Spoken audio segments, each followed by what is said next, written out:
tomorrow. Oh, yeah. Well, all week. So, hey, guys, we're live here from Dedham. So we've got about 20 minutes before we start. Everybody that's behind me will be on camera. So if you guys see me out and about, just know that if you're behind me, there is going to be a camera. If you're sitting out in front or behind the Cadillac, then you can see everything on the screen. We're going to be streaming the trial live. If you were to watch it from your own comfort of your couch or your bed, all you got to do is bring out a like a lawn chair, and then you guys should have everything you need. We're going to have canopies over the top, so you guys should be able to hear. Perfect.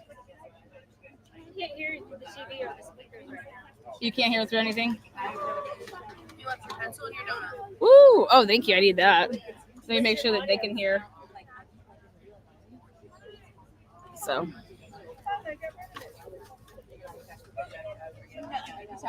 Yay, we can see. Here we go. We can hear. So pissed I missed meeting you today. It's okay. Come back and see me.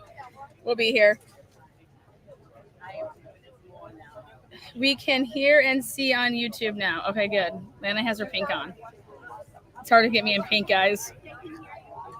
So. We can't hear it on the speakers right now. It's not playing that. Okay, so why isn't it playing here? The audio and video is good at home. Okay, we're going to do a test here to see. Let's see. Karen Reed trial. Turtle Boy was just over here a second ago. Karen Reed. Trial live. All right. Is that what I want? What if all the porn just popped up? Just kidding. Lana, what are you doing over there? I have no. So it's going through YouTube like that. So if I go like this, then it's going to be the Karen Reed trial. All right, so here we're going to watch it through Law and Crime, and hopefully they give us a good stream today. Let's see. Day 26. Here we go. Wait, right now it's not. Hold on, give me a minute. Notify me. Give me a Okay. minute. Right now it's not a. Like when it comes Oh, that's just for what you guys can see. Let's see. Yeah, you too. Here we go. All right, so we're just waiting here for this to start, and then it should be good. I want my shirt. Oh, yeah, you did. Oh my God. Yes. Pull up, bitch. And then wait, are we gonna? Oh, I love it. It doesn't need to be rewritten. We the people. It needs to be reread. Yeah. 100 months. I like it. Oh no, I like that's sweet. H-Bag, shout out to H-Bag. I'm with your best friend right now. We're about to get lit up. She's amazing. Lit up. This is the trial of the decade right here, Lee. Yeah, you know it. Look, this is H-Bag's best friend. H-Bag, here. Let me just. I'm gonna go like this. Yes, there's the sign. Stay. She just made you big. Yeah. We the You have people. the best shirt. Tell them what her shirt says. Lana, will you be there tomorrow? Yeah, every day, baby. We're just lighting it up. Except for Wednesday, we're taking a boat out. We're going to the, I don't even know, Cape Cod. We're gonna go somewhere. We're gonna go to Cape Cod. We're going somewhere. Cape Cod. Yeah. Somewhere where there's water. Good morning, everybody. Welcome to the Transparency. I'm gonna get rowdy. Thanks so much. We're drinking nothing but gin and juice, aka water. Water. Come on in. This is literally boots on the ground like you've never seen it. We have an Escalade, a 2022 Escalade, pimped out, rolling on dubs. We have a TV in the back. We have a sign that says sidebar. We are serving your needs. You hungry? What are you getting? Eggs? I don't know. We're gonna go down. I want kegs and eggs. Yeah, kegs and eggs. Yeah, can you make it happen? Perfect. If you can make it happen, I'm in. Hi, Back, Sue. literally back on the stand here is going to be none other than Joe Paul, Fuck a John Paul. Joe Paul. John Paul, Joe Paul. If your last name's Paul or middle name, Say hi to Suze. Hi, Suze. We're backlit. we're backlit. What? Yeah, look, we're backlit. It's all dark. Hi. Oh yeah, we're about to take care of the sidebar.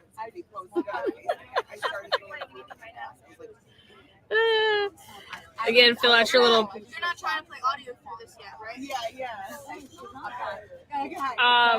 I should be through. You guys should be able to hear me. Everybody out there can hear me, but you guys are running it through the TV, so it should be in real time. Otherwise, okay, well, I'm just saying. Then I might have to. You guys just might have to go through YouTube, and it would be on delay, but. No, it's okay. I didn't know where you wanted to go. Oh, I was trying to make it. If I'm being muffled a little bit, that they can. I don't really talk when she's, when Bev's doing her thing. Okay, so just a trial next time. Gotcha. Okay. Yeah. That's fine. Oh my God. I think this is witness 63. What's today's date? Okay. 18th, 17th? What's today's date? All right. Do you need money? You guys need dollar bills? Is anybody thirsty? We have water. Everybody need water? Just let everybody know we have waters. So if you guys need bottles of water, Oh my God. it's for everybody. Okay. Yeah. I live in Medway. We'll text me. And then once we get the tent set up over here, everybody can move their chairs to see the trial. Oh, no way.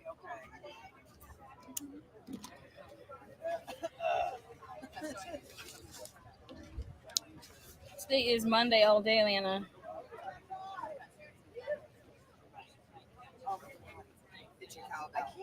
You like that? Yes. What freaks my dog out? Oh, I'm sorry. Why are you sorry? Well, I don't want to freak dogs out. I love dogs. And the alarm. Oh, well, that's My dog's hiding in the bathroom. Wait. My kid's like, shut that off. I'm like, he needs to get over it. All right. like. But no, I feel so bad. And then no, because we're over here trying to fix it. It's in the ductwork. It's in. You don't understand. We have to bring out the fire department. They're gonna maneuver. Okay, all My the husband's batteries like, are out. just bring her an aluminum like a lithium battery. She'll be fine. No, and I'm like, It's no, not. They don't even they're have saying batteries. it's not that. He goes, I'm an electrician. I know. And I'm like, I'm telling you. right No, now, Bill. it's not. Is she going? You're going live from here, right? I'm live right now. But the show, you're gonna be able to watch the My girlfriend asked me to come today. Yeah, you're gonna be able to watch the if you were at home. I got it. I have a question. I'm a newbie. Oh yeah, no. Can we Me too. put our chairs here? Yeah, that's what I was saying. Oh, so if I Yeah, we're gonna put this up and then all the chairs over We're on gonna have a tent. We don't know where the tent's gonna go necessarily, but yes, absolutely. right there. Yes. 100%. So guys, guess what? I'm gonna go get my chair. Yeah, get your chair. The breeze should be perfect. It's gonna be right over that. Right. Yeah. I know we Yep. should move I'm our ready to talk chairs about the here. tent. Yep. So if you guys want to see the courtroom, okay. Are you guys going to the Celtics tonight? We wish. Tickets. If I did, I'd give them to you. You would? 13 I minutes would. we were looking at them. Yeah, no nosebleeds. In the nosebleeds. I was like, man, I'd rather just go down there and party. Just tailgate. Tailgate with the best of them. After this. Wear a Kyrie Irving jersey down there and get beat up. No, I'm kidding. Have you ever been to Boston? Okay, yeah, back in the day, let's do it. yeah. Okay. I went to a wedding at Manchester. No, I want a picture with her too. You gotta get around the city. I'm not sure I look okay. Amazing. All right. Well, that. I'll stand up behind them.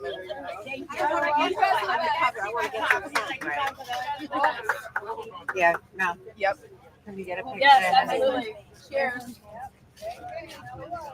Thank you. Thank you.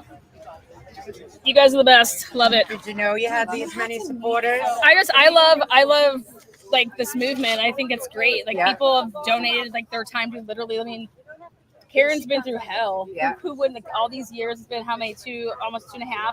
Yeah. That it's literally every single day of her life, she's reliving it, and people are like, "Why is she so stone cold?" I'm like, because this is not we're seeing it all for the first time, but she's been reliving the same day almost it's like Groundhog Day for her every day.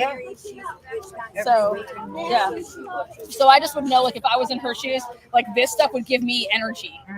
I would feed off of this. Yeah. Like that's just who I am, though. But I would feed off of it. It would help me. Yeah.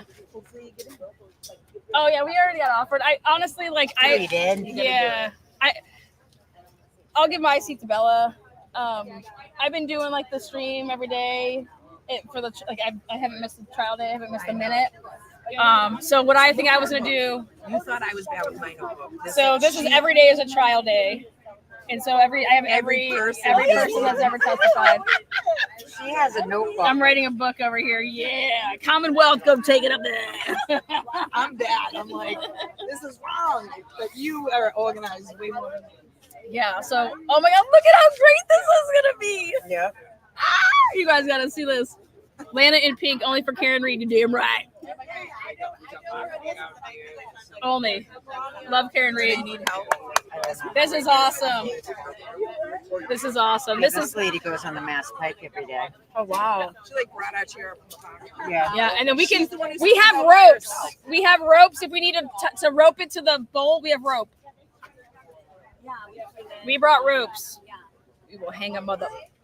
You guys, I'm gonna show you guys what it looks like now. It's nuts.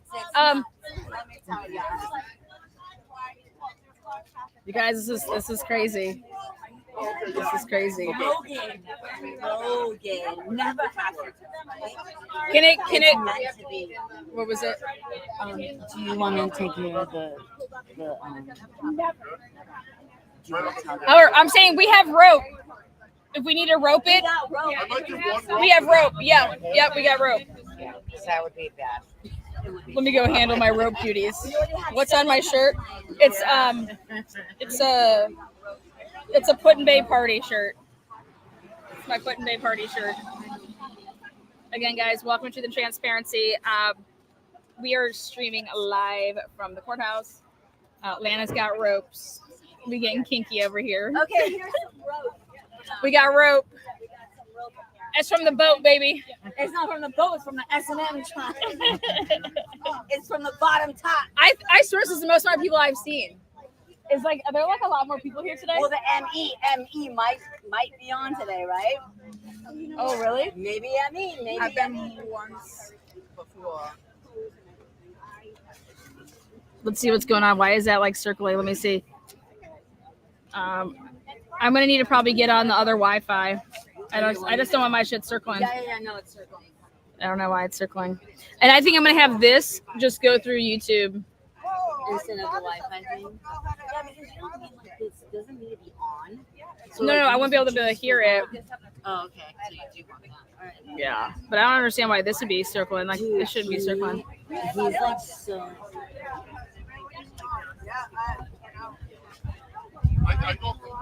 Thank you there for that. Okay, here we go. Law and crime. Okay, yeah, we're on. Oh yeah, it's looking good. Law and crime. There we go. Day 26, guys. I'm here for it. This mofo is on the stand, Joe Paul, and he basically said to Alan Jackson, he says, "It didn't move. That car didn't move. Man, what are you watching?" Joe Paul.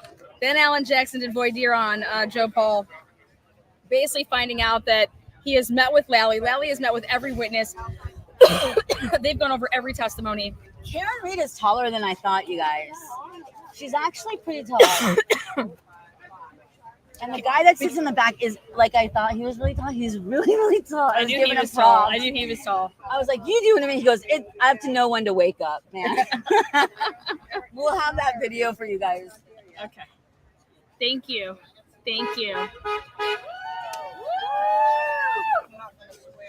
These signs are awesome, guys. Truth and justice for John O'Keefe and Karen Reed. A lot of turtle riders out here. Kudos to all the turtle people. You guys started it. So.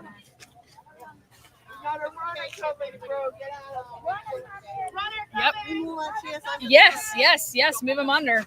Yep. Get us there. Get a spot. Next thing you know, we're gonna have the news people down over here. Woo-wee, live streaming. I worked all weekend. All right, so now we pick that up so then we're not lagging. This better not be lagging. We ain't lagging around here. Can you mute it for 1 second? Holly wants to. Hold on, please.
Again, we're just doing some tests here. Yep, love the setup, Lana. You rock. Yep, come back. I'm right here.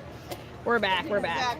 All right, so right here, I need Holly to come back, or somebody needs. I just want you to put it on YouTube from in here, and I'm gonna run it. The stream is gonna be through YouTube here. There you go. Because everything else runs perfectly fine. There won't be any lag then. How's the sound out there for you guys? I'm gonna deaden the sound. Is it going now? Yeah, Bethany, I get it. I'm not continuously swearing.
All right, guys, welcome back. Welcome back. They're from Gaza. Wow. Love to see that. Hi. Okay, we need you to come back because I just want you to put the TV on regular style. Okay, perfect. Then we're good.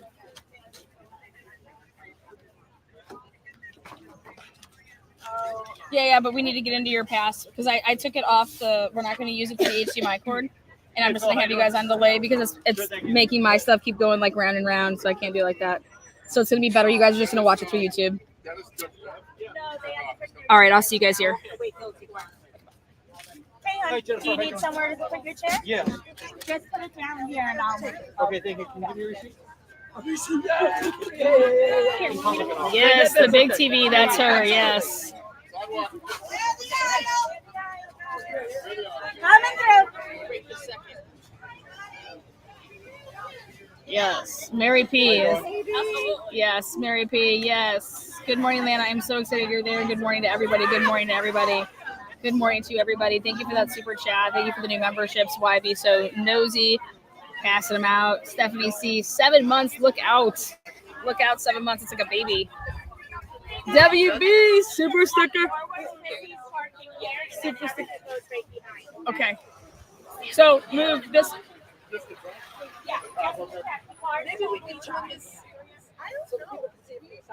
Yeah, that's what we were gonna try to do. As soon as Holly gets back, we can take care of that. Also, She has to put her truck in. Is she gonna be able to get under there? What are we doing?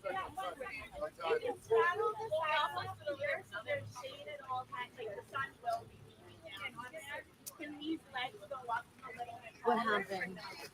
Nothing. We're just waiting. I'm good. Everybody at home's good. Woo-wee. Woo-wee.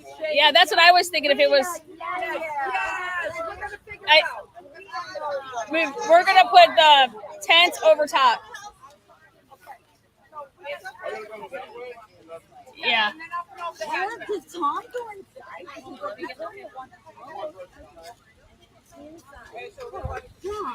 Yep. And then I'm gonna be able to move back because I'm not connected over there. How's that? Yeah, right there. How's that? I got him stuck in the. There we go. Does it work like? Oh shit! Yeah. Right behind you. Okay. Yep. There you go. That'd be perfect. Oh yeah. Thank you. Oh god, this is great.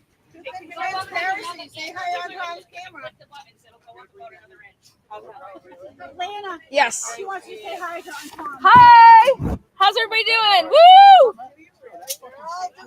Everybody's great. We're all. Checking in from Africa. Oh wow. Can I get you on film saying that? We're everywhere.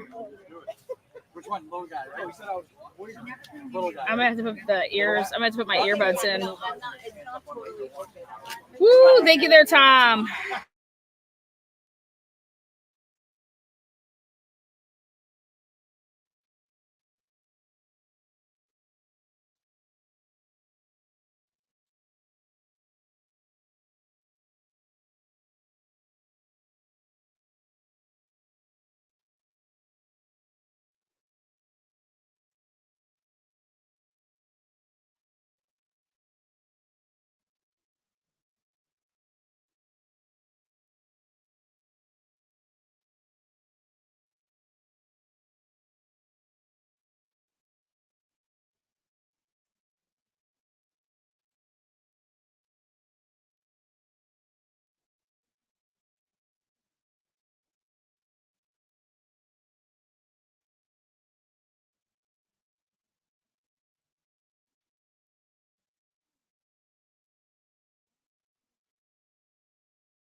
Streaming Lauren Kahn. Is that truth and transparency? Yes. Yes. Hi. This is the minion. The little minion. The little minion. Yeah, he wants to say hi. Oh, hi. Mike the minion. Oh, Yeah. how's it going there, Mike? He's got Jesse. I'm gonna be here for the whole week. You better come down here. All right. I'm looking forward to it. All right. Okay, honey. Bless. God bless. Yes. Ohio. Yeah. I don't know. We need to do something. Yeah. We're trying to get a boat to go out. Get wild. Can we get this on to turn on YouTube? We're trying. Where's Holly? I know. I didn't want anything. I just need her to do this. Hey, I just saw you. Yeah, I just need Holly to put this on YouTube. She went to the. You called her right now. She said she was on her way back. So we just got to get her over here. We need Holly. Get over here, Holly. Chris is probably watching. Chris is probably like, damn, my wife, she's fucking it all up. All right. In my purse, I need my earbuds so I can hear. Because you guys are going to be going off of your own stream. I just need my purse right in there. Yeah, let me get behind. Put it in your purse. Put it in your purse. Put it in your.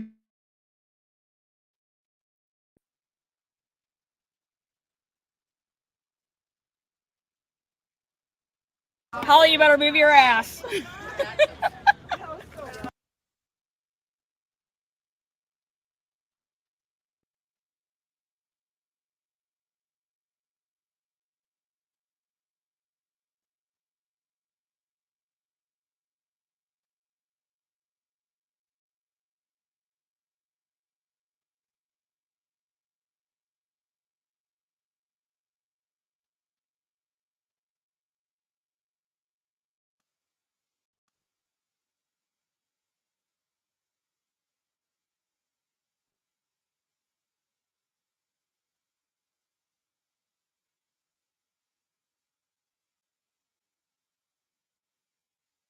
It's not about the defense. Let me put it back for you.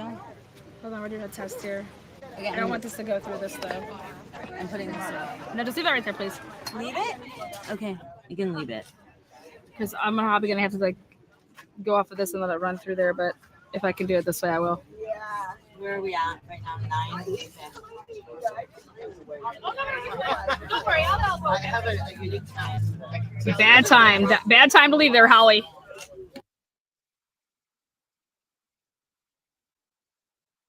I'm just allowed to give her hell. And then at least Bev's always late. That's all that's probably the only good thing right now.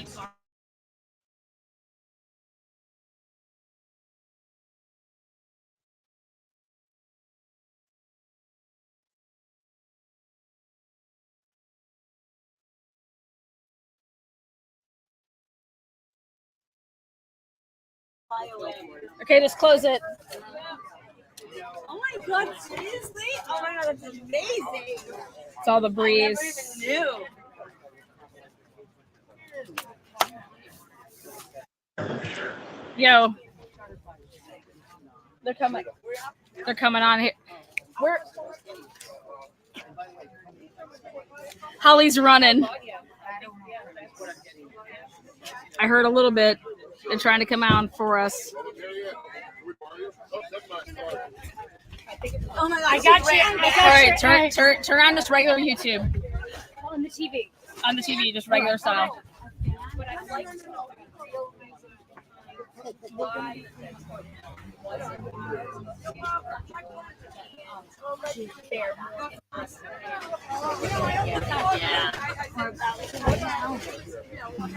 You just want this to play YouTube, right? Yep.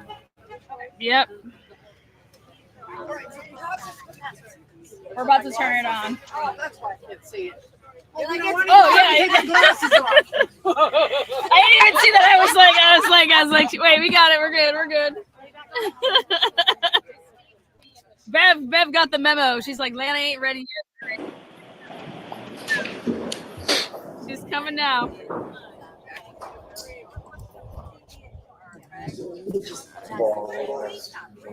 Thank you. Maybe Ohio. Yeah, baby. 22117, the call. All right, here we go. I'm from Los Angeles.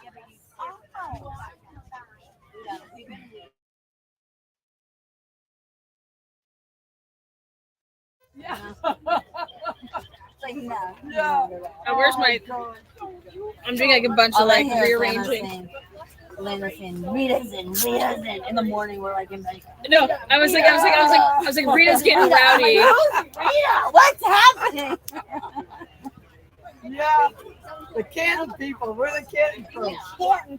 Yeah. Is it coming through that? Or here we can try it one more time. Here, give me that. Give me that chord again.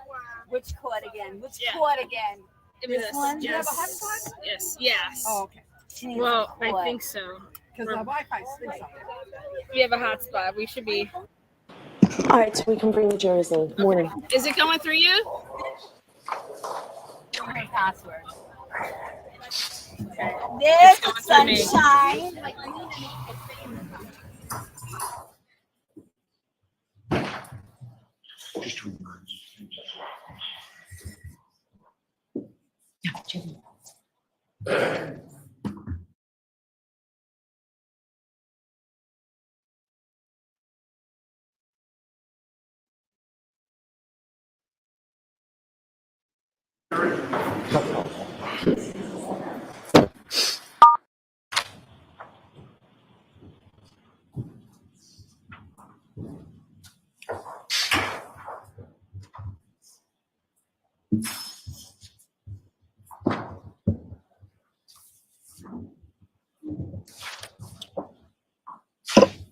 Hear ye, hear ye, hear ye.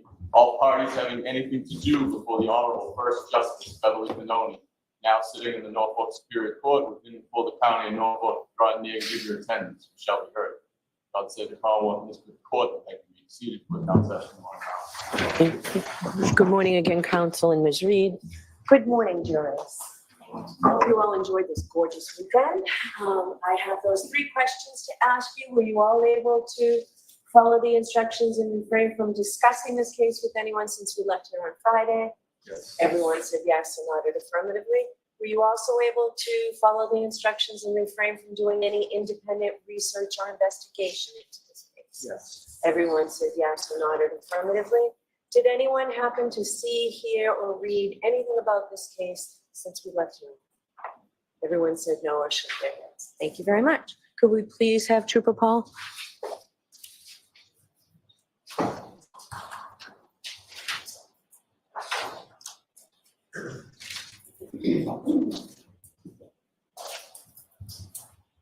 And just watch your step for me. Thank you. Paul is up. The screen's not frozen. I did. Morning, Trooper. Right here. Is it touch screen?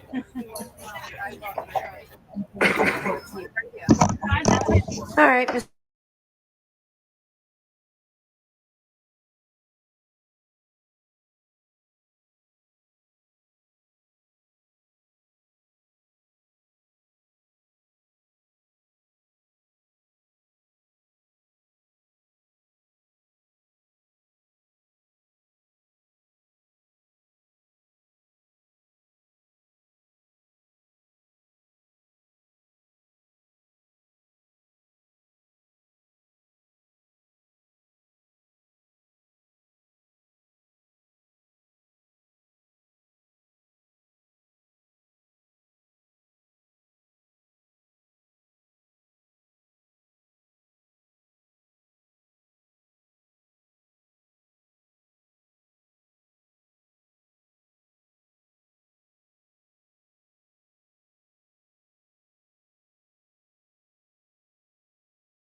far as vehicles coming in contact with each other in a collision sequence. What, if anything, would you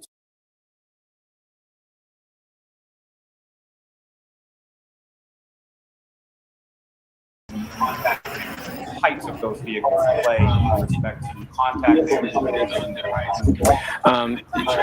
Yeah, it depends on their heights and next to each other. So that kind of shows if one vehicle is taller, one smaller, it's going to show where the contact damage would be from one vehicle to another based on their height. So based on respective heights, contact or induced damage could be in a different location from a bigger vehicle to a smaller, correct? Correct. Now, if I could turn you back to the text stream analysis that you conducted with respect to the defendant's vehicle.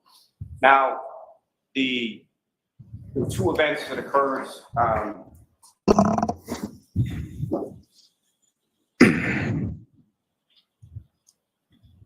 forgive me. On that 629 miles deep, there were two events that occurred within that trigger, within that mileage. Is that correct? Correct.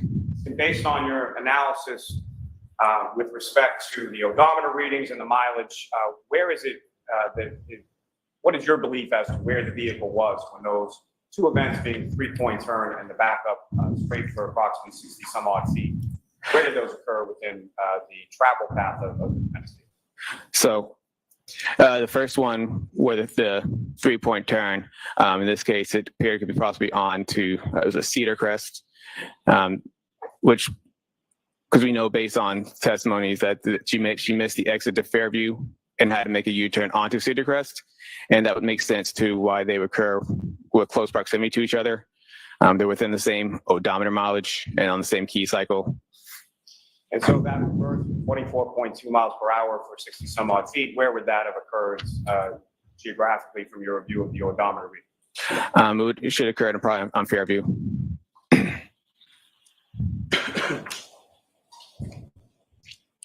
Now, sir, based on the totality of your analysis and your investigation in this case, what, if any, conclusions did you come to as to how this collision sequence occurred or how this crash occurred? Yes. Can I show my report for that, or should we just kind of go off the? Yes. Sure, go ahead. Okay. Thank you.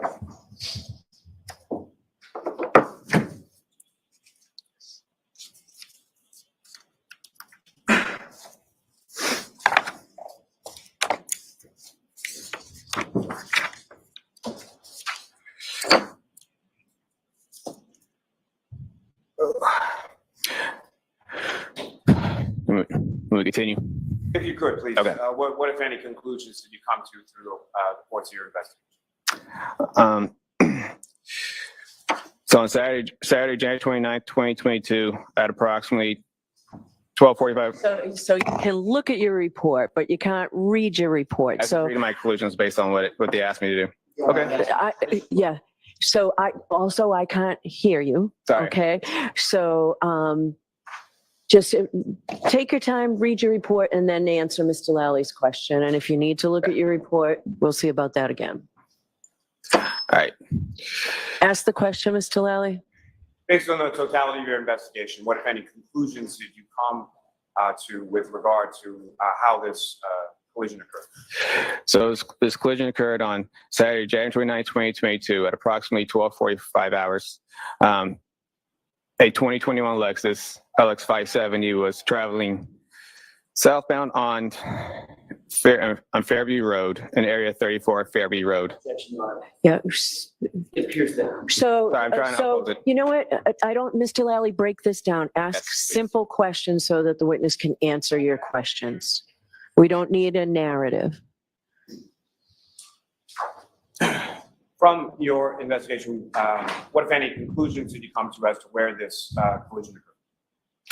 So, all right. So on the night of Saturday, January 2022, at approximately 12:45 hours, a 2021 Lexus LX 570. Could you slow down? So, yes. So forget all that part, Okay. Trooper. All Just answer the question. Okay. Where did it occur? It occurred in area 34 Fairview Road.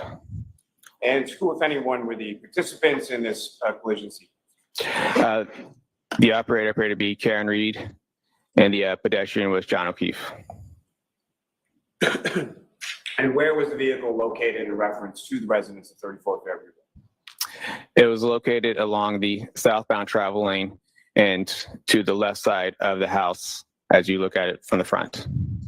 And as far as the vehicle, what, if any, directionality did it head in, and what, if any, interaction did it have with Mr. O'Keefe? So the vehicle was traveling in reverse along the southbound travel lane, traveling north. And how fast was the vehicle traveling and over what distance? The vehicle traveled up to 24 miles per hour and approximately 62 feet. And at the time that the vehicle was traveling approximately 24 miles per hour over approximately 62 feet, what, if anything, occurred then? The right rear of the Lexus struck the pedestrian John O'Keefe. And post-collision, what, if anything, occurred with regard to Mr. O'Keefe? Mr. O'Keefe was projected forward and to the left along the front yard of 34 Fairview Road. And post-collision with Mr. O'Keefe, what, if anything, did the defendant's vehicle do? The Lexus continued traveling in reverse before they left the area. Now, as far as the vehicle itself, from your inspection, what, if any, role did any mechanical aspects of the vehicle play in this collision? There were no mechanical defects.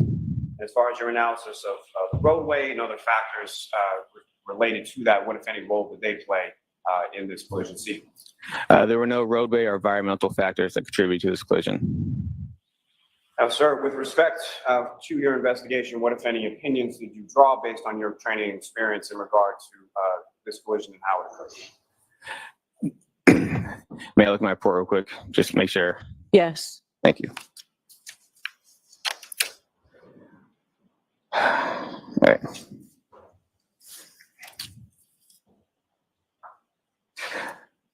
So throughout my investigation, this appeared to be a single car collision involving a pedestrian. The vehicle was traveling at a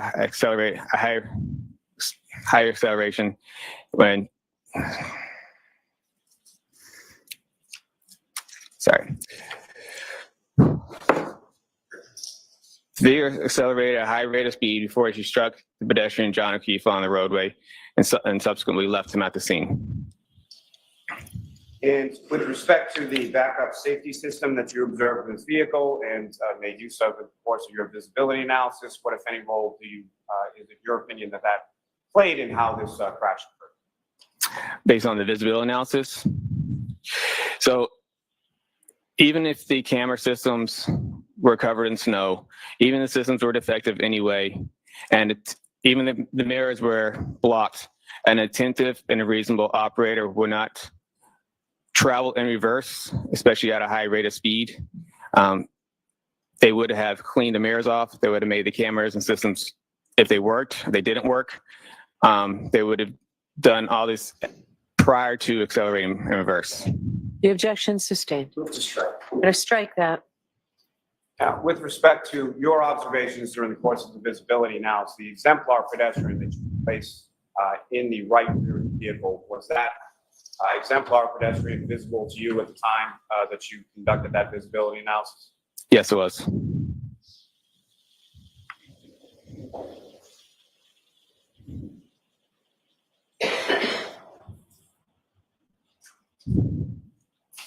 Thank you, sir. I have no further questions. Okay, cross-examination? Thank you, Your Honor.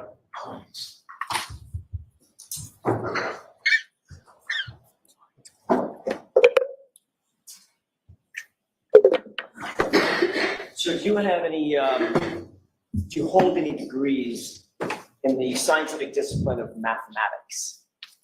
I do not. Do you hold any degrees in the scientific discipline of physics? I do not. Hold any degrees in the scientific discipline of biomechanics?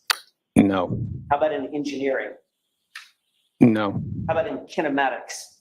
No. What's the highest degree that you do hold, sir? I have an associate's degree. In what? Administration of justice. You mentioned kinematics on Friday. Do you hold any certificates in the specific area of kinematics? Yes, it's covered in the basic crash investigation classes. Okay, so you took a class, in other words, correct? At multiple classes. You introduced the idea of what kinematics is, right? Correct. Testified about that on Friday. Yes. Define kinematics, George. It deals with the aspect of motion. It's a subfield of what broader field? Kinematics. Kinematics is a subfield of what broader discipline of science? I'm not sure. In physics, correct? Yes. And it describes how points and objects and systems of objects, how they move and how the rate they move and the rate of their velocity, correct? It deals with, yeah, it deals with emotions. What's that called? The rate of velocity. What's another word for that? The rate of velocity? Right. I mean, it deals with the motion. It deals with forward and also deals with speed. It deals with travel and speed. If something's moving, it also has a speed to it. Right. The word you're looking for is acceleration, correct? Sure. What role does acceleration play in the field of kinematics? What role does acceleration play in kinematics? Right. It talks about, like you just said, it talks about the speed and talks about motion. Is kinematics also known as the geometry of motion? Is that correct? I have not heard that. Never heard that. What's the difference between constrained and unconstrained motion? Constrained and unconstrained motion? That's what I asked. Constrained motion. I can't recollect at the moment. Constrained motion is motion on a predetermined path, isn't it? Yes. Unconstrained motion is what? When it doesn't have a predetermined path? Free movement, right? Correct. Can you remember that from your class? For the most part, we don't go that in depth, constrained and unconstrained. Constrained, unconstrained, not restrained. Sorry, unconstrained. Yes. Kinematics uses algebraic formula to model these motions, right? Motions of these points, systems of points, correct? Yes. And it includes concepts like displacement and speed, velocity, distance, acceleration, which we've talked about, correct? Correct. And it looks at how these things, these values vary over a point in time or duration in time. Is that right? Yes. Do you actually understand the physics behind the study of kinematics? Yes. The word you learned in class. Yes, we had to go over the physics part of it. On Friday, you said that this incident is a pedestrian strike from a vehicle. You reiterated that again this morning. Is that right? Correct. I want to be clear. That is your opinion based on your training and experience, correct? Yes. And on Friday, you said you based that opinion on the fact that you noted a half-mile-an-hour decrease in speed and a steering input of less than 10 degrees at some point in that reverse motion, correct? I said it was consistent. That data point in general was consistent with something that you would see within data of a pedestrian striker striking something else. I do go in my report saying I can't say that's definitively where a pedestrian was struck, but I'm sorry, it wasn't definitively. Sorry, in my report I do say I can't say that is definitively where the pedestrian struck. You cannot say Definitively, yes. Okay, so you're going to have to slow down and speak up, okay? All right. You just said, I just want to make sure I'm hearing you correctly, and I apologize. Okay. You said you cannot say definitively that that resulted in a pedestrian strike. That data point within the text stream data is what I'm talking about. Okay. That specific point, that time frame. Because there's a multitude of reasons why when someone is driving in reverse, they might slow down by a half a mile an hour, right? It's when I say when it's consistent, it's because there's the other aspects of it is the fact that the accelerator is consistently strong. Let him answer. Finish your answer. So the accelerator it's consistent at a constant rate, and then it just drops by a half a mile, and the steering wheel all of a sudden abruptly goes to the right. That's what I'm talking about when I say it is consistent with a pedestrian strike. That's something that you would see. It's not going to be a huge change of speed during this collision. You also note that at the time, it had begun to snow, correct? Yes. There would be snow on the lawn, right?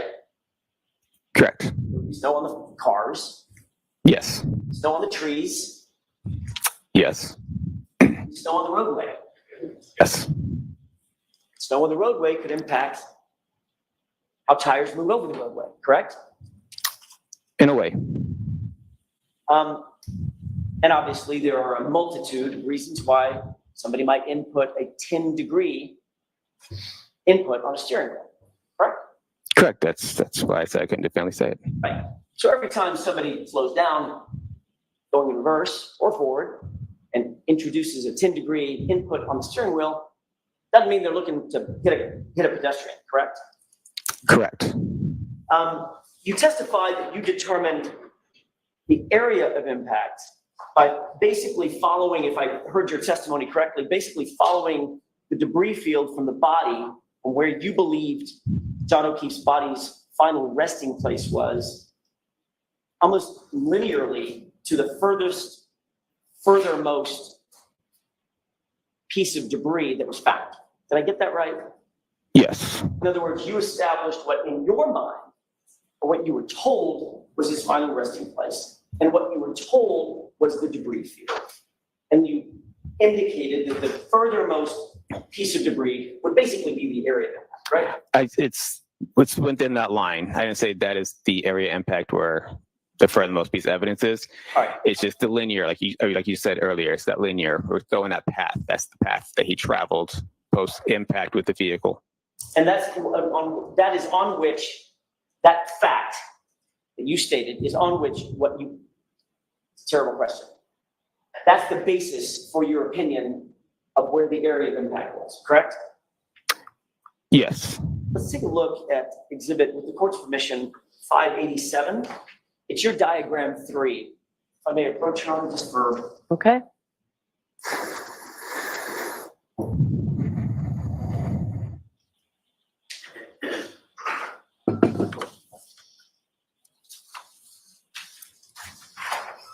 May I approach? Yes.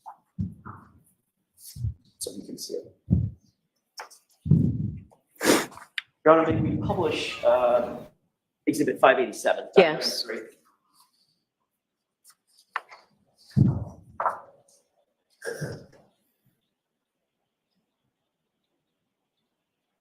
Okay. Sir, you see diagram 3 on the board. You also have it in front of you, correct? Yes. It's easier for you to refer to what's in front of you because that's a little bit further away. Just let me know. Okay. The red arrows adjacent to the blue writing, where I'm highlighting right now, indicate basically the debris field that you explained to the jurors on Friday, correct? Yes. And then there's a point of an arrow that comes back to a wording that says pedestrian's final rest, basically right there, correct? Yes. And the debris field ends right in the middle of that spotlight, correct? Yes. All right. So that's the area of impact that you indicated to Mr. Lally you believe occurred because of the debris field and the linear portion of that debris field going from the pedestrian's final rest all the way out to that final little red arrow that says red plastic B in parentheses, correct? Yes. Donna, can we have exhibit 492 published to the juror, please? Okay. Approach. Yes.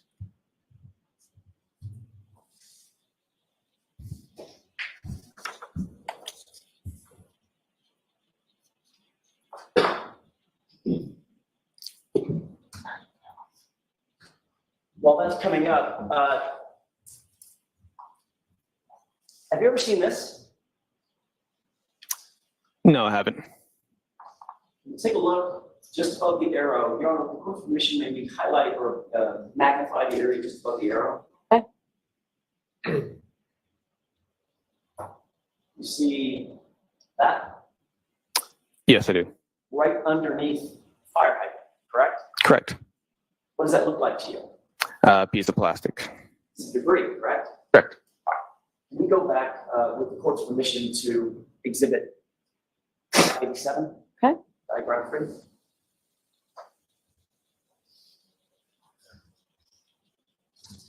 The fire hydrant?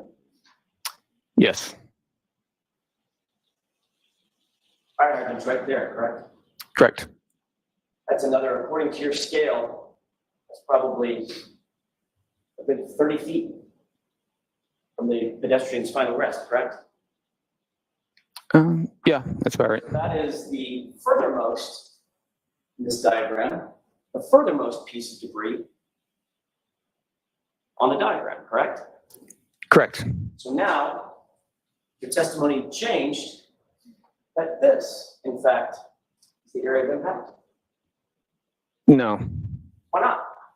because it's just a piece of debris. I'm talking about the path. You follow the path of debris field. Debris can move and change.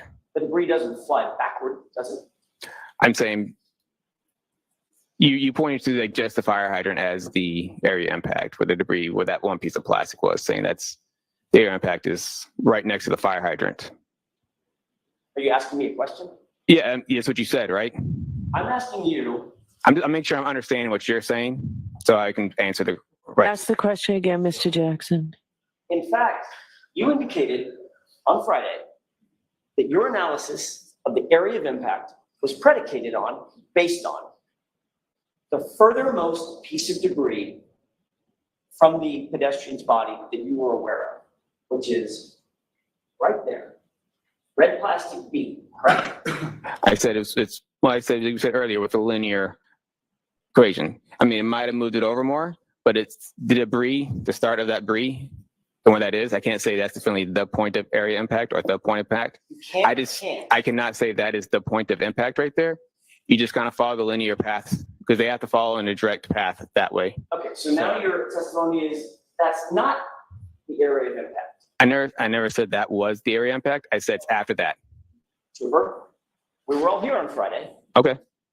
That's exactly what you said under questioning by Mr. Lally, wasn't it? Objection. Sustained. Didn't you say on Friday that you determined the area of impact for Mr. O'Keefe, the point of impact was red plastic B because that was the furthermost piece of debris you were aware of from the final point of rest from Mr. O'Keefe's body. Isn't that what you said? I don't believe that's my exact words. Okay, I'm not asking if it was your exact words. I don't have a transcript of it. I'm asking you, is that what you tried to impart to the jurors? What I said to the jury, I said after that. That's the start of, that's the last point of evidence that I had. I said the area impact is probably along the roadway after that point. I mean, like before it, you have to walk towards him. I'm sorry, I keep doing that because I think you're done. Are you done? I am done now, sir. Now you're aware that there's a piece of debris, looks like taillight material, right under the fire hydrant, correct? Correct.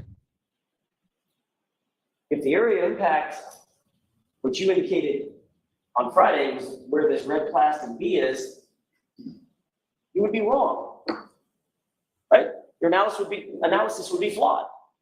No, because that's not what I said. I said it's along the roadway and it's going to be after that point. Okay, so is the area of impact now where the fire hydrant is?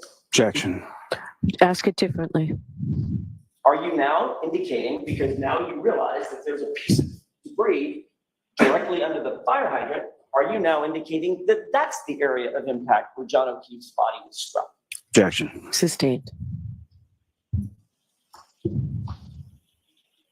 Let's take a look at exhibit, with the court's permission, 279.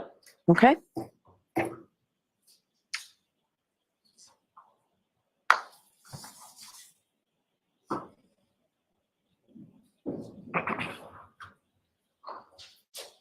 Take a look at exhibit 279. I want to draw your attention to that piece right there of plastic. You see it?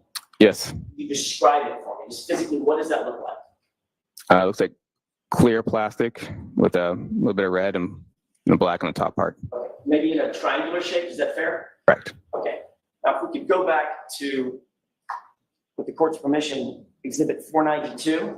Okay. And highlight just above the ruler.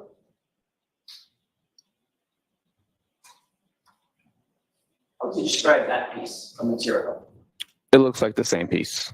Does that, based on that, does that appear to be part of the taillight material that was found at the scene? Correct. Okay. Now, based on that, are you now suggesting, if we could go with the court's permission, if we could go back to 587, I'll stop jumping around just a second. I think we Okay. just get back to 587.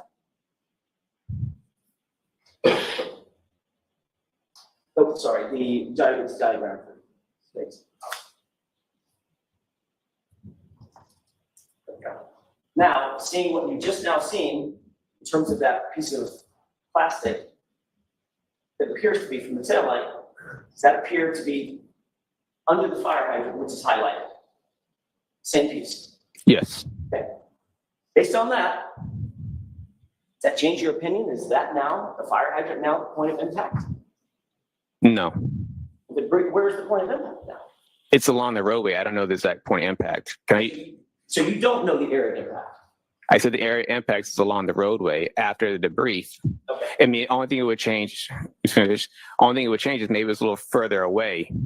But besides that, it's a linear field. I'm not talking about like one point. You kind of fall in the middle of the debris field, and that should be the path.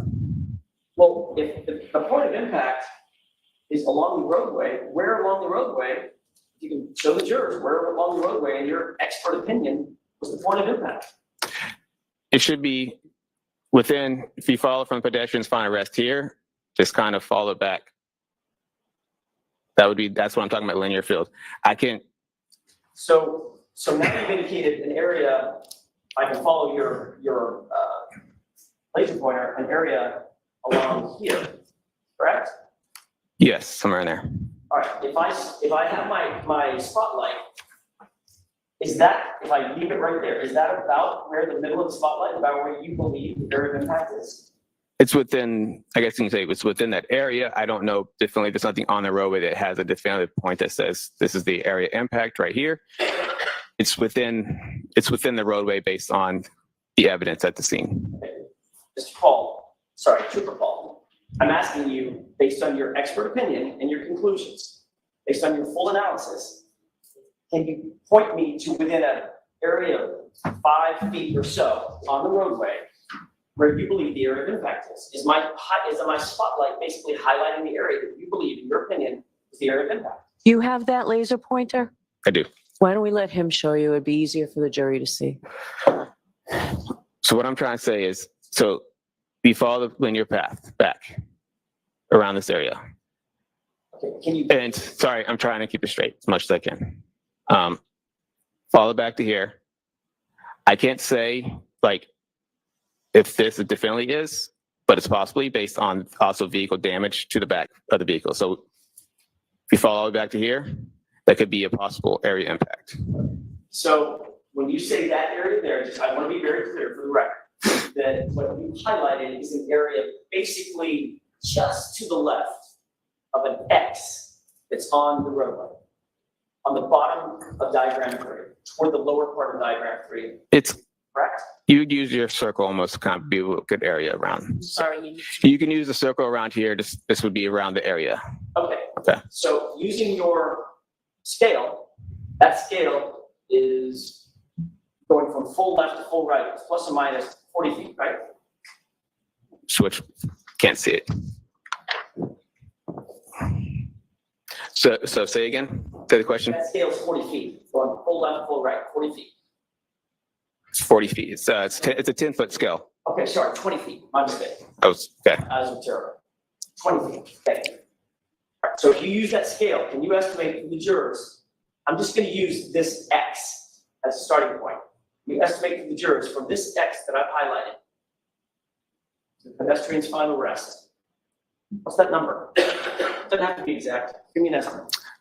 So, I mean, it could be within 30 feet because I tell you this. Also on my scale, this 2 and 3 is 50 feet from each other. It's how much? 50. Okay. 50. 50.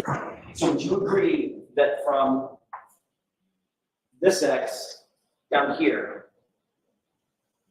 to pedestrian's final rest, as a crow flies, that's probably a good 35, 40 feet. I mean, I could try to use the scale, but it's me as a scale. If you wouldn't mind. Need a piece of paper? Yes, please. With permission? Okay. Just blank piece of paper. Thank you. Yes, thank you. You need a pen? I got one. Thank you.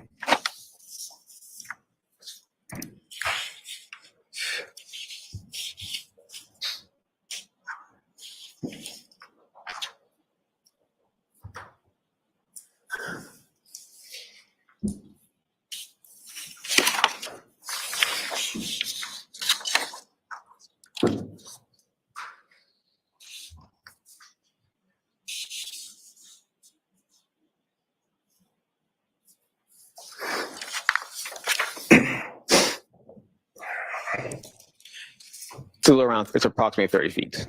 Or approximately 30 feet? Yes. Can you place, with the court's permission, can you estimate 30 feet in here? Can I estimate? Can you point to a place in the courtroom that looks like it's 30 feet from you? Objection. No. Next question. Does the court have a diagram of a diagram of distances? In this courtroom? No. You indicated just now, and then I'm finished with this. Thank you. Thanks. You indicated just now in answer to Mr. Lowry's last couple of questions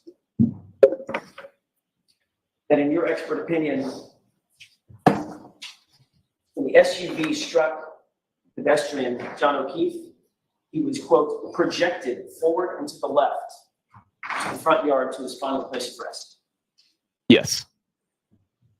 So your expert testimony is that John O'Keefe was hit with the SUV and flew 30 feet. Projected mean like I don't say he flew all the way there. He was projected in that way. He got pushed forward in that direction. Which he was rendered incapacitated, landed there, and had to sort of fly there, right? Didn't walk there. I mean, would you definitely flying like literally off the ground the whole entire time, or? Well, you tell me. You're the expert. I mean, when we say projected, we mean he gets projected, and they usually have a landing phase, and they land, and then they either roll or tumble to final rest. Okay. How far do you think he landed? How far was it until he landed of that 30 feet? I don't know. There's no indication of where his exact landing spot was. Is there any evidence whatsoever that he landed and rolled? And there was no evidence that he landed or rolled. Or no, rolled. According to you, the evidence that you have in front of you is that you get hit, fly 30 feet, land where he ended up in his final rest, right? Objection. Sustained. Ask it differently. Based on your expert opinion, you believe that he was projected through the air to his final rest place. That's not what I'm saying. But you said there's no evidence that he rolled. And there's no evidence that he flew through the air either. Exactly. Right? Exactly. Objection. Sustained.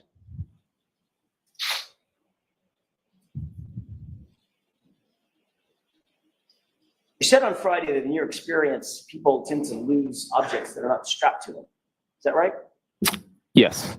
In other words, get hit by something, car, truck, bus, whatever, train, and if you have something in your hand, boom, you lose it, you drop it. If it's not strapped to you, correct? Correct. How do you suppose that Mr. O'Keefe, in your opinion, held on to that glass cup that was found right next to him over the course of 30 feet being projected? Objection. I'll allow it. Do you have a theory on that? I don't know. I mean, it just could have been with him the whole way. I don't know. I wasn't there, so I don't know how the glass stayed with his body and went with him to the final rest. So it's just common sense. You have to believe that it was in his hand. He held on to it the entire time he was being projected 30 feet, right? It could have been in his hand. It could have been tucked next to his clothing. Did you say tucked in? I mean, could have been next to his body. So when he projected, maybe the glass was with his body as it was also flying. So there's a number of reasons why the glass, because it also got projected with the body while he was holding it. I thought you said on Friday, and you just agreed with me, that people drop things and they're hit. Yes, but I think not everything it tends to fly off. I mean, some stuff flies off, some stuff will stay on. I see. It's not uncommon to find piece of clothing and stuff, that you find at the scene. Piece of clothing? Like clothing, like shoes, like shoes and stuff like that to come off the body during a pedestrian crash. Well, that's not what I asked. I know, I'm just saying, you asked me, you said I'm just responding to what you said. And trying to make sure you understand what I'm saying. No, I don't, but I'll ask another question. Shoes are strapped on by definition, right? Yes, but it's very common for shoes to come off. How about a cell phone? Cell phone? Yeah. Yeah, it depends. Depends on where it is. It was under his body. Okay. How do you account for that? He held onto his cell phone with one hand and held onto the cup with the other. Objection. Sustained. Ask it differently. If the cell phone was found under his torso, under his body, What's your theory on how that cell phone ended up flying 30 feet with it? It just did. Just did. And somehow, as he landed, tucked that cell phone underneath his body, so he landed on top of it. It just did. That's the evidence at the scene. I didn't put the evidence there. So. Well, you didn't. All right, so jurors, I've told you before, lawyers cannot make comments, so disregard it. Mr. Jackson, don't do it again. I understand. So You understand, but don't do it. Your answer's always, I understand. Don't do it. Yes, Your Honor. Cell phone in one hand, cup in the other hand, with your ear, right? Objection. Sustained. You were informed of this incident on January 29th, 2022 at about 2:30 in the afternoon. Is that right? Yes. At the time you were working out of the CARS facility, which is located on West Grove Street in Middleborough. Is that right? Yes. By the way, that's a facility that has multiple garages. Sally ports, I don't know if they're called Sally ports, but garage bays, correct? The mechanic shop are there. The mechanic shop Yes. is, if you're going to review, for instance, for purposes of reconstruction, if you're going to review a vehicle, is the vehicle placed in those mechanics bays? No, not there. That's for state police vehicles. Okay, so where are the mechanics bays? Sorry, reverse that. Where are the Sally ports where you do your analysis, your reconstruction, your review of the vehicle, inspections, things of that nature? We don't have Sally ports for that. You don't have anything dedicated to that? No, the only time we would use a Sally port is the crime scene would have some Sally ports that they would do to document their crime scene stuff. And I've gone there to do my inspections, but most of our inspections are done either at the tow yard or some type of facility for that. Ultimately, was this SUV ever taken to the Middleborough facility? Yes, it was. Where was it placed? There's a fenced-in area inside it's a fenced-in area. Is it outside or inside? Outside. Okay. Did it remain outside in that fenced-in area the whole time? I don't know the exact time. It was there for a while, then it got moved. Where did it get moved to? I'm not sure exactly where they moved it immediately after it left Middleborough. Are you familiar with the Foxborough location at Innisfil? Yes. That have Sally ports or bays for inspection and evaluation? It has garages in it, but we wouldn't use them. We don't normally use those garages for inspections. Is it possible to use those garages for inspections? It is possible. Okay. It's happened before, correct? I've not used the inspection in the garages. But I'm going to ask you to keep your voice up and Sorry, speak yes. slowly. you know they could be used. Sorry. You know that those bays could be used for inspections or analysis or evaluation if needed, correct? Yes. All right. Given the fact that the SUV that was being seized on January 29th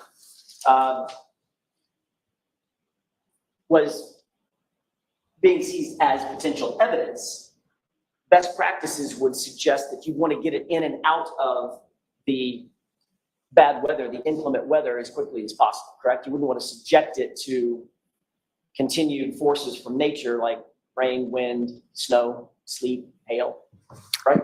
That would be beneficial, yes. All right. You're aware that the Foxborough location and the Middleborough location with the mechanics bays are all closer to Dighton than Canton, right? Both Foxborough and Foxborough and Middleborough are both closer to Dighton than Canton. In other words, you have to pass by, depending on which way you go, pass by Middleborough, pass by Foxborough to get to Canton. So from where? From Dighton, sorry. So from Dighton. Where the vehicle was seized. Yeah. All going toward Canton, you pass by either Middleborough or Foxborough to get to Canton, right? I don't believe you'd pass by Middleborough to get to Canton, but you've passed by Foxborough. All right. The car was not taken to Foxborough, was it? No. As a matter of fact, the car was taken basically double the distance all the way to Canton to that Sally Port, correct? Objection. Do you know that? Is that double the distance? I don't know the exact distance. I know it was in Canton. And you know it's far to Canada. From Dighton, yes. Right. And you're also aware that because you've been to the scene, assuming correct, the 34 Fairview. Yes, I have. And you've been to Canton, PD. Yes, I have. You know that those two locations are about 3-4 minutes apart. Yeah, I can say that. When you started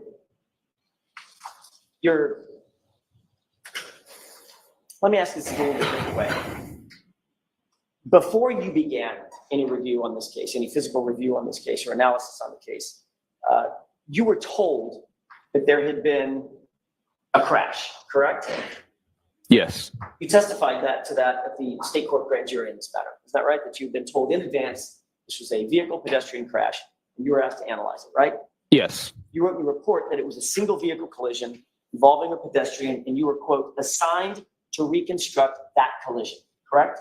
Yes. So when you began your analysis, Trooper Paul, you were told conclusively by the lead investigator, Michael Proctor, that the deceased was hit by a car and your job was to reconstruct it. Is that right? Objection. Okay, so there are lots of parts to that. Break it down. Sure. Were you told by Michael Proctor to reconstruct this incident? Objection. So were you told that by Trooper Proctor? I was not. Okay, next question. Sure. Who were you told, who were you given your instructions by? Instructions for what? Reconstruct this incident. I wasn't given instructions to reconstruct it. It's just I was assigned to it. Right. That was requested. My assistance was requested to reconstruct it. That's my question. Who assigned you to it? I talked to my sergeant at the time who gave me the phone call. And you were told some basics about that reconstruction, the event that you were asked to reconstruct, correct? Yes. The information that you were told came from the case officer. Is that right? What's to the case officer? The information that this was a pedestrian vehicle incident, as opposed to motor vehicle incident, pedestrian bicycle, motorcycle. You were told it was a motor vehicle pedestrian incident that you were asked to reconstruct, correct? Yeah, I was told that, yes. All right, and you had to be given some basic parameters of what that incident, how that incident occurred. The car was going in reverse, it's got a damaged taillight, things like that. Some basic stuff, yeah. What I'm asking is, I'm trying to get to is, who gave you that information? Where'd it come from? That the car was traveling in reverse. Like, which part of the information? You asked me about several different things just now. Were you given information from multiple sources? Or did someone give you a summary of what you were being asked to do? At the very beginning? Yep. Who gave you the summary? The summary of the whole entire, of what? Of the event that you were asked to reconstruct. I was passed down when I got to the garage. There was nobody that sat there and gave me the summary, like, that I can remember. I was told that it was a pedestrian crash. I knew it was a Boston police officer involved, that this was the vehicle, and that it was traveling in reverse. That's all they had.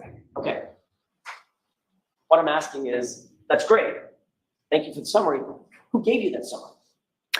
I don't know if it was definitely anybody from the get-go that was like I talked to. From where? I don't know if it's anybody that I could definitely say that was the person. There was multiple people going around when I got there. I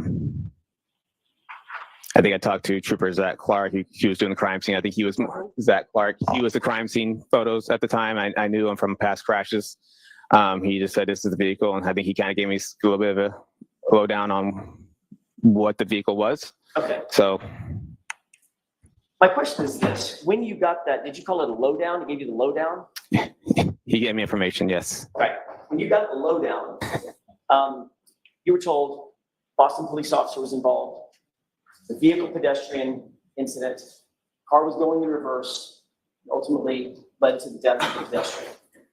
Struck the pedestrian in reverse, correct? Correct. All right. And you were assigned specifically to try to reconstruct that incident. Yes. Have you ever heard of the phrase confirmation bias? I know the phrase, yes. You know what it means? I can't definitely say what it means. Developing a conclusion and then trying to find evidence to fit that conclusion. Does that sound right? You say so.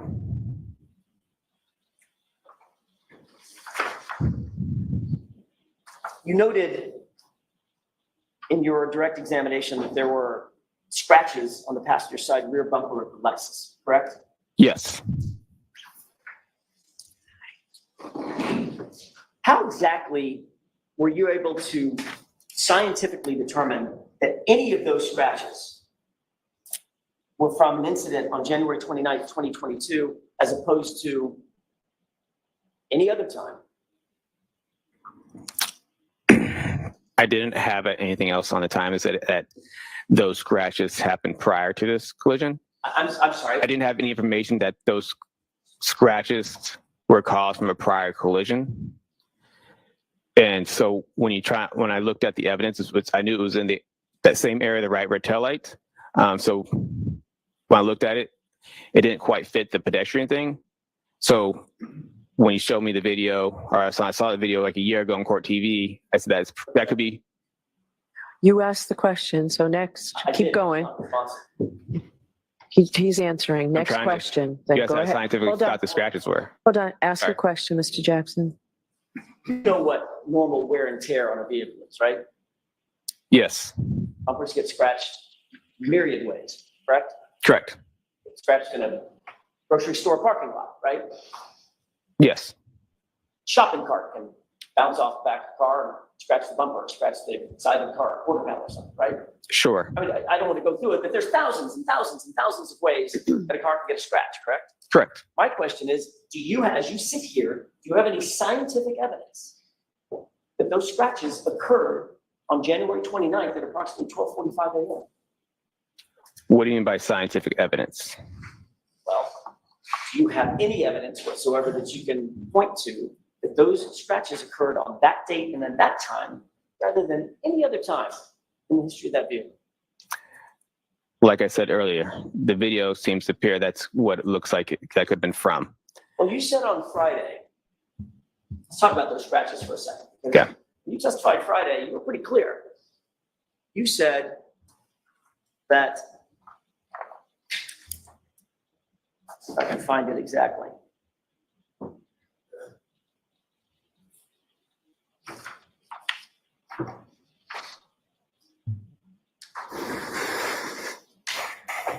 I may have just a moment, Your Honor. Sure.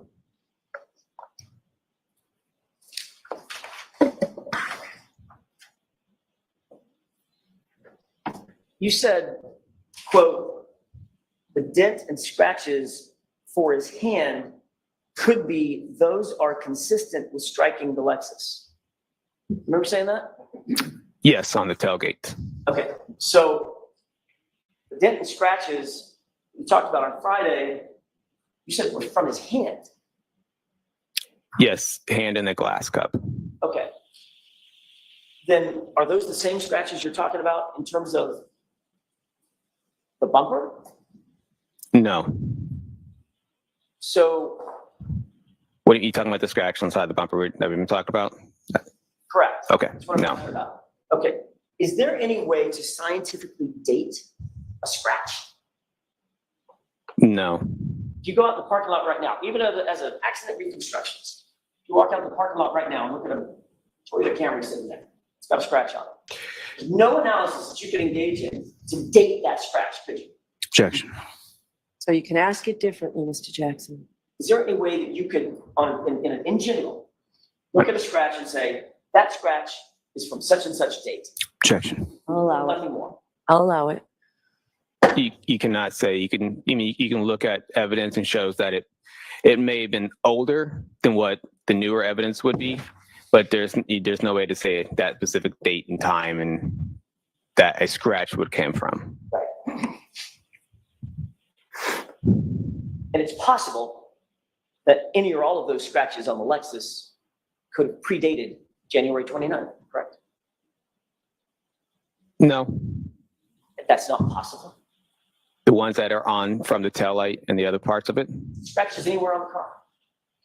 Depends on what you got to pick the other scratches. You got to show me other scratches on the car.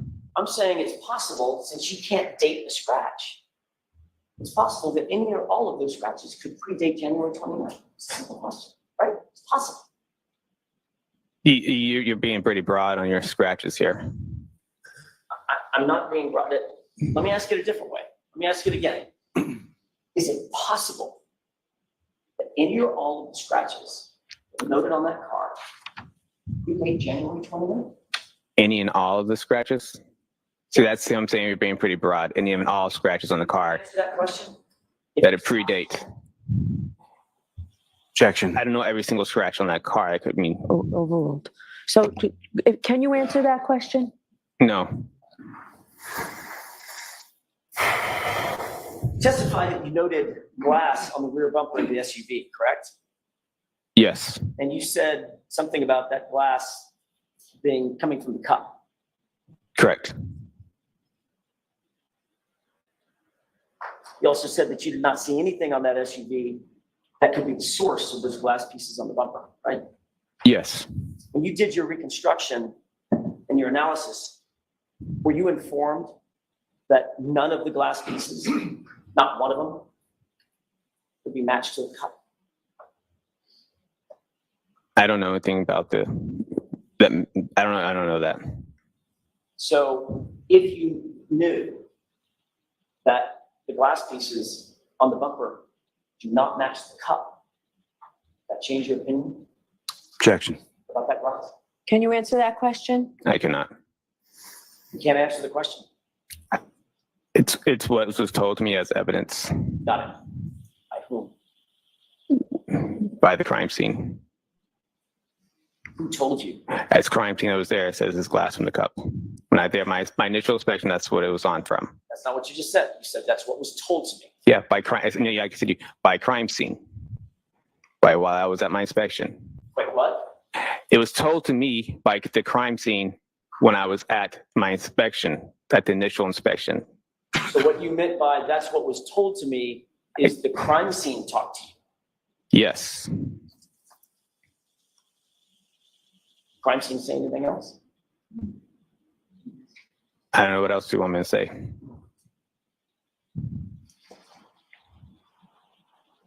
Did Trooper Proctor tell you that those pieces of glass on the bumper are somehow associated with the cup? No. Just the crime scene told you. Correct. But if you knew that the crime scene was incorrect, and in fact those glass pieces don't match the cup, would that change your opinion? Objection. Sustained. Would it change your opinion in any way if you knew that the glass pieces do not match the cup? Objection. People, guys, this is No. embarrassing. I'm sorry. This is like legit embarrassing. No. I don't. Yeah, yeah. It's a glass from a cup. It's glass. It's not. It doesn't belong to the vehicle. It's glass. But if I told you it didn't match that cup, What? your opinion? Objection. Does that change your opinion? Are we talking which cup? We never established which cup we're talking about. How many cups have we been talking about, Trooper? You said that cup. One from the scene. Okay. That cup. I'm talking. I just want to make sure that we're on the clear path here. On the clear what we're talking about. Absolutely. Okay. All I said, it's found next to John O'Keefe's body in the snow at 34 Fairview on January 29th, 2022. You got the cup in mind? Yes. Okay. That's the cup. When I say cup, that's the cup. Okay. Would it change your opinion if I told you that the glass pieces on the bumper don't match that cup? What's my opinion on it? All I said was glass from a cup. That's the only opinion I had. It's glass from a cup that was on a bumper. Are you saying a cup? A cup. A cup. It's not glass from the car. That was my opinion on it. I never said it matched to the scene. You didn't. I never said that in my thing. I said it's glass from a cup. Okay. It's safe to say you didn't do any testing to determine the forces necessary to shatter a taillight on a 2021 Lexus 570, right? I did not do testing.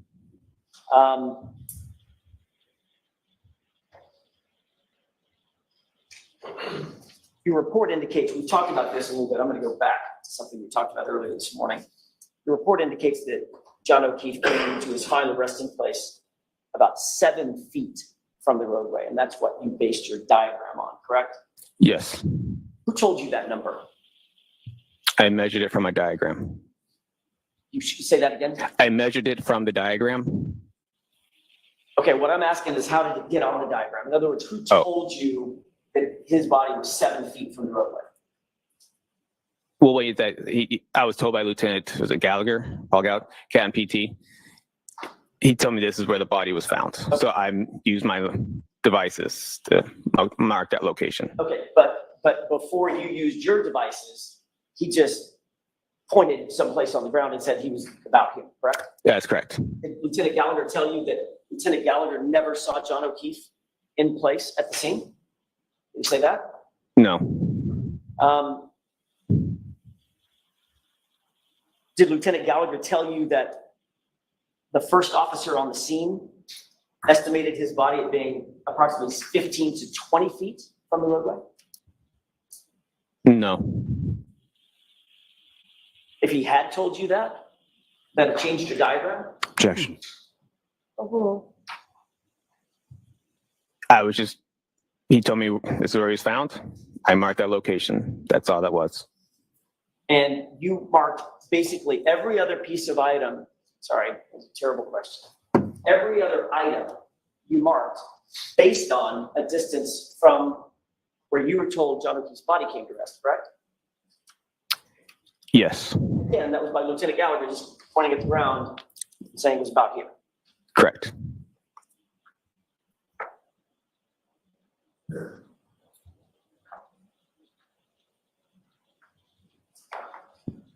Was there a single member of the team that was out when you were being shown where the body came to rest? Was there a single member of that team who actually said they saw John O'Keefe's body in place? Objection. I'll allow it. What do you mean team? Canton PD? Whoever was there. Who was there with you when you started doing your measurements, et cetera? I said Lieutenant Gallagher. That too. Just you and him? And myself and I was training a trooper at the time. She was there. You were training a trooper at the time? Yes. Okay, so my mistake. I assumed that there were several people out there. Just you and Lieutenant Gallagher? Yes, that's why I was confused by the team. All right. And again, Lieutenant Gallagher didn't tell you that he never saw John O'Keefe's body in place? No, I don't think so.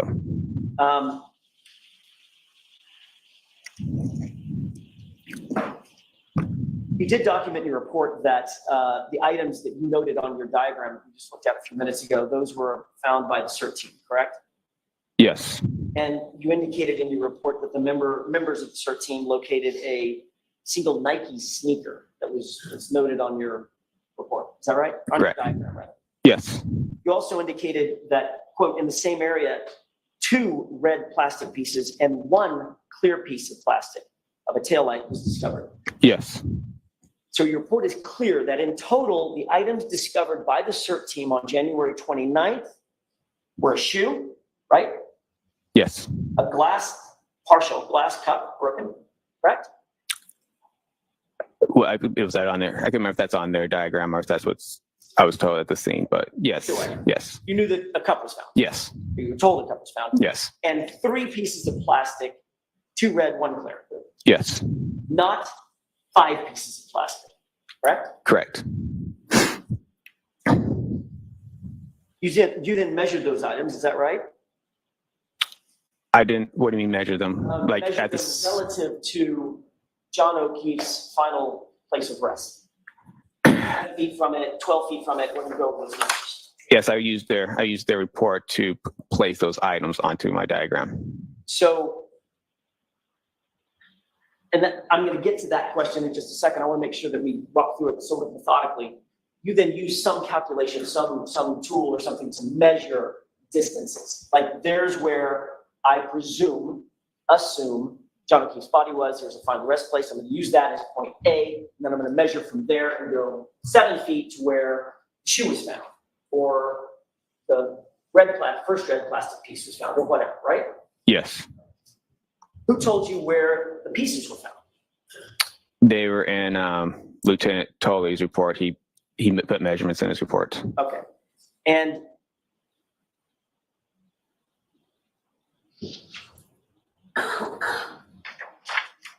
you noted that the shoe was 9 feet. Yes. You put that in your diagram.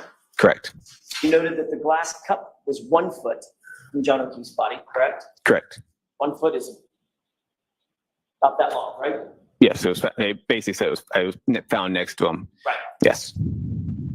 A piece of red plastic 7 feet from John O'Keefe's body, correct? Correct. A clear plastic piece 10 feet from John O'Keefe's body, right? Yes. And a red plastic piece 12 feet from John O'Keefe's body, correct? Correct. What part of his body were you measuring from? Like center of mass. So he's 6'2". Yes. Did Lieutenant Gallagher tell you where his center mass was?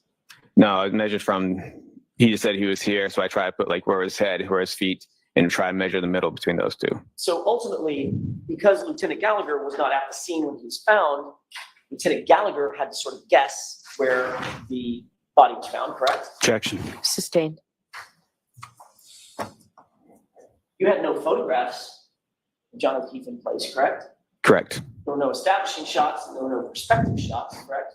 Correct. There were no relative shots, meaning this is relative to that, I can measure that and figure out distances, correct?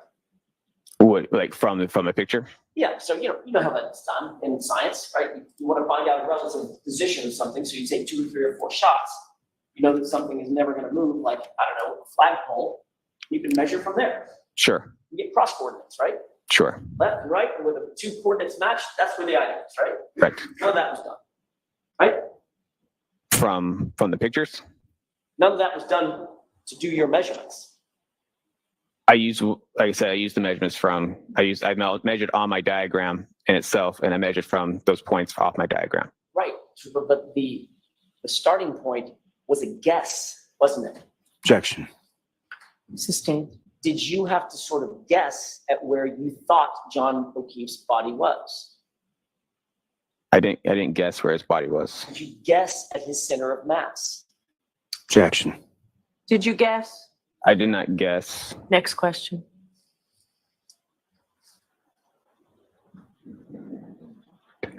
You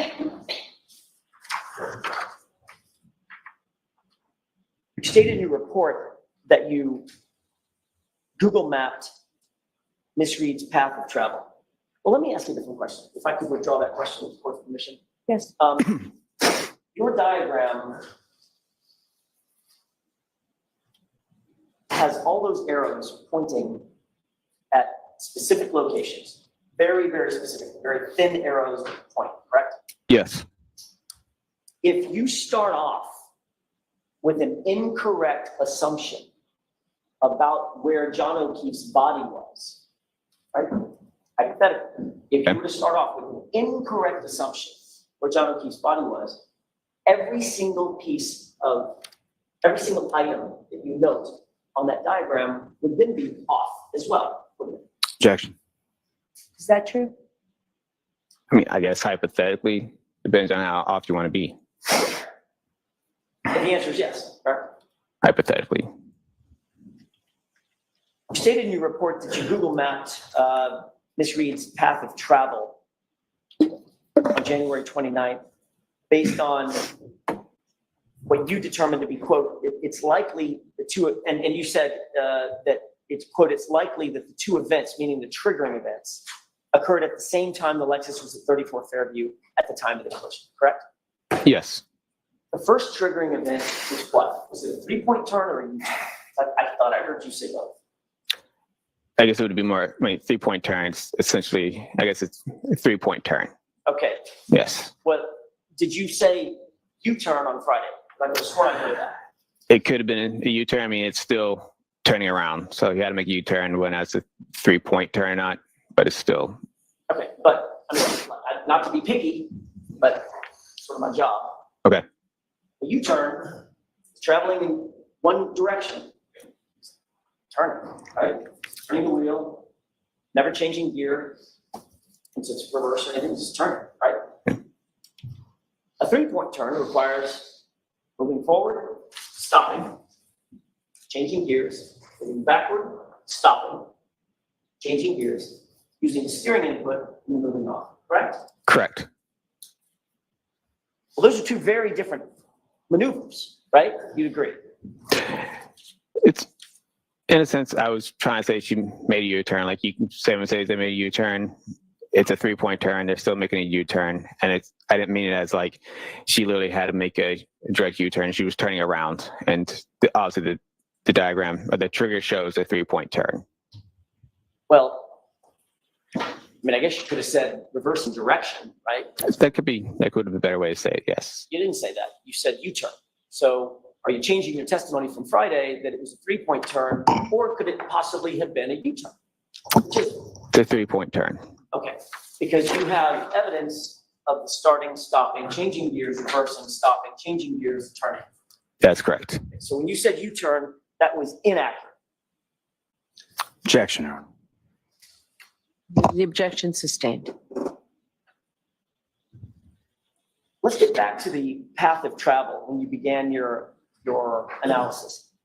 How did you know what the Lexus's path of travel was that day?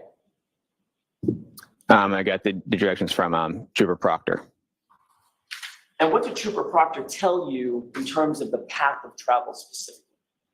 Starting point and an ending point, tell you the exact path Lexus traveled. No, all I got was mostly just the addresses. Okay, so if you've got 2 points on a map, and Trooper Proctor told you Lexus traveled from point A to point B, there are multiple ways to get from point A to point B. You'd agree with that, right? Yes. You picked one of those, right? The path of travel includes freeways, et cetera, right? Yes. But as you sit here, you don't know what her actual path of travel was, because it could have been something different, right? It could have been something. That's why I gave a range on my diagram. Do you have any scientific evidence to establish what her actual path of travel is, or did you just guess at the path of travel? I got the addresses from Trooper Proctor. I put them into the thing, and then one of the possibilities of 36 miles, and that was after looking at all of them, at 36 miles is a possibility. Right, understood. So that's what I'm trying to get to, Trooper Paul. Okay. That's one possibility. There's 36 miles, Mm-hmm. one route of travel, right? Correct. There are other possibilities, right? Yes. So between and among the possibility that you picked and the other possibilities, you just sort of have to guess. And there's no science to it. You said, I'm going to pick that. You put it in my report, right? No, that's not how that works. Okay, why don't you tell me how that works? Her odometer mileage on the car from the download and the time we had the vehicle shows 36 miles. So when I plugged those addresses into Google, it came up as 36 miles as a possibility. And you knew that there was another route of travel to the same location, correct? What do you mean? There were alternative routes of travel to the same 2 points, from and to the same points, correct? Yes. Yes. You could have tried to extract the location data from Ms. Reed's cell phone to determine the exact route of travel, correct? I don't know. I don't have access to the cell phone extractions. So that answers my next question. You did not even attempt to do that, did you? No. You did attempt to analyze the key cycles for the Lexus in order to determine placement of that vehicle. You just talked about that with Mr. Lauper, right? Yes. I want to be clear for the jurors because most people have probably never heard of key cycles. A key cycle does not have any location data associated with it whatsoever, does it? Correct. It just shows you when a vehicle is turned on, the ignition is on, and off. That's one cycle, correct? No. Tell me what I've got wrong. key cycle, the car doesn't have to be turned on. Say that again. It could go from off to run. The engine doesn't have to be started to off. Understood. So if it turns on, well, every single ignition is a key cycle. Every time the engine turns on, that's absolutely a key cycle. Once it's turned off again, right? That gets recorded as an ignition cycle. Right. So a key cycle can be an ignition cycle, but it doesn't have to be an ignition cycle. It also can be just turning the sort of accessory on, right? The key cycles turn the accessories on. All right. But it doesn't, my question was, where we started with this conversation is, it does not have any location data on it whatsoever. Correct. All right. So when you drive your car, you walk out, get in the car, turn the ignition on, start to drive, get your location, turn it off. That's one key cycle, right? One ignition cycle. But and I'm going to use the word key cycles because you use the word key cycles in your report. That's what we're talking about. I'm using that because that's how the trigger was read. That's how what? The triggers were read on the text stream. That's how they read them, key cycles. By key cycles. Yes. I'm going to use that phrase key cycle. Okay. We're talking about the same thing. It's an ignition on, ignition off cycle. Doesn't have to be on. So you mean the engine doesn't have to be turned on? Correct. Right. But if you're seeing triggering events, I'm trying to be tricky here. Seeing triggering events, the car's in motion, what does that tell you? The ignition's on or off? The ignition's on. Right. That's what I'm getting to. But it has no location data associated with whatsoever. It could be here, it could be in Wyoming. The car wouldn't know the difference. It's not going to report the difference to you, correct? On the key cycle, Right. On just the key cycle. The key cycle does not This give is out so important to the locations. transparency. Say that again? The key cycle does not give a location. Right. So your analysis is trying to go from a known key cycle that you can figure out and then work backward from there to try to figure out where the car was on a particular ignition cycle or key cycle, correct? I didn't use the key cycle to put it back. Say that again? I did not use the key cycle to place the car back in its location. The key cycles were, all I got from the key cycles is that they occurred close within proximity to the time we've had the vehicle, not basically saying that this was the location based off the key cycle. Well, let's look at Exhibit 591 with the court's permission. Okay.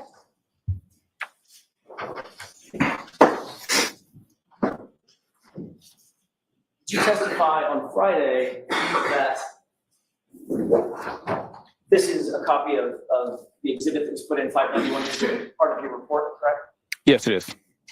And this is a chart that shows when move to this arrow. That arrow indicates top and bottom where your testing occurred, correct? Yes. And we move over to the left. That is key cycle what? 1164. Right. So you've testified, and we can turn the lights on. Your Honor, I don't mind if that stays up. We can turn the lights on. I don't think it hurts anything.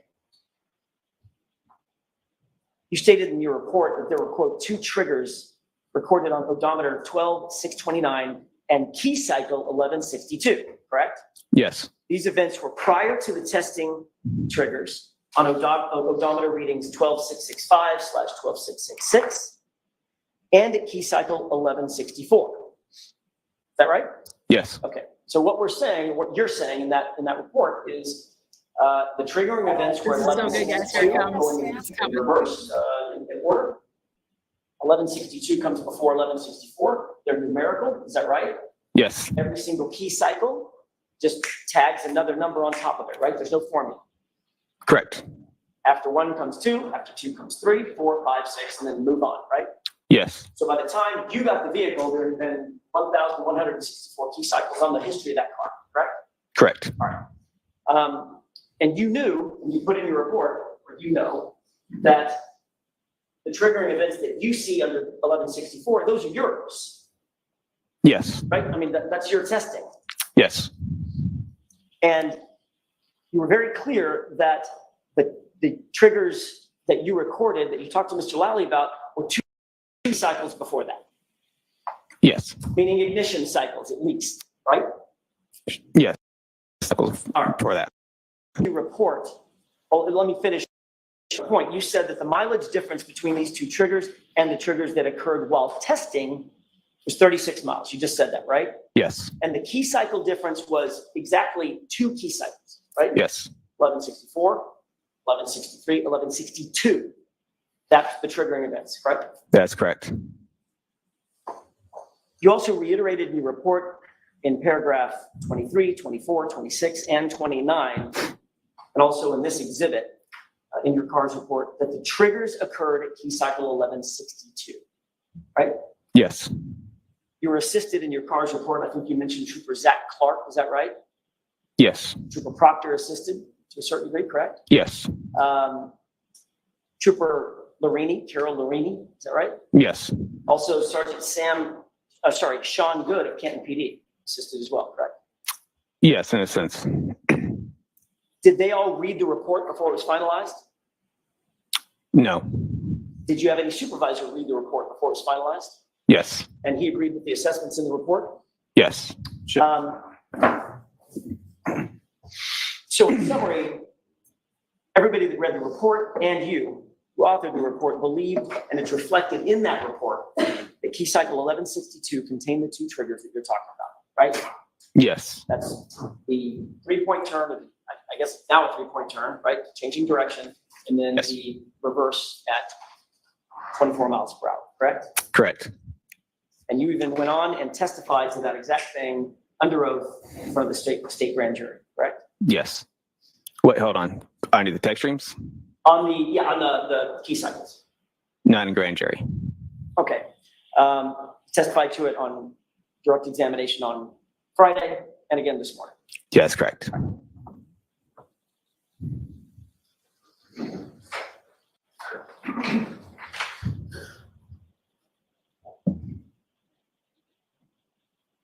If your testing occurred at key cycle 1164, that means you turned the engine on, the ignition on to start your testing, correct?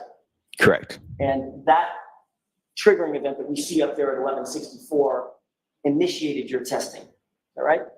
Yes. All right. So that 1164 is where that's where there's no more unknowns, in other words. Right? You know exactly where the car is, who's in the car, who turned the car on, and what the triggering events were and what they reflected, because you did it, correct? Correct. You. Yes. So that would be the cornerstone, basically, of your entire analysis of key cycles. Say again? The cornerstone, in other words, the one known that is immovable, it's immutable, is 1164 began your testing. Is that right? Objection. Is that right? I'm going to allow the question. Yeah, that's when the car was in state custody. All right. So starting at 1164 and counting backward, before you started your testing, you know that the SUV had to be started, the ignition had to be turned over, and it was driven to the Sally Port in Canton at 5:31 p.m. from a tow truck on January 29th, correct? I didn't know that. You did or did not? Did not know that. Okay. Assuming that the car had to be started and put on a tow truck, that would be key cycle what? I don't know how. I can't speak to the fact that recorded a key cycle at that time. I can't hear you. I can't speak to the fact that would record a key cycle at that time. Okay. If the car was turned on and driven onto a tow truck, would that be a key cycle? I don't know because these keys record different ways, so I can't speak to how or why it did not record on there. All I can speak to is that those are the key cycles. The odometer mileage is more what I was going after on this whole thing. Trooper Paul, you just said unequivocally, when a car is turned on and then turned off, called this shit. There's a key cycle. I said when the car without the ignition on. That's a key cycle. Right. That's correct. That's what I mean, when it's turned on, when the engine turns on. That's the definition of what it is. I can't speak to why it didn't go on, why it did not record. Well,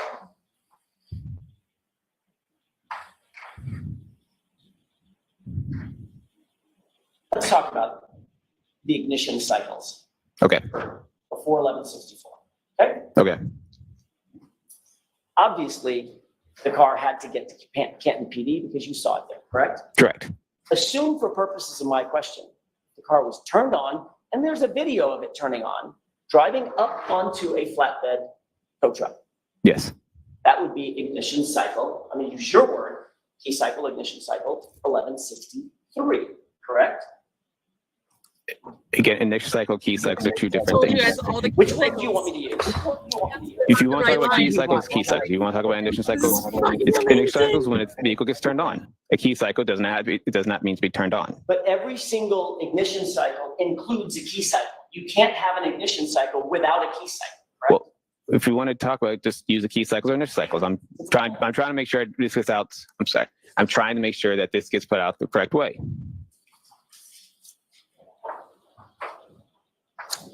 Every ignition cycle includes a key cycle, correct? In a sense, By definition, it has to. it doesn't have to. They record multiple different ways. You can have an ignition cycle. He's without a turtling. key It's cycle. when, it's when your shoulders come in. I You don't know start how it turtling. recorded, but Yeah, you it could turtling, happen. motherfucker. Explain it. How could that possibly happen?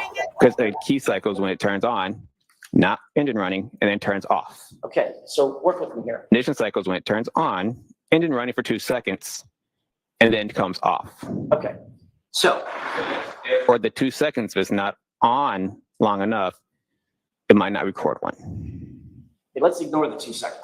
Okay. That's not what we're doing. Okay. All right. Let's assume that it's an old-fashioned type of key. Okay. Halfway on, the electricity is on. It's like it used to be called ACC. Accessories, right? Yep. That's a key cycle, correct? For that intensive purpose, yes. This vehicle's not a key cycle. They're not a If thing. you keep turning, Okay. and that turns the engine on, right? It turns the engine on, correct. An ignition cycle, right? Yes. Well, then turns off. So ignition cycle necessarily includes the precursor key cycle, correct? Even though every key cycle might not include an ignition cycle. Would you agree with that? In that scenario, yes. Fine. Okay, with that definition, I want to talk about ignition cycles because I don't want to get confused about accessories. Just assume the engine. Okay. turns on, right? Okay. If you started your testing at 1164, then if the engine was turned on, thereby indicating initiating a key cycle, driving the car onto a flatbed truck, and then hauling it over to Canton PD, that would be key cycle 1163 in that hypothetical, correct? It could be. Okay. Then going backward from there, if the SUV was, I'm sorry, let me add one event that I just forgot. It had to get off the tow truck in Canton and be driven into the Sally Port. Did you ever see that video? No. Being driven in? No. If there was a video showing that the car was actually driven into the Sally Port, that would necessarily be a key cycle, correct? Possibly. Okay, so that would be key cycle 1163. My mistake, I was missing one, right? Okay. Before that, if the car was turned on and driven onto the flatbed to get to Canton, that would be key cycle 1162 in order, correct? We're going backward. It's possible. All right. Before that, if the car was started and the car was driven from One Meadows Avenue to Karen Reed's parents' home in Dighton, that would be another key cycle, 1161, correct? They're possible. Before that, if the SUV was started and driven by Miss Reed from the garage at John O'Keefe's house to Jennifer McCabe's house at 5:07 in the morning, that would be another key cycle, correct? 1160. Is that right? It's possible.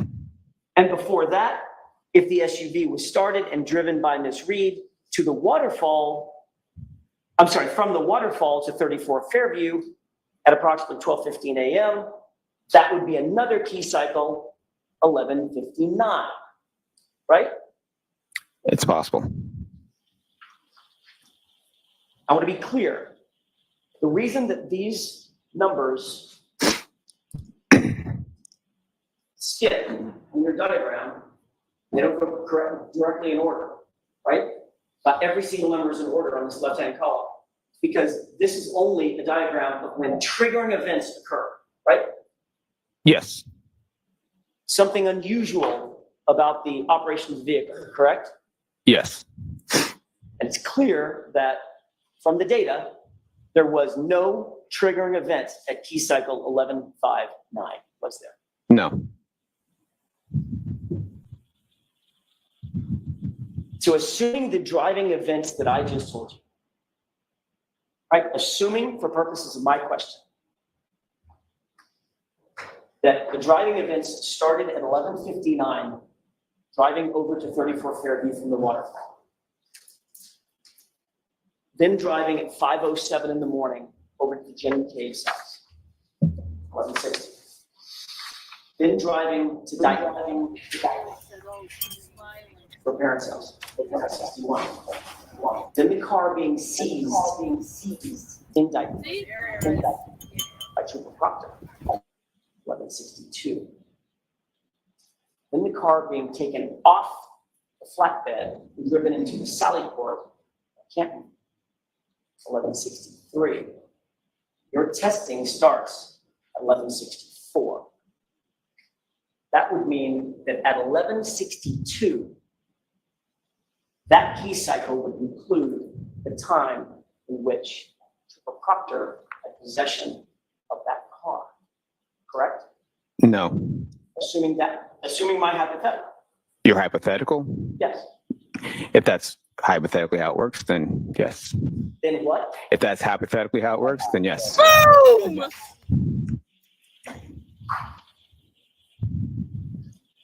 On June 9th, 2022, you were asked by a grand jury whether you knew or had done any scientific testing to determine the distance a body would actually travel struck by a vehicle. Remember that? Not that specifically. Not in that way. Do you remember answering that you had not, I'm just paraphrasing, that you had not done you hadn't finished your report yet? Why don't you show him? He said he didn't remember it that way.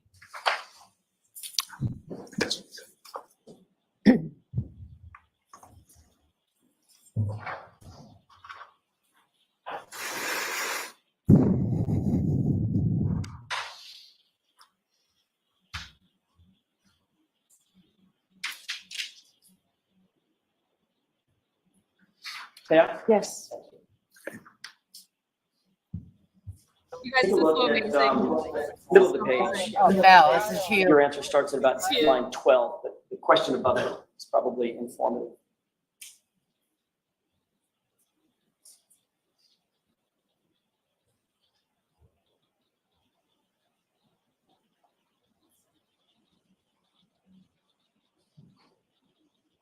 You have that in mind? Yep. May I? Yes.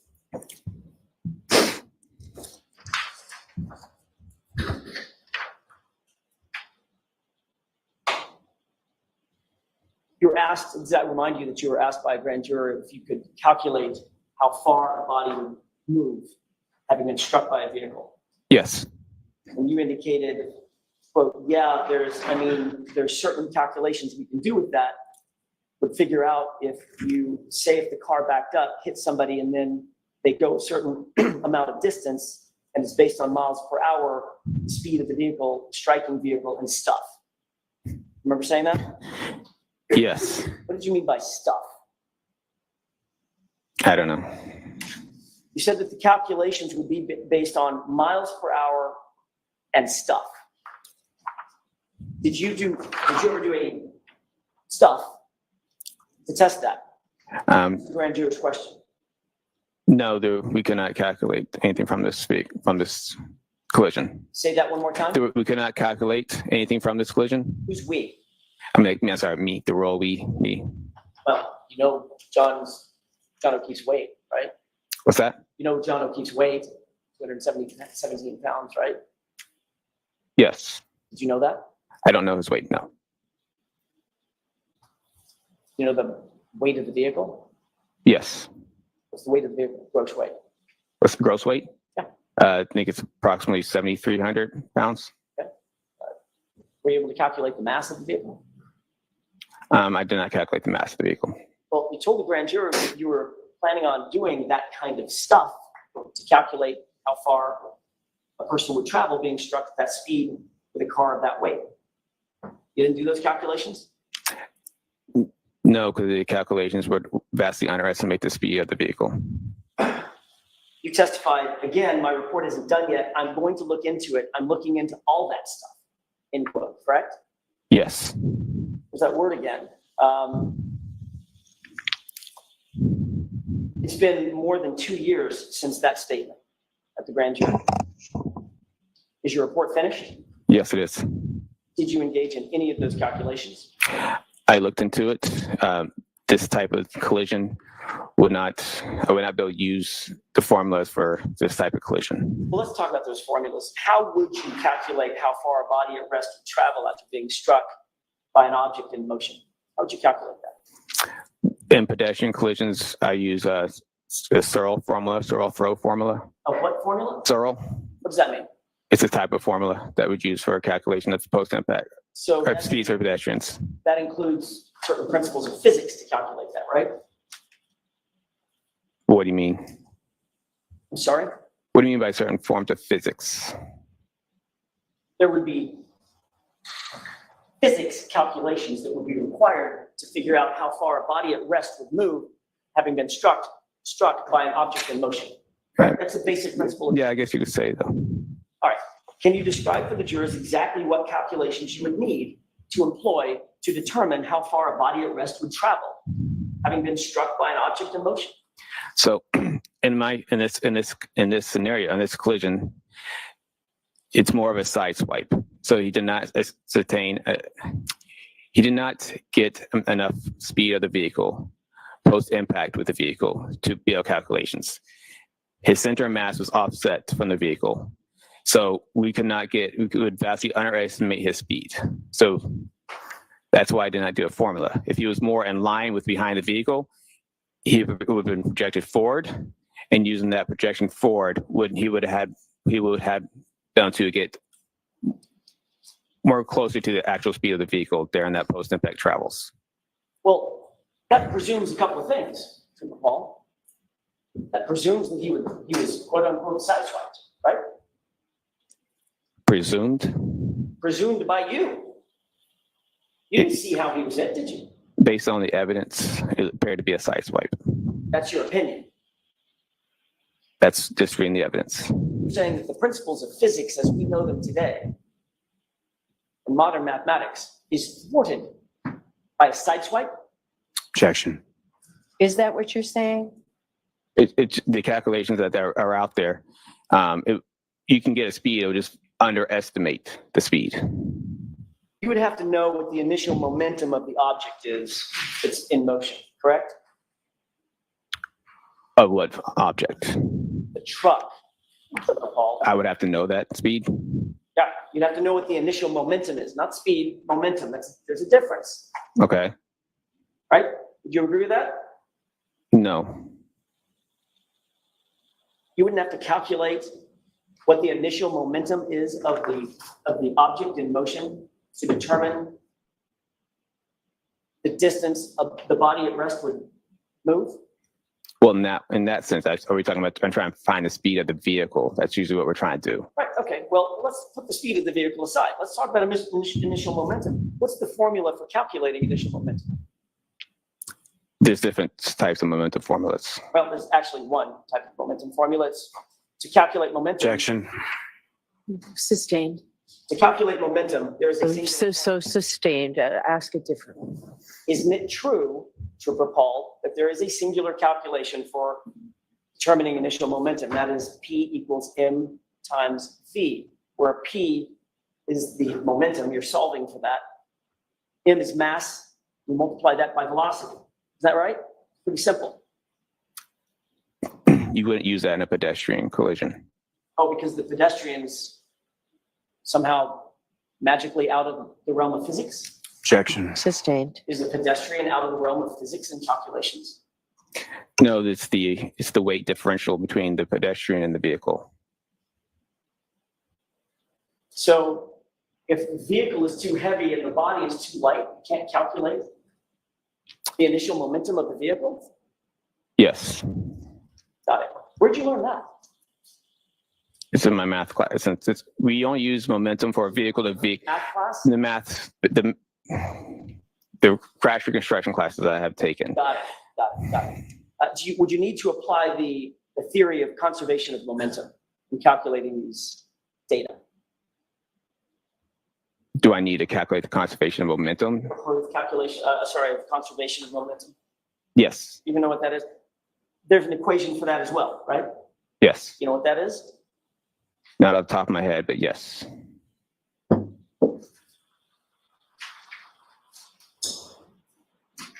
Based on the basic principles of physics, is the total momentum of the collision greater or less than the total momentum after the collision?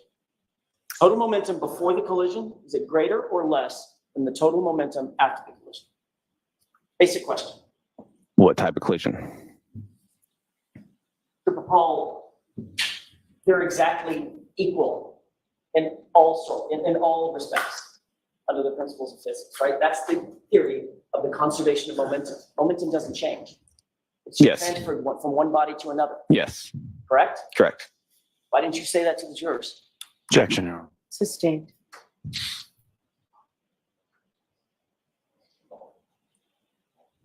Trooper Paul, if you were qualified to quote, look into all this stuff, you would probably know these answers, wouldn't you? Objection. Sustained.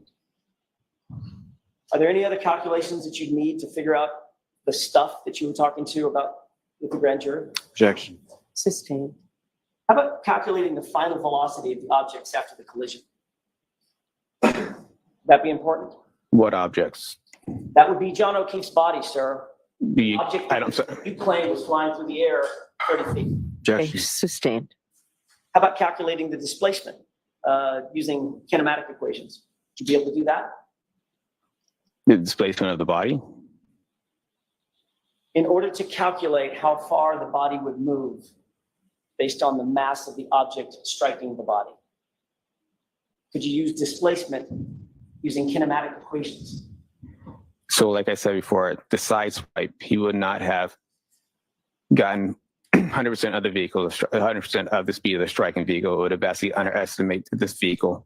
You couldn't hit a person and side swipe them, spin them off to the side and have that and get a speed from those calculations. So you're saying that the discipline of physics cannot figure out how far John O'Keefe's body would move, but you personally figured out that he would have flown now somewhat, or been projected somewhat 30 feet. Objection. Sorry? Sustained. Are you saying that the principles of physics are incapable of determining with the proper calculations how far John O'Keefe's body would have moved given the collision at issue? Objection. Is that what you're saying, Trooper? No. Okay, next question. Well, you just said because it was a side swipe, all these calculations, these physics calculations are inapplicable, right? But I'm saying it would underestimate the speed and the distance. The truth is, Trooper Paul, you have no idea what all these physics calculations mean, do you? Objection. Sustained. You've not been trained in physics formally, have you?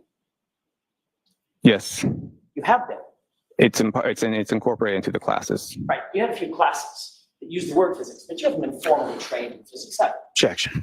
Sustained. You haven't been formally trained in kinematics, correct? It's in the aspects of all our crash reconstruction classes. You haven't been formally trained and hold no degrees in biomechanics, do you? I do not have a degree in biomechanics. In fact, basically what you did in this case was calculated ignition cycles. And you got those wrong, right? Objection. Sustained. Come on, Mr. Jackson, ask the appropriate part of the question, you'll get it.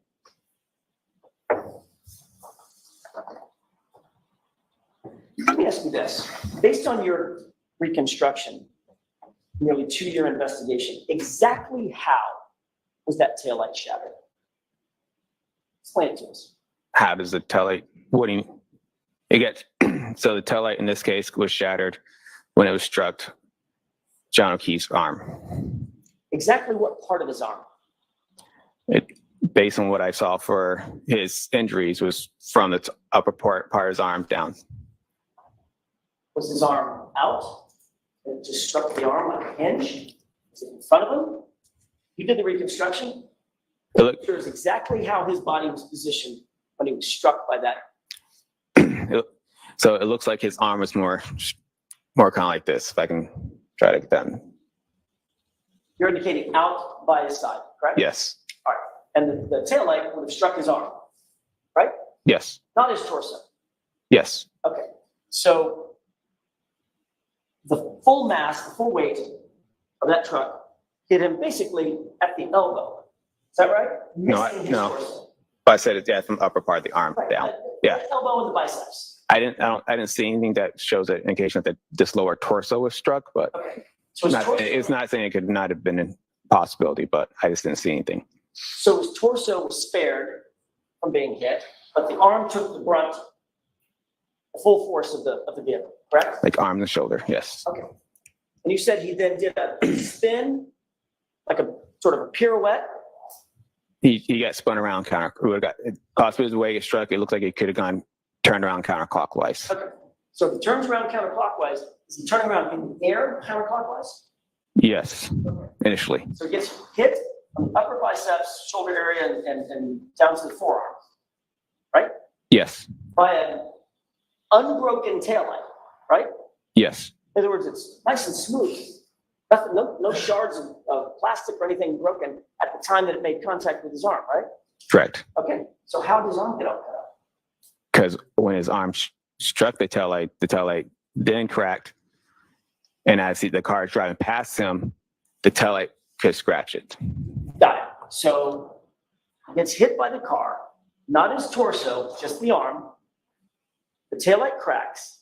And as it passes by, his arm stays with it long enough to get striations, those scratches that you see, those lacerations, I'm sorry, those abrasions that you see, right? In a sense, yes. And at the same time, he does a pirouette and flies 30 feet to his final point rest. I don't know if he did a pirouette. Well, I'm using the word pirouette. He spun around. He started rotating counterclockwise. I don't know how far he ran counterclockwise, but he started rotating. According to that, would push him to rotate counterclockwise. Whether he went counterclockwise all the way to his back toward the ground, it seems like a most likely possibility. Did you account for the fact that his arm is on a hinge? Is what? Say again? Did you account for the fact in this scenario that you just told the jurors that his arm is on a hinge? On a Called his hinge. shoulder? Okay. Okay, so the arm got hit. Didn't his arm just swing? I said arm and shoulder area, so his arm could have been considered part of it. Even if his shoulder got the upper, Okay. pointing to his upper biceps. Mhm. Right? There's no injuries on his shoulder, not a single one, not even a bruise, right? Like I said, it looked like to me it was from up here. I don't know how far I can up back here, but it was up here. Well, So you're the one that talked about his injuries on his arm. yes. That's limited to about mid biceps, about mid forearm, correct? Okay. Right? Yes. No injuries on the shoulder, no injuries on the torso, no injuries on the ribs, no injuries on the back, correct? Is that right? Yes. So your theory is he got hit on the arm, took the brunt of the force from the taillight on the arm, stayed with the vehicle long enough for the taillight to explode, basically, to shatter. Then these striations get on his arm, abrasions. Does a pirouette, spin, counterclockwise, and flies 30 feet in the air to his point of rest. Yeah, it happened probably a little faster than that, though. Actually said he hit his head on the curb. I said that's one of the possibilities of when you look at the roadway, as he gets spun around kind of clockwise, it's a possibility that the curb is there, any blunt force object on the ground, as the ground is pretty blunt. Well, except in your scenario that you just told us, he flew through the air onto the light dusting of snow, grass, and dirt. I didn't say through the air. Say that again? I didn't say he got thrown through the air. Okay, I'll use your word. You got projected. Projected doesn't mean it's not incorporating just throw. Project just means you get pushed forward. There's two parts of that. There's the air, then there's the ground. Like I said earlier, the tumbling, the rolling, whatever that part of the crash would happen. Projecting is just what we call what happens to a pedestrian post impact with a crash. Okay, so a couple questions. If his arm, elbow, took the brunt of that entire impact, how do you account for the fact that he didn't suffer a broken bone? I don't know. How do you account for the fact that he didn't have a fracture? Objection. Sustained. How do you account for the fact that he didn't even have a bruise on the arm? Objection. That's sustained. Fair approach. Yes.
May I inquire, Your Honor? Yes. The truth is, Trooper Paul, you know, having investigated auto pedestrian accidents in the past, that John O'Keefe's injuries do not look anything like an automobile pedestrian accident, do they? Yes, I do.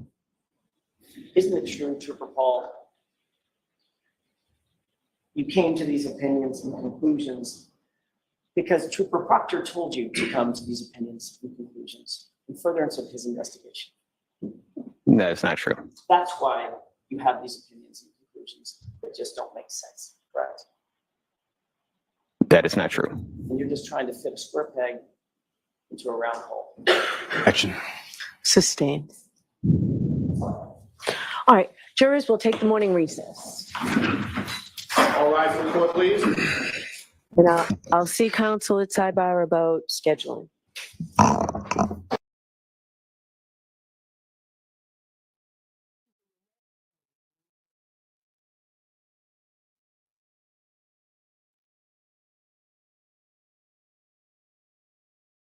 All right, guys, what is up? Oh, wow. What, I mean, Right now it's YouTube. so the big thing is that I did a spreadsheet to break down the key cycles. I knew the key cycles were off. If you look at the actual diagram of 519, the exhibit, you can see that there is one missing, which is 1162. It becomes, or it's between 1163, 11. And so when you actually go back and you do all the motions of Karen Reed's car, we knew that they were off. We knew that the cycles weren't right. I had to keep my mouth shut on YouTube because they'd be watching this shit. So, Do we have like speakers or anything? the cycles were off. I caught that literally when we were live last Friday. There was a missing line, so we caught that, and then the other part is that there wasn't enough cycles. Okay, so I caught that there was a missing cycle that wasn't even recorded, and then I knew there wasn't enough cycles. And I caught that, and that's when I told you guys. I said I already caught it, and I was like, I already got the data that's wrong. Normally on Sunday nights, like last night, I would have described all this to you guys, but I did not want to. I refused. Hey there, Karen Reed, trial watchers. This is another Anna found that there was 2 cycles missing, right, Elo? Yeah, I refused. And then she's excited that it got brought up. Alan doesn't miss a beat, you guys. It's just how it is. And Lana, you don't miss a beat. Do you miss a beat? I don't think I miss many beats. You don't miss a beat, Lana. So Lana doesn't miss a beat, but I didn't want to put it out there. I knew this was coming. And that's why I was getting all pumped.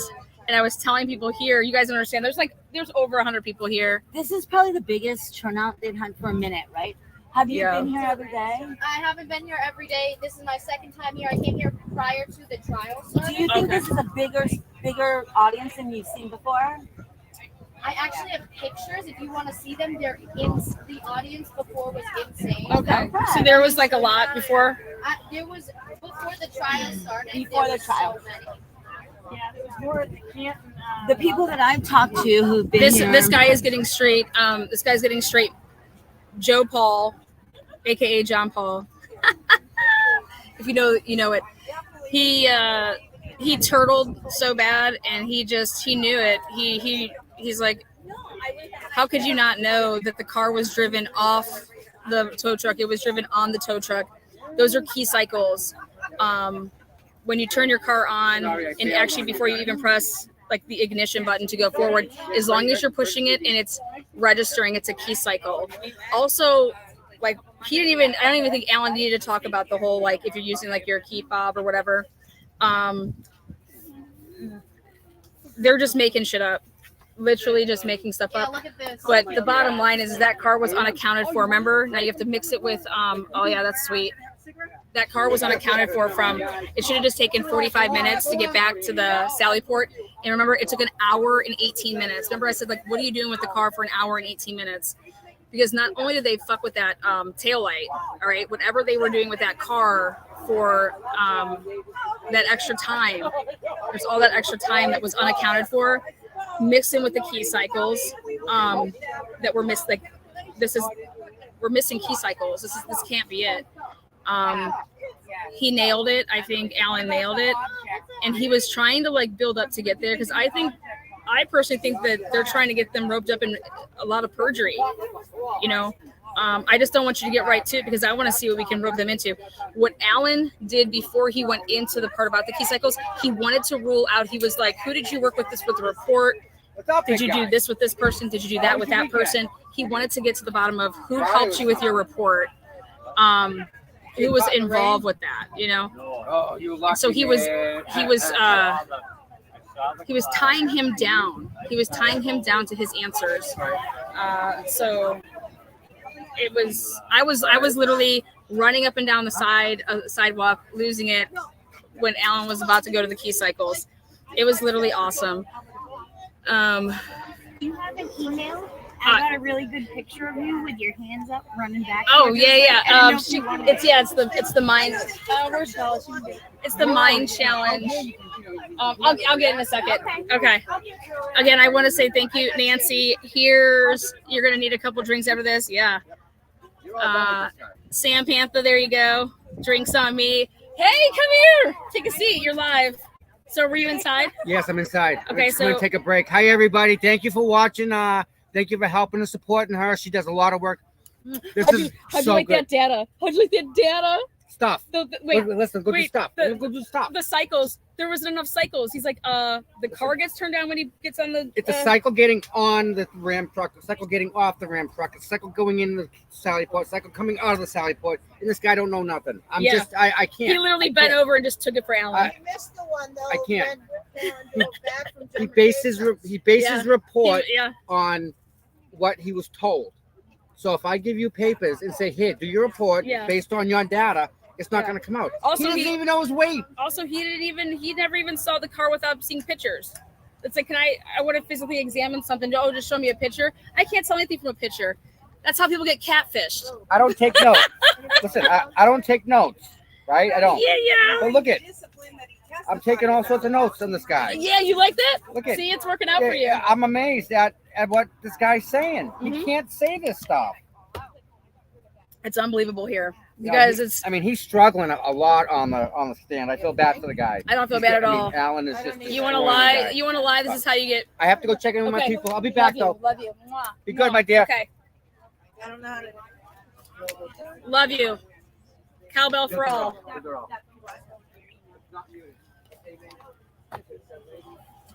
Anyways, I knew it on Friday. I was so pumped for it.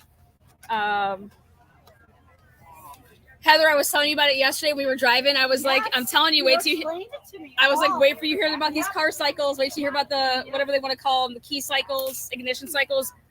There's not enough of them. The word cycle, I was like, yeah, as soon as I heard he was going to cycles, I was like, it's over. He's about to prove it. He's going to prove that y'all are looking at the wrong data.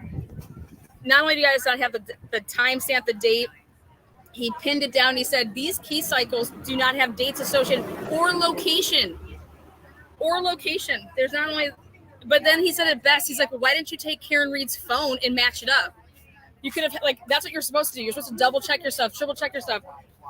I'll tell you what, in my line of work with all you guys, if I just kept being wrong about everything, y'all wouldn't come and watch, right? You'd be like, this bitch is crazy. She's just lying. She's just saying stuff.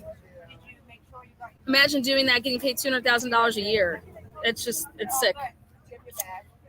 It's sick. So he couldn't answer some physics questions. I love that. In the beginning, Alan gave him like a quiz and he was failing left and right. I just can't say enough for honestly the people here. I think it's a lot easier if you're Karen Reed, seeing all of the support that you have.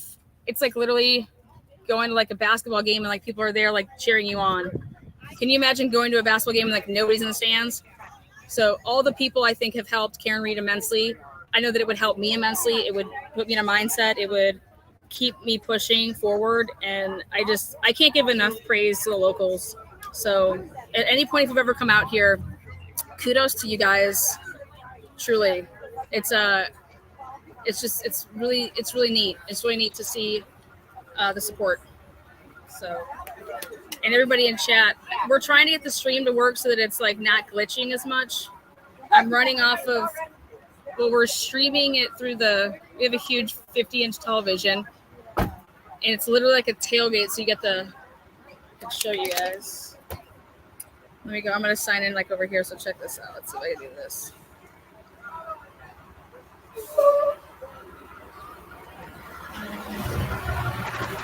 sorry, I didn't know you were live. Oh, no, you're fine. No, I'm easy going. Okay. I'm easy going.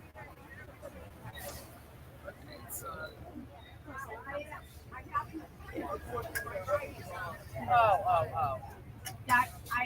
She sent that email. It's a great picture. Oh, cool. Is it like, okay, so. Oh, thank you, babe. I appreciate that. All right, let's see. Yes, but I wanted to use like a local business. Seymour Green. Oh, great. You still working? Mom's car just shut off. Oh, yeah, I think. That's great. I was just trying to pay it. Hold on. Not making a profit on it. Right?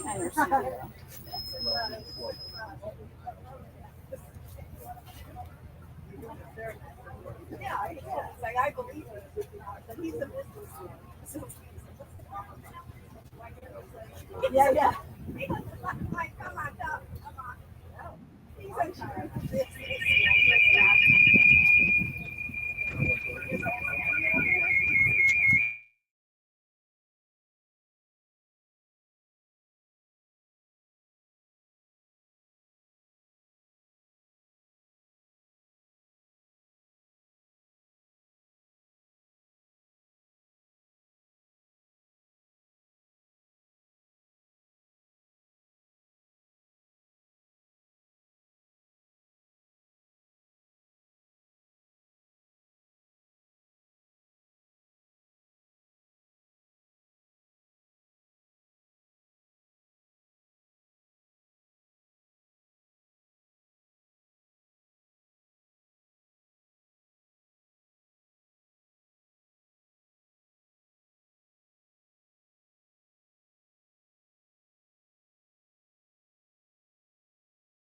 My back.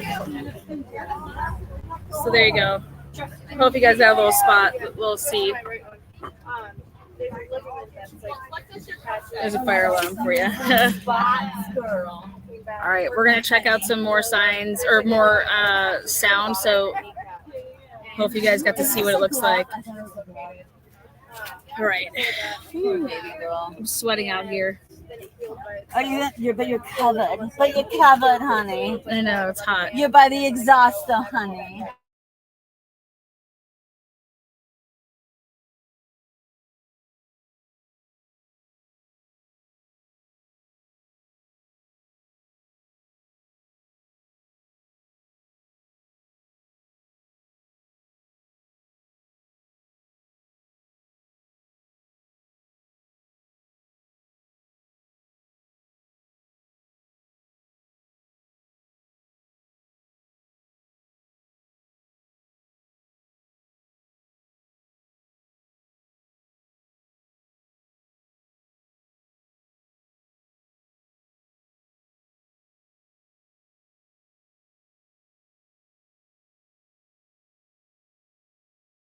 We're good. I'm covered. I'm covered, guys. Thank you.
All right, guys. Bev is a chug-a-lugging out there. I don't know what Bev is doing. Again, I just want to thank everybody for being here. If you are here, actually, like physically here, thank you for being here as well. Boots, True Crime, there you go. Thank you for the truth. Open your eyes, people. Corruption is real. It is. They are attempting to catfish us now. Yes, that's what we were just talking about over here.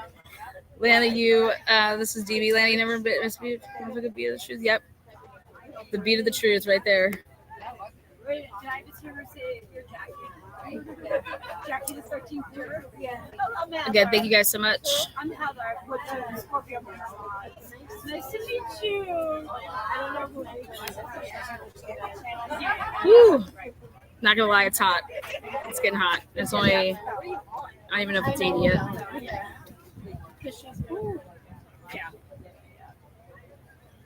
Did you hear our friend last night?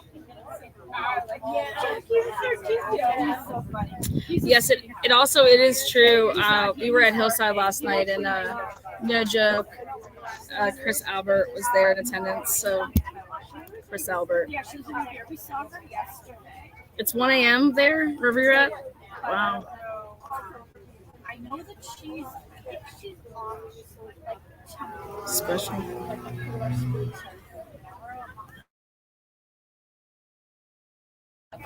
Again, they're on the morning break, so as soon as they're back, it'll be up live here. Is the is the stream got any better as far as glitching, or is it still glitching? I'm trying to.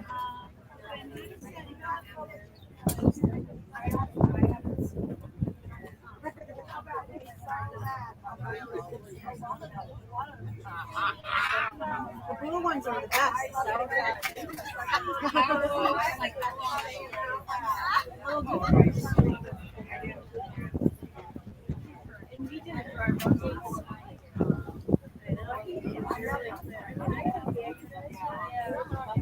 I was trying to get on. Do you think that your Wi-Fi would be better than my hotspot? I don't know. It depends on how much Wi-Fi. Oh wait, now it's saying it's better. Hold on. Oh god, it's so close to being like so good. I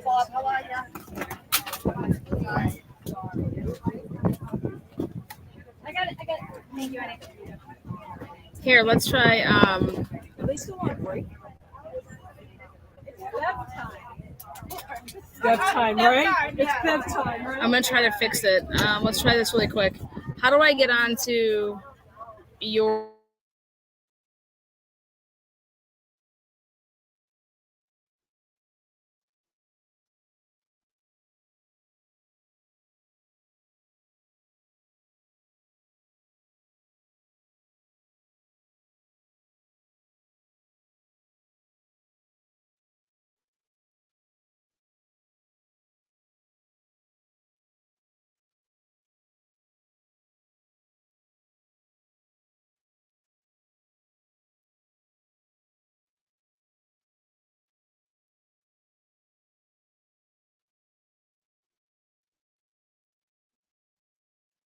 Okay, there'll be no more glitching. I think I fixed it. Oh my god, this is gonna be amazing. I'm gonna be so excited. Yes. Yes, I said about Wi-Fi when I said mofo hotspot. We're good. We're golden. No more glitching. I'm full blast. Full blast. Yes. Are you live? Yes, I got it. No, I'm live. Yes.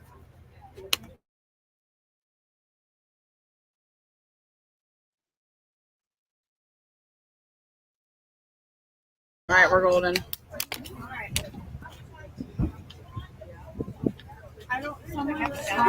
Oh, hi. Jackie, that's our chief. Shut the fuck up! But you've been such a fan for You live around here?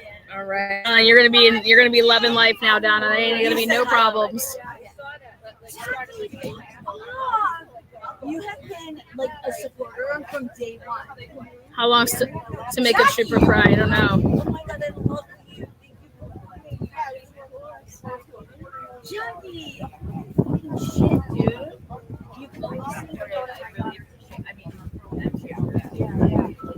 I only had my hotspot on low data. I don't know what the hell I was doing. I knew there was something wrong. I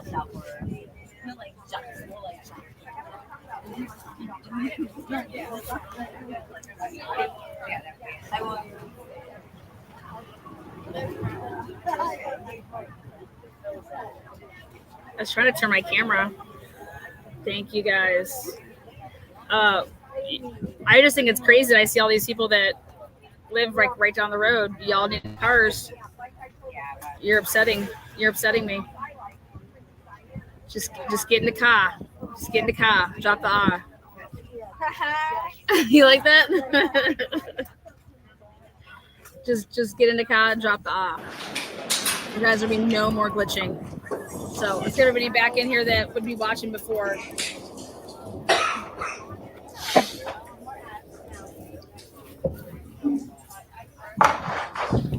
Sugar Paul just got chillaxed.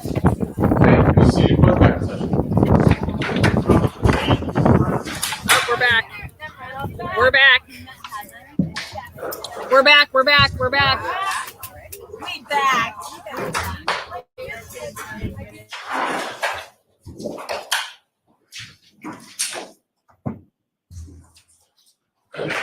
All right, Mr. Lally, whenever you're ready. Thank you.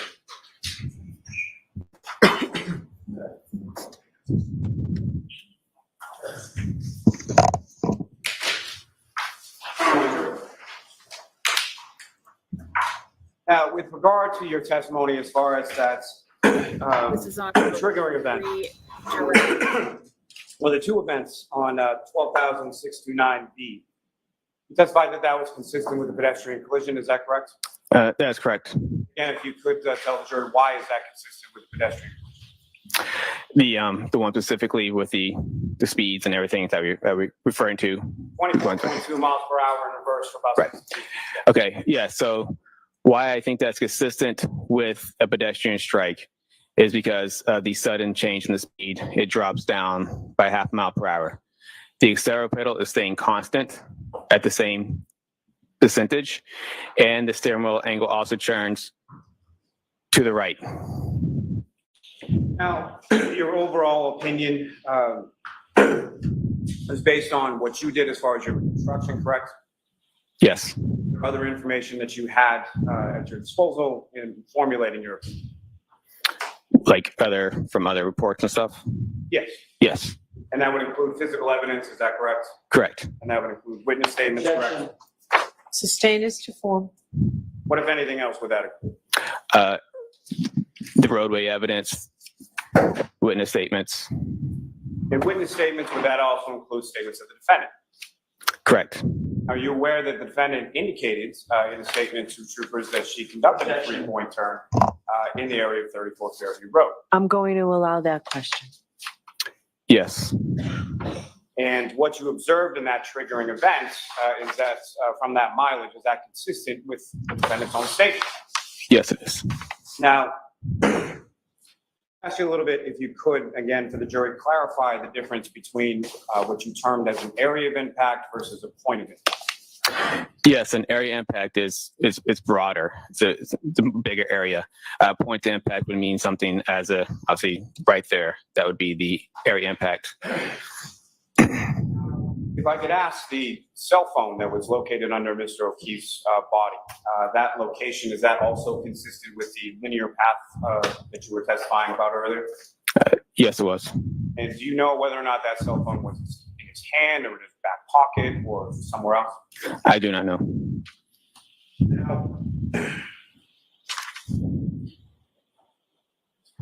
As far as let me ask you this. You were shown some photographs of some taillight pieces snare of fire, correct? Yes. As far as the area of impact, that was, from what you determined, that was Mr. O'Keefe's sneaker, is that correct? Yeah, it was within that. What I've had for no initial evidence, I said the area impact was a star in that area prior to the sneaker. Sorry, someone. So what I was saying was the area impact was prior to the area the sneaker was. It was in that path, just prior to that area. And why did you determine that it was in that area? Because that is the first point of evidence. And first point of evidence in relation to what, and sort of how the evidence was configured as it was evident to you. That was pointed to me. It was the first point of evidence away from the furthest point of evidence at that time that knew away from the pedestrian. May I approach the witness, Your Honor? Yes. And sir, I'm showing you what's been marked as Exhibit 58. To recognize what's depicted in that photograph. Yes. And Your Honor, with the court's permission, if I publish that to the jury. Okay, what exhibit number is it? 58. Thank you. And Trooper Paul, do you recognize what's up on the screen? Yes, I do. What do you recognize that? There's 34 at Fairview to the left side, and there's the fire hydrant. And as far as these photographs and the photographs shown to you by Mr. Jackson on cross-examination, do you know when those photographs were taken? I do not know specifically at what time those were taken. You don't know if those photographs were taken on February 3rd, 2022? Objection. Is the objection sustained?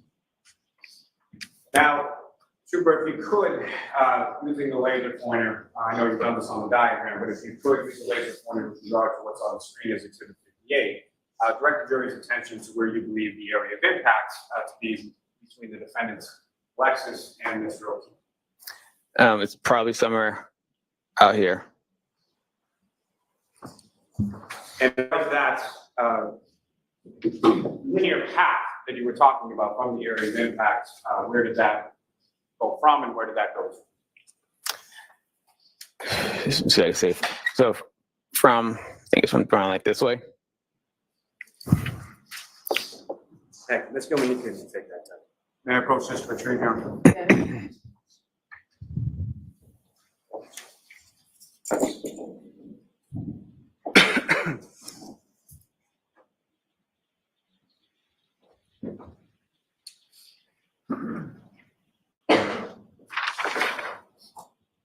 Now, Trooper, if you could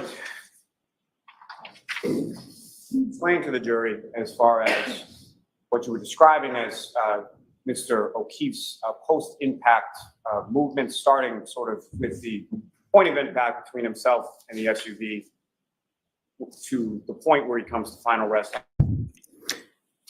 Yes, so he was struck along the right side in the area of his arm, and then he was in post-impact with the Lexus. He rotated counterclockwise and eventually hit the ground and came to final rest.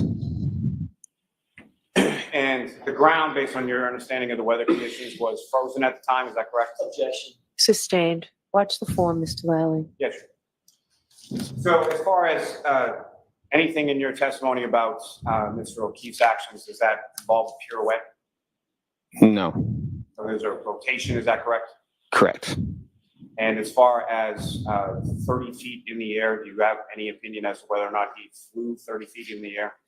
I do not have any evidence that he would have flown 30 feet in the air.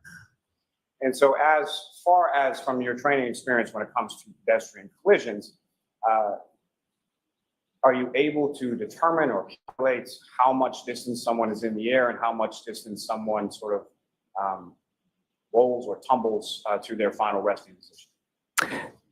Say it again. From your training experience, yes, based on this collision, are you able to determine how far Mr. O'Keefe was traveled in the air versus how far he traveled tumbling or rolling after he hit the ground? I do not have a calculation for this specific style of pedestrian crash due to the side swipe. So if I did, I could use the formula. It would just vastly underestimate the speed of the vehicle. Let me ask you a little bit about, you were talking about the Searle pedestrian throw formula, correct? Correct. And that's something developed in the course of physics specific to reconstruction by someone named Dr. Searle, correct? Correct. And that's S-E-A-R-L-E, is that correct? That is correct. And with respect to Dr. Searle's formula, why is that inapplicable in sideswipe versus some other type? Because it takes in, it's looking for more, it's not so much the formula, it's how much projection efficiency that would occur, how much percentage of the speed of the striking vehicle would have happened. In order for the formula to work, the more of the body would have struck the vehicle, the more efficient the outcome would be in the speed. In the center of mass that you were talking about, sort of in the collision sequence, what, if any, role does that play in regard to your ability to do that calculation? It would just, like I said, it would underestimate the speed of striking vehicle due to the center mass not within the rear of the vehicle. And not to twist your words or anything, but as far as when you say underestimate, that would not be an accurate reflection of the defendant's vehicle speed, correct? Correct. Now, you asked some questions about the glass and indicated that there are a number of reasons why the glass would travel with him being Mr. O'Keefe. Can you explain what those are? Yeah, the glass could have struck the vehicle also in that same way. Could have still been attached to his hand and still gone with him in the same way. It could have been attached to his body in midair. That's the multiple ways that the glass would have stayed with them.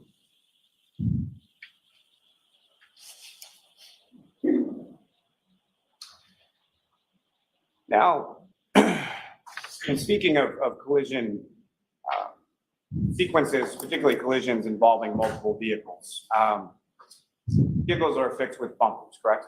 Correct. What's the purpose of a bumper on a vehicle? To help absorb the Scope? Yes. Yeah. Sustained. Your Honor, if I may, I don't believe it is. So why don't we come to sidebar?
We're at a sidebar.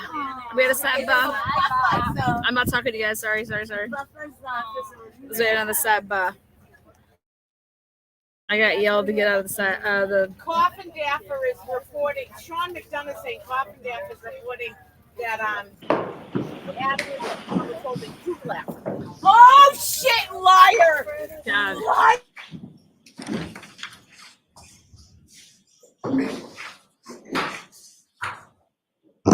So I'm sorry again, if I could ask you, what is the purpose of a bumper on a vehicle? It's there to help absorb energy from a collision. And with reference to the scratches that you were asked about on the vehicle on sort of the rear quarter panel, what, if any, relationship does bumpers or their interaction have, to your opinion, as it relates to that? Sorry, say it again. Back to what you just testified about bumpers, you were also asked some questions about scratches on the right rear quarter panel of the vehicle, correct? Correct. And what, if any, relationship does the bumpers on the vehicle and sort of their intended purpose have with relation to the scratches that you observed? So the bumpers on the side was more of this wasn't more of a direct on hit with the bumper. It was more of the side scraping of the paint of the bumper. Now, the presence of Mr. O'Keefe's DNA on the taillight, is that consistent with a pedestrian collision? Yes. Now, as far as the glass not matching, are you aware that the lab's actual findings were that the glass on the bumper and the glass on the roadway not found to be consistent with each other? Is that your understanding? If you know. I don't know. And were you also aware that the lab's finding was that the glass on the bumper was consistent with the glass on the road? I'm not sure what the lab said. Now, in order to construct your diagrams, your testimony, I believe, was that you had used certain diagrams in the process of that. Is that correct? Yes.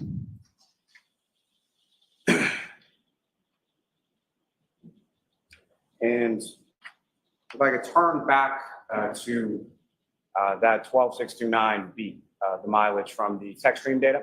Yes. The 3-point turn that you observed in the 24.2 mile per hour straight line for approximately 62 feet. How far apart time-wise within that particular triggering event were those two incidents? 8 minutes. And as far as any of the other tech stream data that you observed, was there any other triggering event that included the 3-point turn? No. Now, as far as the defendant's path of travel, is it your understanding that that was obtained from a multitude of different witnesses? Yes.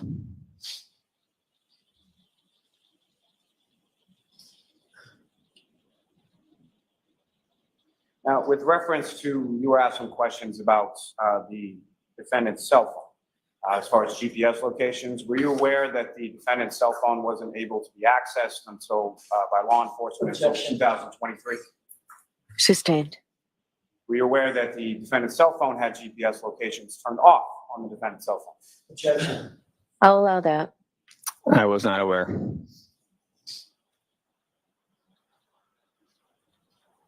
Now, as far as placing the vehicle during that triggering event, 12629B, did you use key cycles to put it back at that location at that time? No, I didn't. What did you use? I looked at the odometer mileage. And why would you look at the odometer mileage over the key cycles? Because I can physically see the odometer mileage at the vehicle at the time of my inspection. And why would, well, let me ask you this. In your opinion, as far as that is concerned, sort of backtracking to a specific location, which is more reliable, the odometer or the key cycles? I would say the odometer mileage. And why is that? Like I said, you can physically see it when you turn the car, and I know that's the odometer mileage that it's reading on the dashboard. And every key cycle, is that necessarily reported within the text stream data? No. And why not, sir? They don't record stuff that related to triggers. They don't what? They only record stuff that is related to the triggers. Okay, thank you. As far as counsel's hypothetical with regard to the key cycles, is it your opinion that that hypothetical is accurate or inaccurate? Inaccurate. And why so? Because it also be, you also add the odometer mileage onto the key cycles. So those key cycles and odometer mileage are on the same trigger. And plus the data seems consistent with everything else that's going on with this collision. Now, fair to say that you were not outside of 34 Fairview Road on January 29th, sometime around 12:20 to 12:30 a.m. Is that correct? That's correct. And so fair to say that you don't know exactly how Mr. O'Keefe and or Glass or anything that he's holding interacted with the defendant's vehicle at that time? Objection. I'll allow it. Is that true? I do not. And so based on your training and experience and the number of pedestrian crashes that you've investigated, again, if you could, one last time, just describe to the jury how you believe the vehicle interacted with Mr. O'Keefe and why. Objection. Sustained. It's asked to answer. With reference to what you've described as far as the interaction between Mr.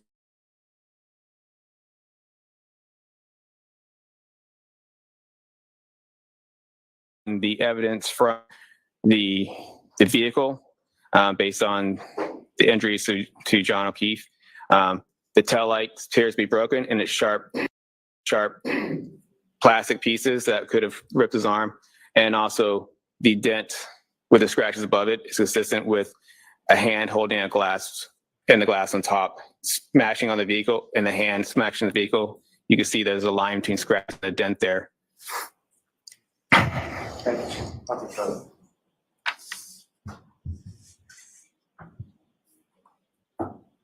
That just told me off.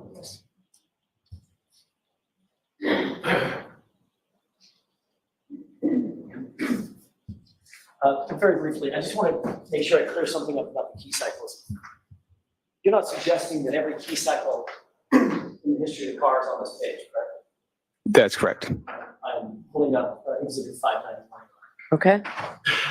That indicates key cycles that have triggering events, correct? Yes. Triggering events are something that the manufacturer includes in basically a list of items that will be a triggering event, correct? Yes. It's a list of items basically for mechanics to figure out if there's some unusual driving or unusual event with the vehicle, correct? Yes. But the key cycles go in order. They're numerical, 1 through whatever. Correct. And the hypothetical that I gave you on cross-examination, with those driving incidents, each one of those would represent a key cycle, correct?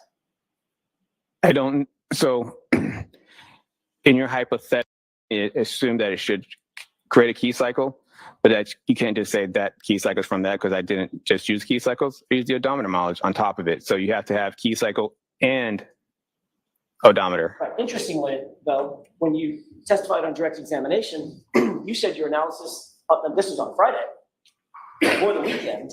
By the way, over the weekend, did you watch anything on, I don't know, YouTube or any social media? No. Nothing? No. No. Did you have any conversations with Mr. Lally about these key cycles and problems? No. Did you have any conversations with anybody about the issues with key cycles? No. Did you realize at some point between Friday and today that I was probably going to ask you some questions about key cycles? Objection. Did you realize that yourself? I assumed you would ask me loads of information. So on Friday, you didn't mention that your analysis was based on mileage, did you? Objection. Sustained. On Friday, did you mention that your analysis was predicated on mileage? Objection. I'll see you at sidebar.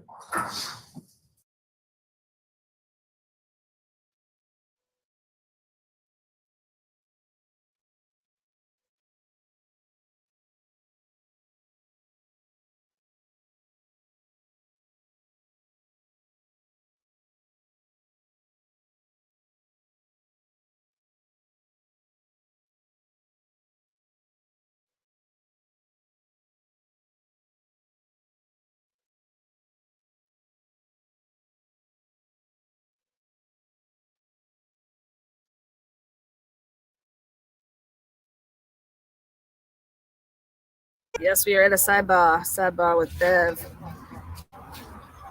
This is just wild to me. Lally objects to anything that he doesn't want Paul to answer. Lally can't even object without sighing. But just everything's an objection, and he doesn't want him to answer. Stand up without me. Paul's looking at him every time before he answers to see if he's going to object. You know. He has a chick and he object or say shit. He should allow somebody else because he's a boring.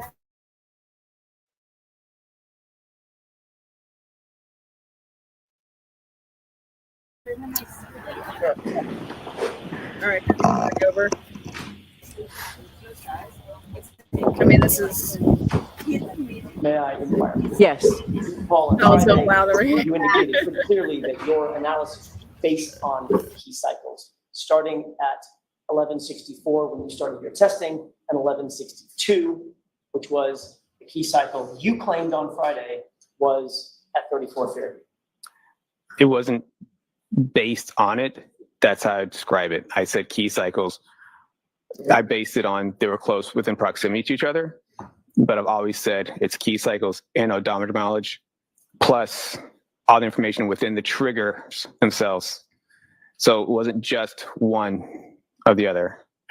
And you said on Friday that once you started your testing at 1164, it was 2 cycles earlier that had the triggering events, meaning 1162, that you claimed were at 34 Fairview.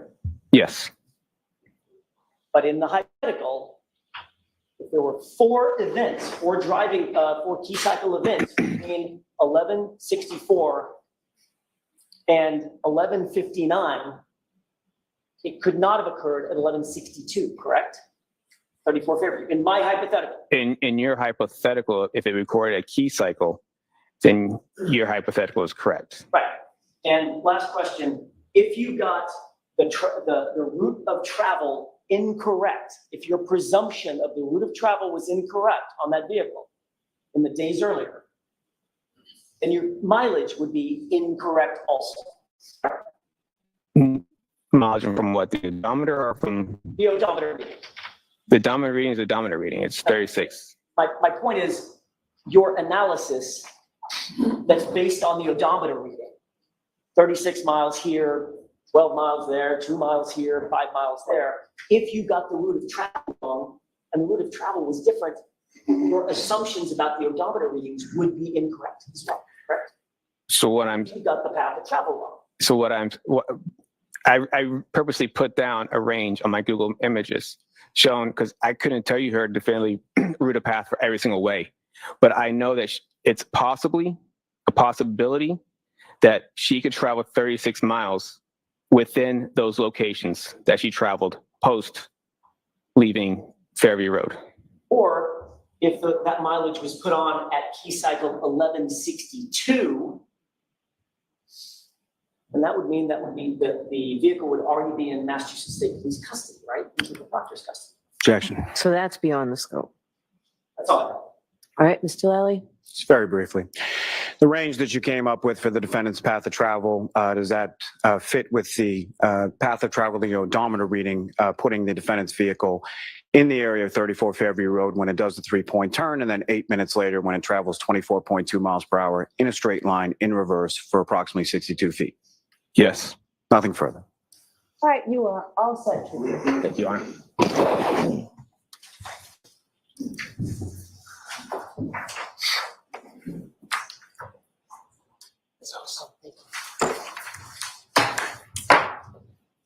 All right, so jurors, we're going to take another short break to set up some things in the court. All right, so the court, please.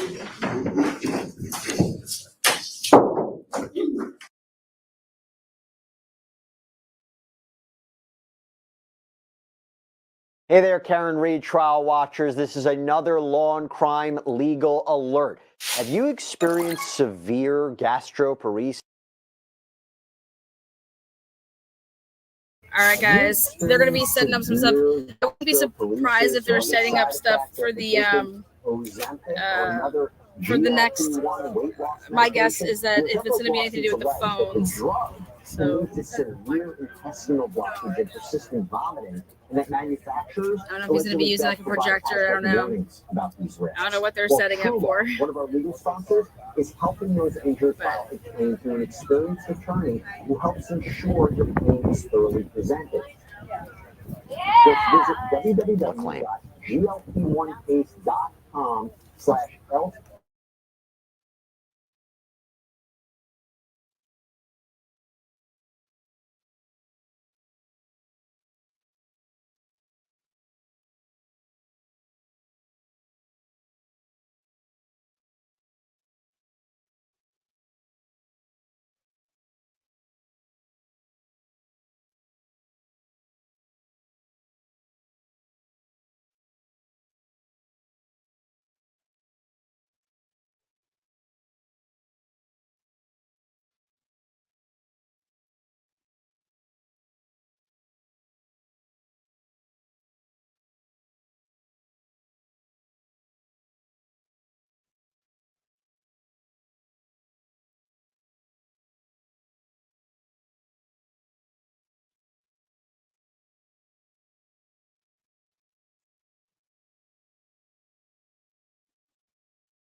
What is up? Still not back yet. Uh-oh. I don't know. They're setting up the room. Can you believe she's here?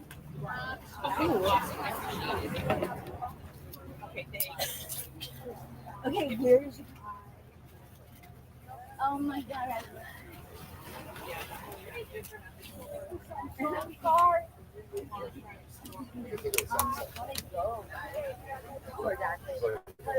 Oh, so it's the Celebrate expert, Ian Whiffin, that's coming up next.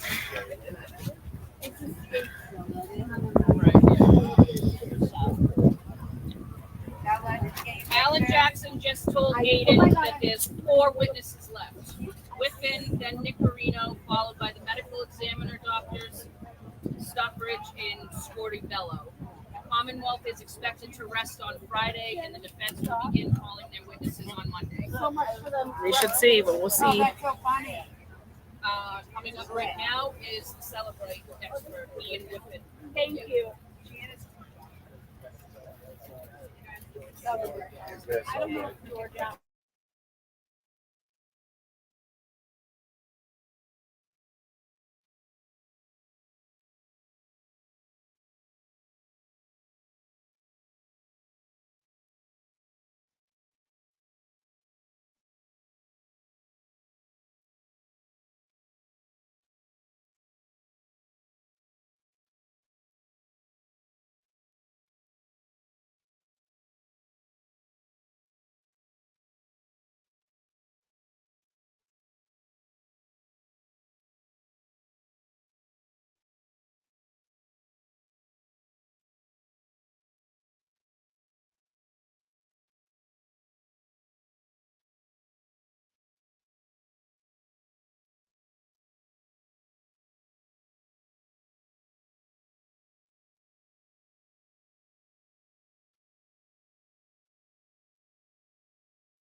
I'm assuming because they handed it to me. Celebrate witnesses next.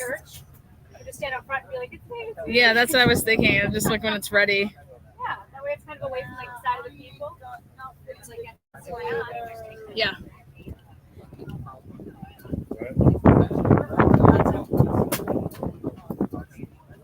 Please remember to make yourself known. Yes, TNT. Yes, we're waiting for them to set up for the cell phone Cellbrite expert Ian Whiffin. Remember his name? Whiffin. Ian Whiffin.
Ian Whiffin's coming with his own exhibits. He doesn't trust Lally.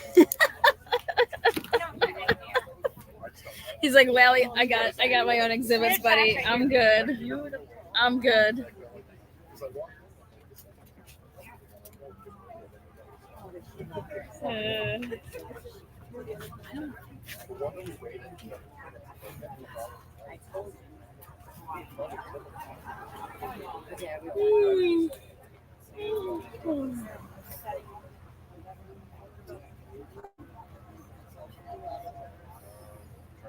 I do too, and he kept singing. And he said all that. I played it out. Made sure they. I'm good for I love what she said. I'm not a figure.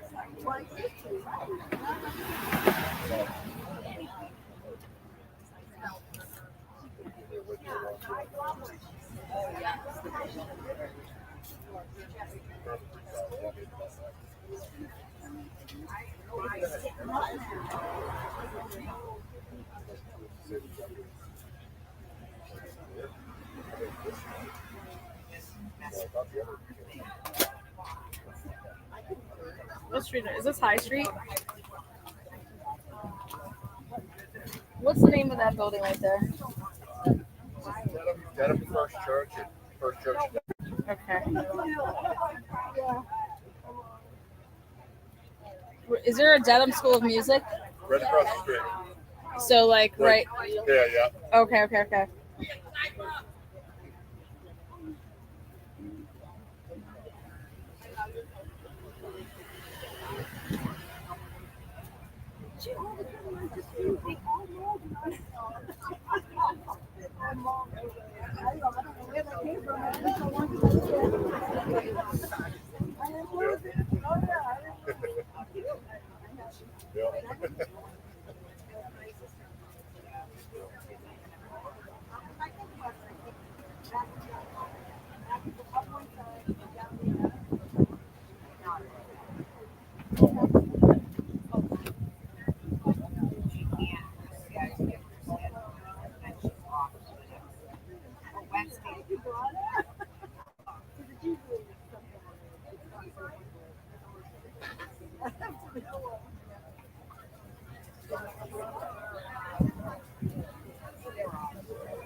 I'm getting Panera just dropped off. So if you guys see the Panera person with DoorDash.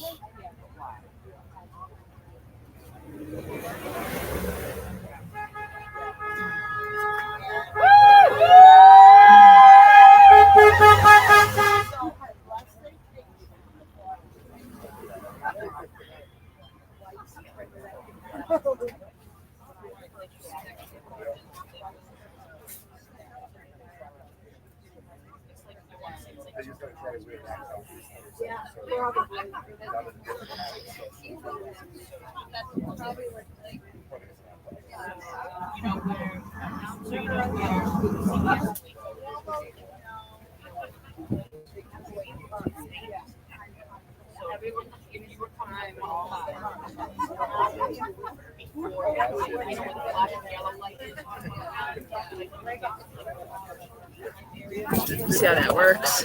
I know, right? Like I get so sore. You guys, I'm getting I just ordered Panera. Lana, what if anything are you going to tip the DoorDash driver? In case you guys didn't know that. I said my Panera is just coming up here. So if you see a guy like wandering, you know, just like he doesn't know where the fuck he's going.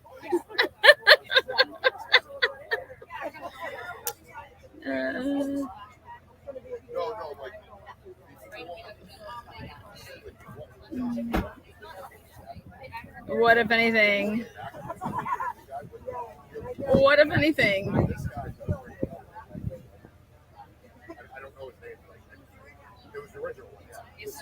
Again, guys, we're just waiting on them to go back at it. Really kind of weird, you know. I hope the DoorDash driver's in a white Hyundai Elantra. If that DoorDash driver's in a white Hyundai Elantra, I'm gonna go live.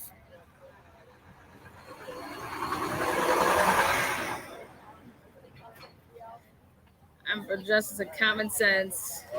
Amen. I'm all for the truth.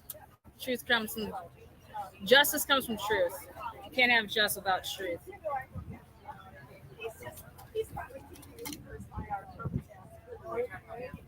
Boston's like, I'm in a hoodie and sweats, girl.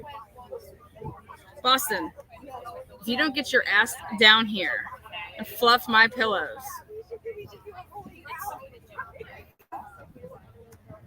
I'm gonna smack a hoe. What if anything is Lana gonna have to eat today? What if anything?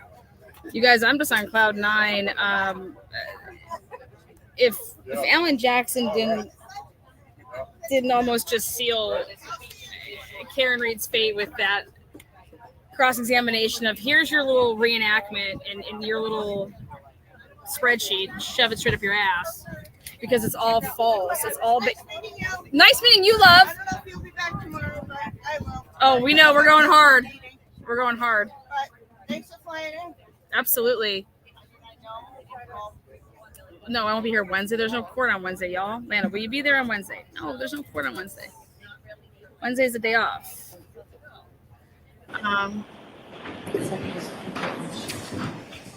Heather says if Boston doesn't do it, I'm gonna drive the 2 hours and fluff them. Oh, here we go. We're back at it. Come on.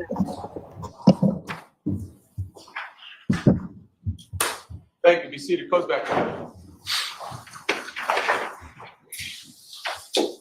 All right, your next witness, please, Mr. Lally. Yes, Your Honor. The Commonwealth to call Mr. Ian Whiffin to the stand. Okay.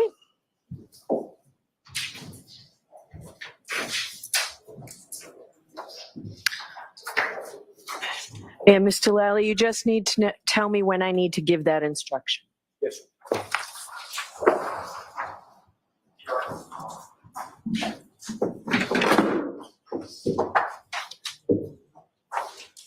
Here we go, guys. This is for the marbles right here. This is who's going up against Richard Green. So Karen Reed has Richard Green, and Lally has Ian Whiffin. These are the two. You want to talk about the expert battle? This is your expert battle. This is going to be Ian Whiffin against Karen Reed. You solemnly swear that the testimony you shall give to the court and the jury in the matter now pending shall be the truth, the whole truth, and nothing but the truth, so help you God. Okay. Do you solemnly affirm that the testimony you shall give to the court in the matter now in hearing shall be the truth, the whole truth, and nothing but the truth? I do. Thank you. Good morning. Good morning. Whenever you're ready, Mr. Lally. Good afternoon, sir. Good afternoon. And if it's at all helpful, that microphone before you is adjustable. You can put it in any direction you wish. Just try to keep your voice up. Okay, sir? Thank you. Now, sir, could you please state your name and spell your last name for the jury? Yes, it's Ian Whiffin. So IANWHIFFIN. And what is it that you do for work, sir? I'm currently the decoding product manager at Cellbrite. And what is Cellbrite? Cellbrite is one of the world leaders in mobile forensics software. And when you say forensic software, can you explain to the jury a little bit about sort of what is forensic software and how is it used, specifically your Cellbrite? Yeah, so forensic software is used to gain access to people's devices, cell phones primarily, to extract that data and to allow examiners to parse and decode that data to make sense of it in a more user-friendly way so that a report can be created for investigators. Now, sir, if I could ask you just a few questions going back to some of your educational and prior work experience starting sort of with your undergraduate work, what, if any, where did you go to school and what, if any, degree did you receive? Okay, I didn't get a degree. I'm originally from the UK, where I did qualifications in computing, a higher national certificate in computing, and then joined the police in 2004. And what department was that, sir? That was response work. So South Yorkshire Police as a response officer. And where did you go from there? In 2009, I immigrated to Canada, where I was able to continue policing with the Calgary Police Service, where I spent approximately 4 or 5 years, again, working patrol before moving to the digital forensics team of Calgary Police. And with respect to moving to that digital forensics team, what, if any, specialized training did you receive in regard to that area? So once I had made it into the digital forensics, was sent to Ottawa for 3 weeks to do a foundational computer forensics course, covering all manner of digital forensics to begin with. Throughout my 8 years with Calgary Police, I did constant courses each year to keep information updated, including a 2-week course, again, at the Canadian Police College in Ottawa, specifically about cell phone forensics. And then also during that time, additional courses for extracting data for interpreting internet artifacts or any other kind of information found on a phone or computer. And following that, where did you go from there? In 2020, I left Calgary Police Service and began working at Cellbrite as the senior digital intelligence expert, where I would use my knowledge of the forensic community to assist the developers with creating and maintaining a program that examiners would want to use. And finally, about 2 years ago, I moved to the decoding product manager position. Can you explain to the jury sort of what it is, what your role is, and what is it that you do for Cellbrite? Yep, so right now in the position I'm in, again, I use my knowledge of the digital forensics landscape in the community. I talk with users about their daily challenges, what applications are causing them problems, what they need to get access to, what they need to understand. And I take that information, create a priority list, and then determine with our developers what we will tackle, how we will tackle it, and how it will appear to the end user. Now, with regard to your education in this area, what, if any, certifications do you have? No specific certifications. I've done the Cellbrite coursework since joining Cellbrite, but other than the 3-week course in Ottawa, and then again the 2-week course in Ottawa, I don't have the SANS training or any of that kind of training certifications. And in addition to your work with Cellbrite, what, if any, other areas of the field have you worked in? I'm sorry, could you rephrase that? Sure. Have you given any presentations? Have you published any work in relation to this area? Yes. So since working as an examiner, I identified that there were times that I needed to parse artifacts from applications that the main vendors didn't support. In response to that, I would do my own research. That research turned into a selection of digital forensics tools, and I created a website for myself to share that research, to share those tools with the community. And directly related to that, I have published articles related to accessing data on phones, related to SQL databases, related to various other artifacts, primarily locations. Over the course of your work, have you had occasion to testify in other courts in relation to this specific field? Yes, related to digital forensics, I've testified approximately 20 times, mainly in Canada, but also once in Michigan, once in Australia, once in the UK. Now, as far as questions that come into your company with relation to interpretation of data, other sort of general forensic questions, what parts of the world do these questions come in from, and how widely used is your product? So the product is used globally. There are a select number of countries that we don't export to, but generally, if a police service is interested in digital forensics, then they're using at least some of our tools. We operate an email address which is open to any user called Stumpers. And the idea is that users, if they come across an artifact that they can't explain, they can email to myself and some of my colleagues, and we can research that artifact, and we can try and give them an answer as to say why the artifact's there and how it should be interpreted. You used the term in there as far as an artifact. If you could please explain to the jury sort of what your understanding of that term is and how it's used within your specific industry. Yeah, so I would refer to an artifact as essentially any piece of data which I've recovered from the phone, which is of interest. It could be a web history visit. It could be a text message. It could be a photograph, any piece of information. Now, sir, turning your attention to September of 2023, at some point in that month, were you contacted by the Norfolk District Attorney's Office and the State Police in regard to this case? Eventually, yes. Initially, I was contacted by a member of Cellbrite.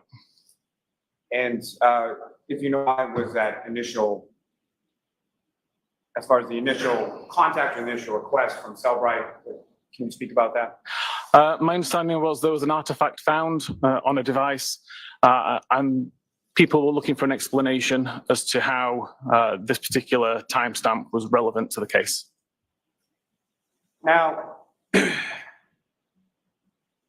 if you could explain to the jury sort of what were you provided and what were you asked to look at? So the original question is just basically how can we explain this 227 timestamp? I spoke to my colleague and requested if he could contact the investigators and any information that they could share about where this particular timestamp was found so that I could investigate it. I was advised at that time that the case had already been uploaded to our own support network. So the full extraction of the in question was already in Cellbrite's possession. And I was able to access it from there and start to examine what the issue was that was causing the confusion. Now, with reference to this issue, can you describe to the jury, just in general terms, sort of what this issue was? Yes, so the issue, as I was led to believe, is there was a timestamp for a web history artifact of 2:27 and 40 seconds AM local time, which would be UTC-5, and it didn't make sense to the investigators. And the question was, is there any other interpretation for what this timestamp could mean? And so essentially you were asked to explain the timestamp and how it came to be, correct? Correct. And as far as this particular issue, has this arisen in other instances? Have you been asked the same question or similar questions in regard to this type of artifact? Yeah, several weeks later, probably around December time last year, I was contacted by a police investigator in Austria with a very similar question, but related to obviously a different internet search. And about a week later, the defense expert in the same case also contacted me asking the same question. The defense expert in that case was able to provide the database, and I was able to provide the answer. Now, as far as the full extraction, is that the entirety of what you looked at in this instance, or what, if anything else, were you provided with in regard to your review and your analysis in this case? So I did work with the full extraction, but my interest was focused on just the web history artifacts. And what, if anything, did you find with regard to the web history artifact? So the 2:27:40 timestamp was correct as far as that is the time that is shown within the database.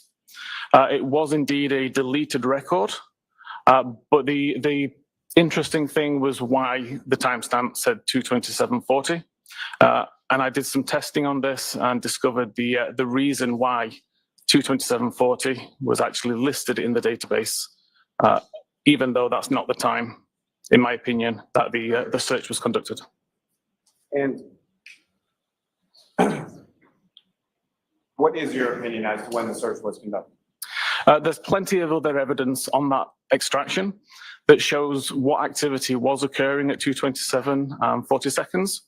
And there's plenty of evidence later on in the day that shows that that particular search was conducted at 6:23, I believe 51 seconds, and then a similar search at 6:24 and 18 seconds, I believe. Before we get to that, Your Honor, may I approach? Yes.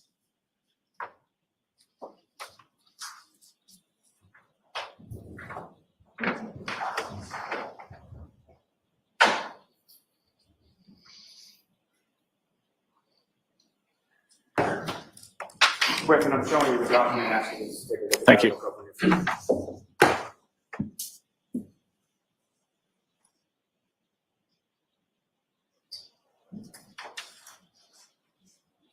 Yes. Do you recognize that, sir? I do, yes. What do you recognize that to be? This was the internet history, the history.db database table showing activity from the morning of the 29th of January 2022. May I approach again, Your Honor? Yes. I'll seek to introduce the next exhibit. No objection. Okay. It says 14.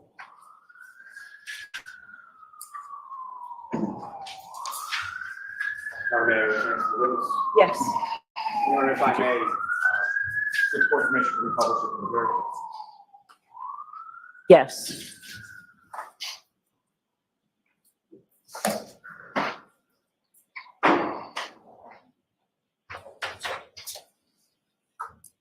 Or may I approach just to retrieve?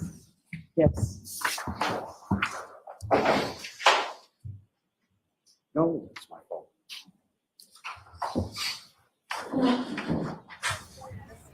And Eddie's on the cross.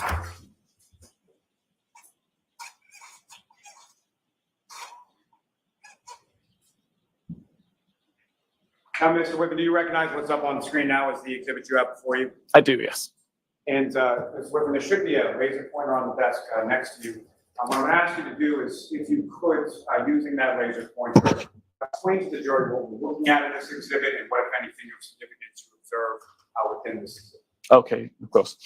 So this was a table I created based on the data from the phone.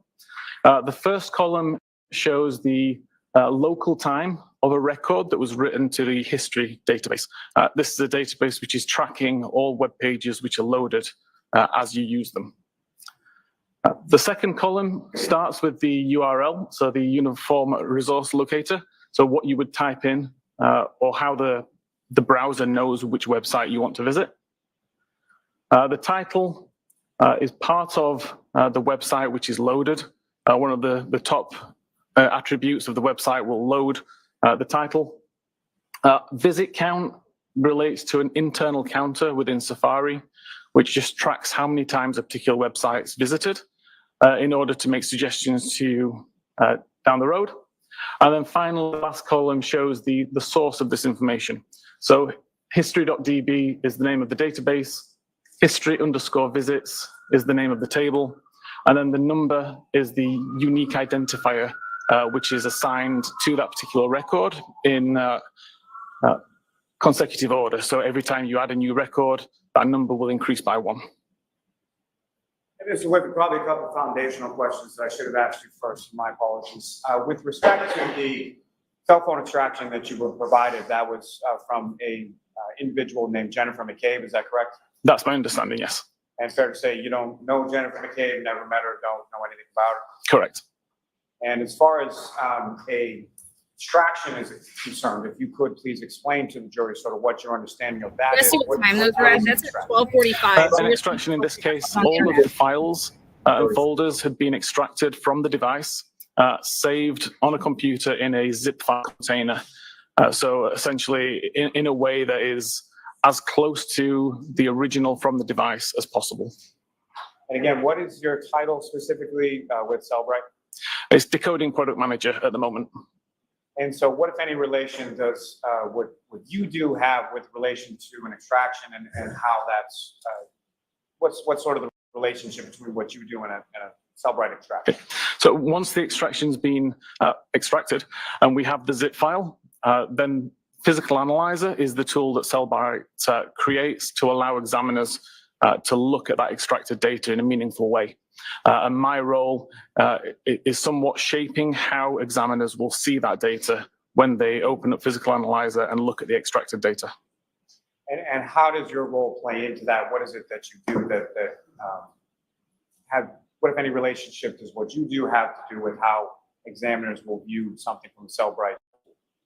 Again, so after being an examiner for 10 or 11 years, I've got that kind of understanding of how examiners work.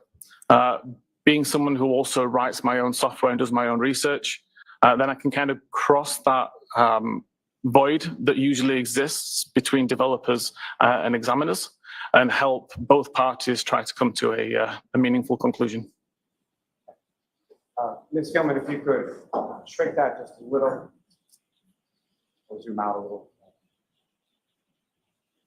Now, again, Mr. Whiffin, if you could, using that laser pointer, direct the jury's attention to what, if anything, of significance you observed depicted in this particular case. Yes, so the lower two records, which are highlighted in green, are two records which occurred at 2:27 and 42 seconds local time. So 2 seconds after the Google search had allegedly been made. And then the second record is 5 seconds after that at 2:27, 47 seconds. Both those URLs relate to a website of huckamucksports.com.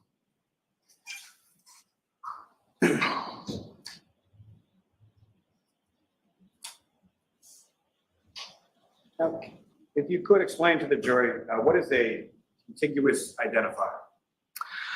So again, every SQLite database will assign a unique contiguous identifier number. So again, the very first record created will be given a record ID of 1, the second record will be 2, and so on and so forth. Those numbers are never reused. So if I was to delete record 3, that record number will never be reused, and I can see that there's a gap and deleted data in that database. You used another term in there as far as a SQLite database. If you could explain to the jury what your understanding of it is based on your trainings. Yeah, a SQLite database, essentially, it's a series of tables. It's a way for data to be stored, again, in a meaningful, organized fashion that can be queried, can be examined, can be filtered, searched, etc. It can be useful for anybody who wants to get data from an organized file. Now, with reference to the searches that you observed within this particular web history, what, if any, relationship did the contiguous identifiers, sort of the range, what if anything, did that tell you? I'm sorry, can you rephrase that? What, if any, observations did you make as far as those contiguous identifiers in the range they had in relation to the web history that you observed? Okay, so within the history.db file, there were no missing numbers until February. That told me as an examiner that no records had been deleted during that time. May I approach again, Your Honor? Yes.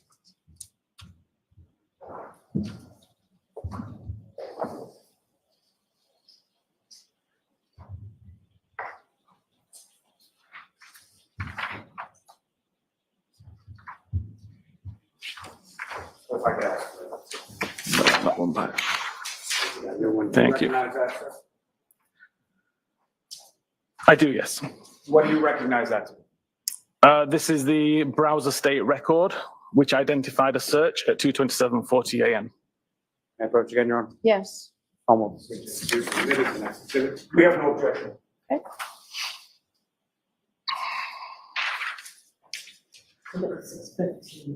Thank you. May I return to the witness, Your Honor? Yes. Permission, may we publish it to the jury? Yes.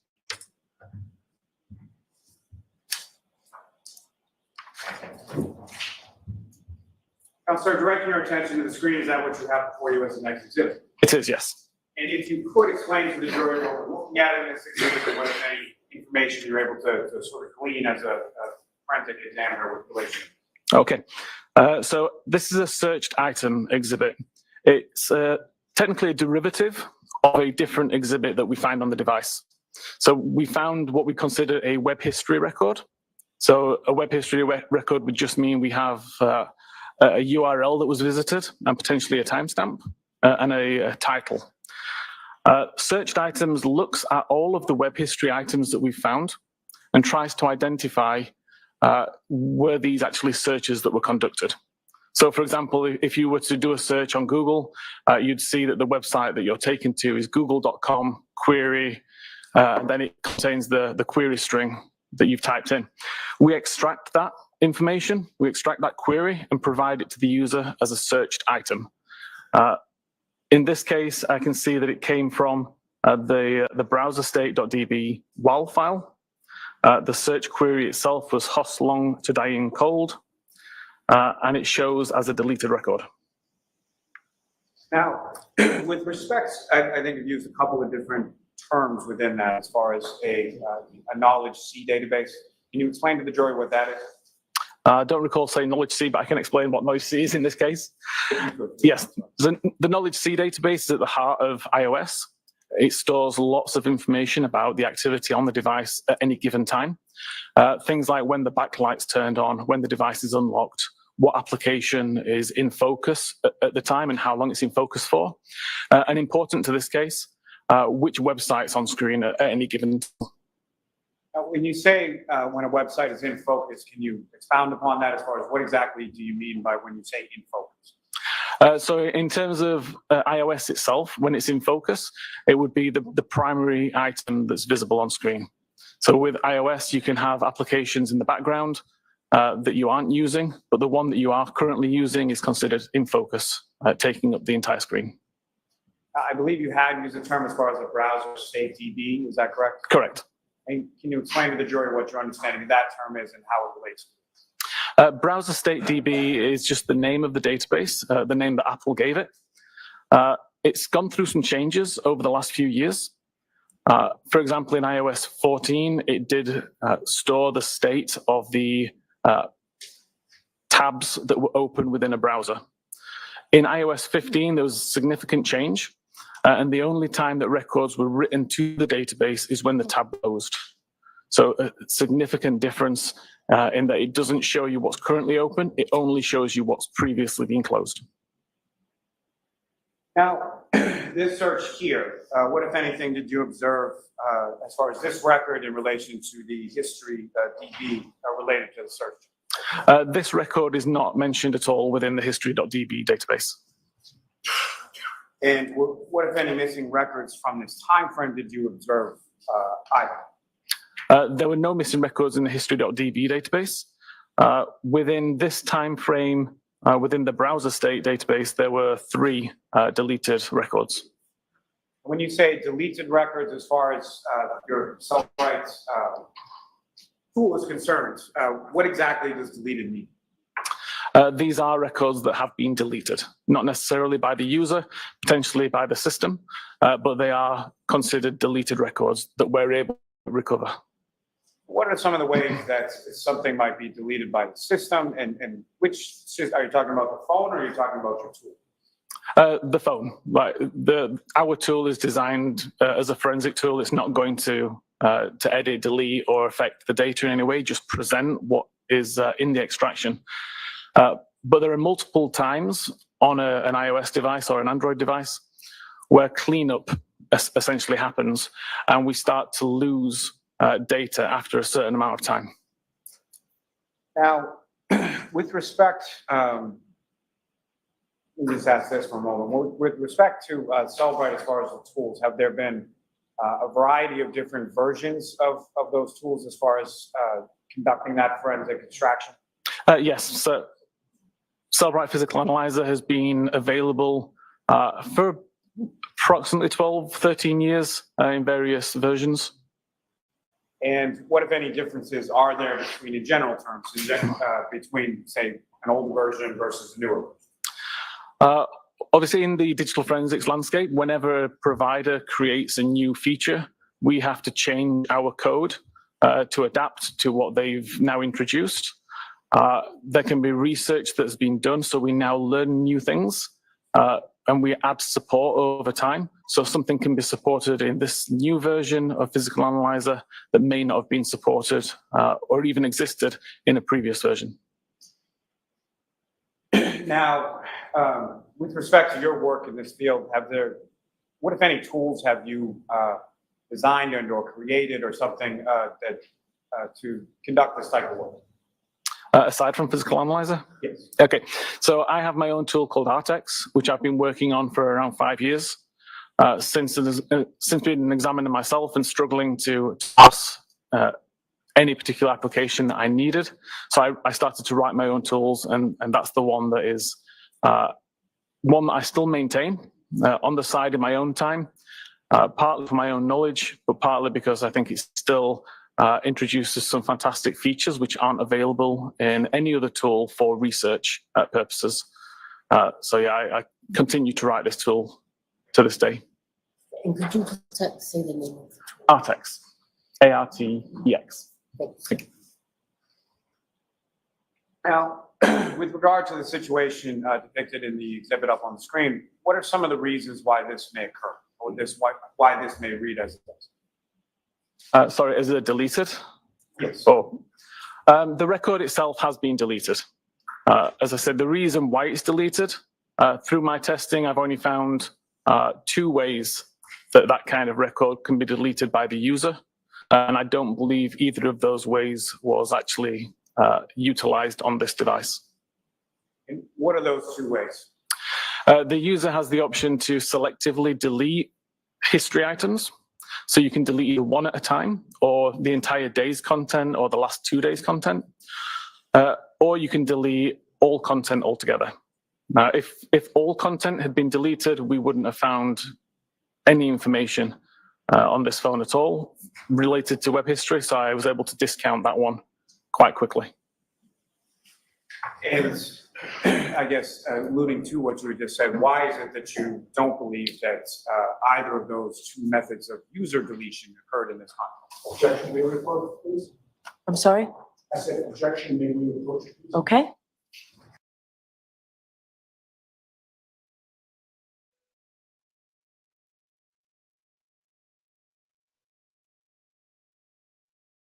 He doesn't like something, so he went ahead and asked after he objected to sidebar with Bev.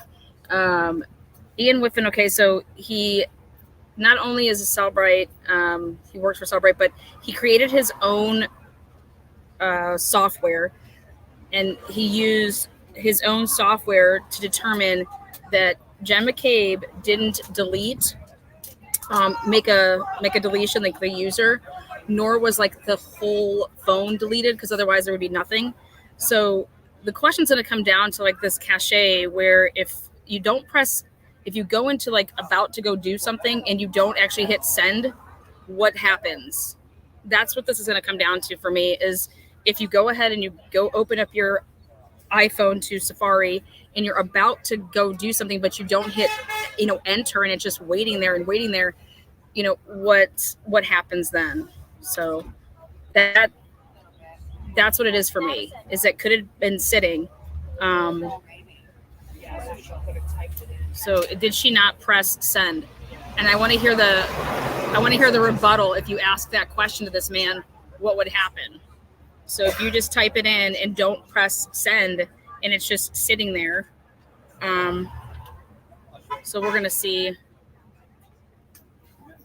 I'm trying to layman it up as best as I can.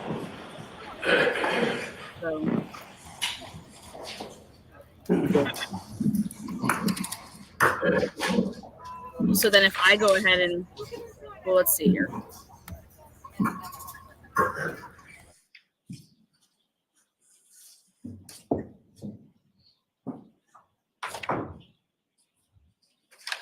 Can I have one moment, John? Sure.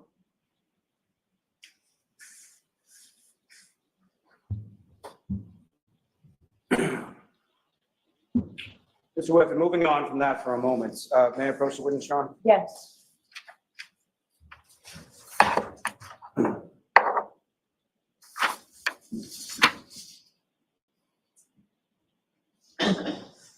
See, and this is something that I think Micah Sturgis would be able to testify to, only because he was able to take the Murdoch phone and he would know if the phone, if you turned it sideways, if you were landscape, if you were vertical. Micah did that in the Murdoch murders. So that's somebody that I think is worth a damn to know how the phone was being moved at that time. Very interesting that her searches started at 12:45. That document I'm just handing you, Mr. Whiffin. Do you recognize that? Why is she searching? I do, yes. What do you recognize that? At 12:45. It's a document that highlights both the search terms that were found in mobile Safari.plist and the method of searching. I approach again, Your Honor. Yes. I'm off the seat to introduce the witness. No objection. Okay.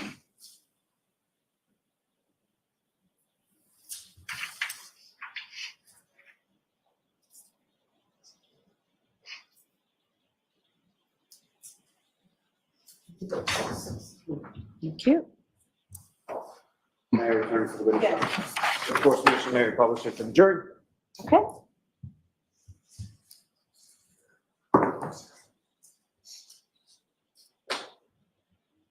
Mr. Whiffin, do you recognize what's up on the screen as the next exhibit? I do, yes. You did use a term in there, I believe, called a P list. Is that correct? Correct. Can you explain to the jury what you understand that term to mean and how it relates to what you're about to talk about? Yes, so a P list or a property list is Apple's way of storing serialized data. That essentially means a list of data with names and values.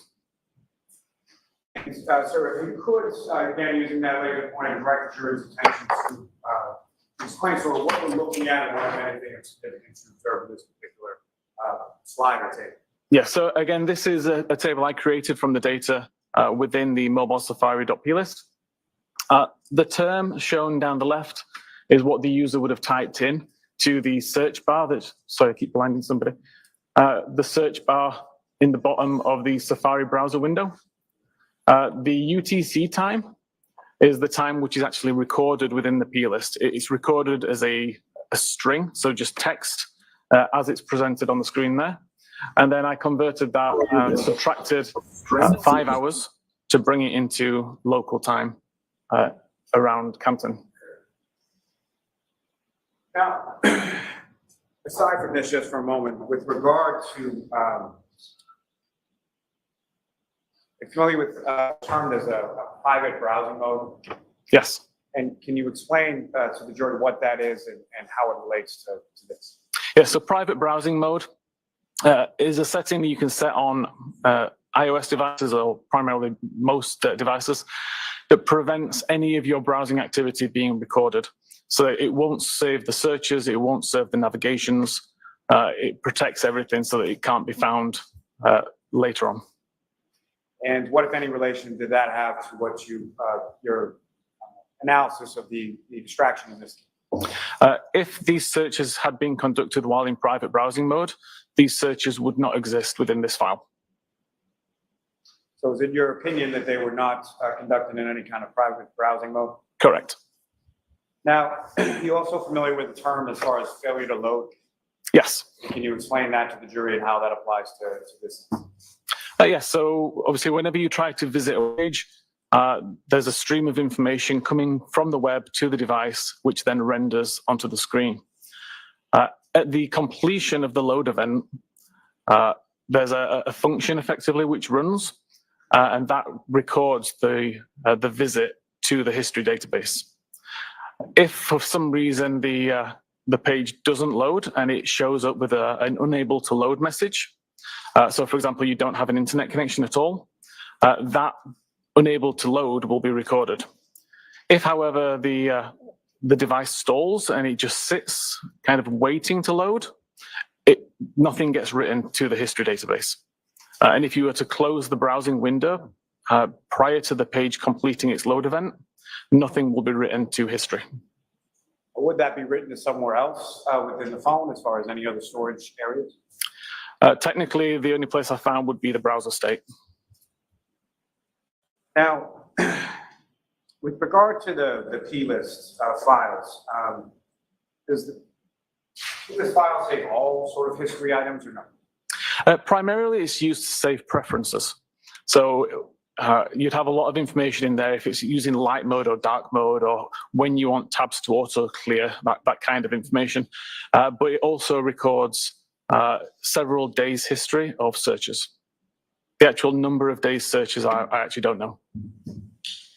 And what, if any, relationship does that have with regard to the search bar that's located on the bottom of this table?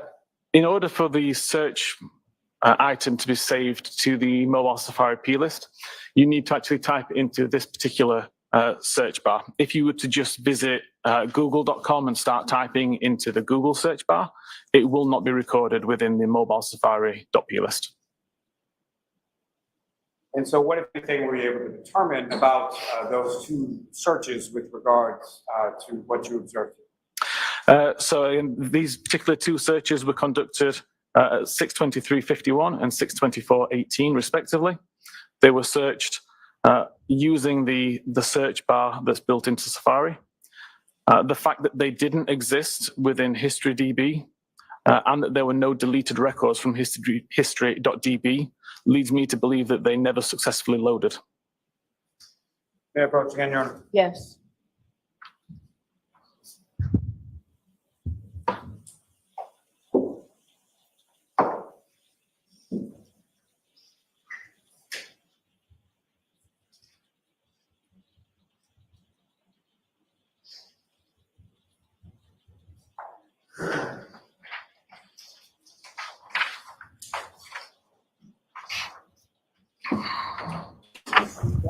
We'll do some layman's after this break. That new document that I handed you, do you recognize that?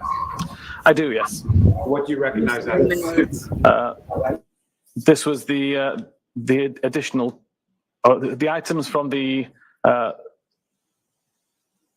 history.db, I believe. May I approach, John? Yes. I'll seek to introduce and admit as the next exhibit. Okay. Okay. Could you bring it?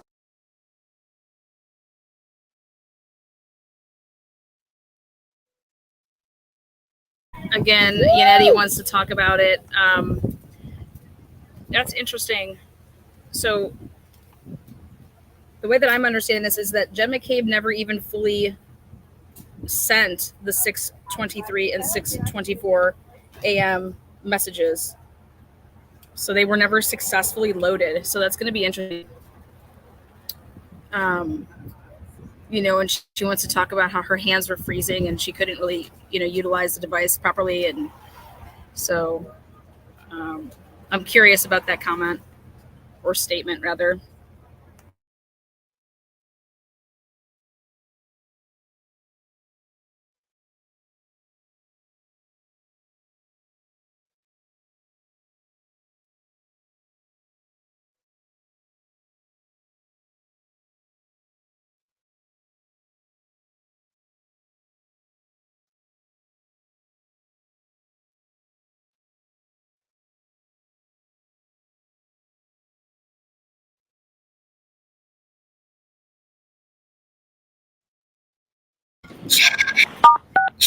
You are unmuted.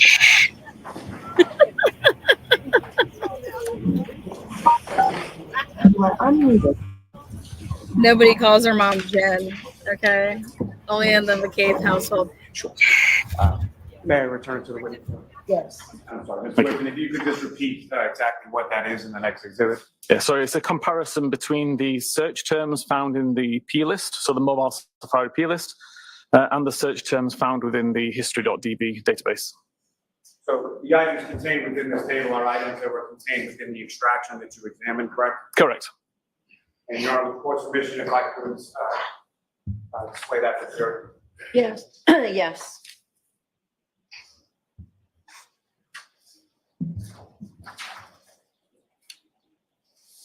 And Mr. Whiffen, if you could, again, using the laser pointer, just describe to the jury what we're looking at in this table and what, if anything, is significant between sort of the two sources of information. Okay, so the first list, the P list term, shows the term within the mobile Safari.P list, excluding the two that we've already mentioned, which are of note. And the first timestamp column shows the timestamp according to that P list. The history item shows the search term as recorded in the history database. And then we have the timestamp as per the history database. So the purpose of this document was to show that we have a search for raining men and a history item related to the Google search for raining men. And they show within a second of each other. Again, the next one down, Antoinette Ock and basketball and the associated Google search. And again, the timestamps are within a second. This list was non-exhaustive. There was hundreds of examples within the history.db, but limited examples within the mobile Safari P list. And as I mentioned, the two searches of interest, the how long to die in the Kikdi and how long to die in the cold, didn't exist within the history.db at all. Ms. Gilman, you can take that down.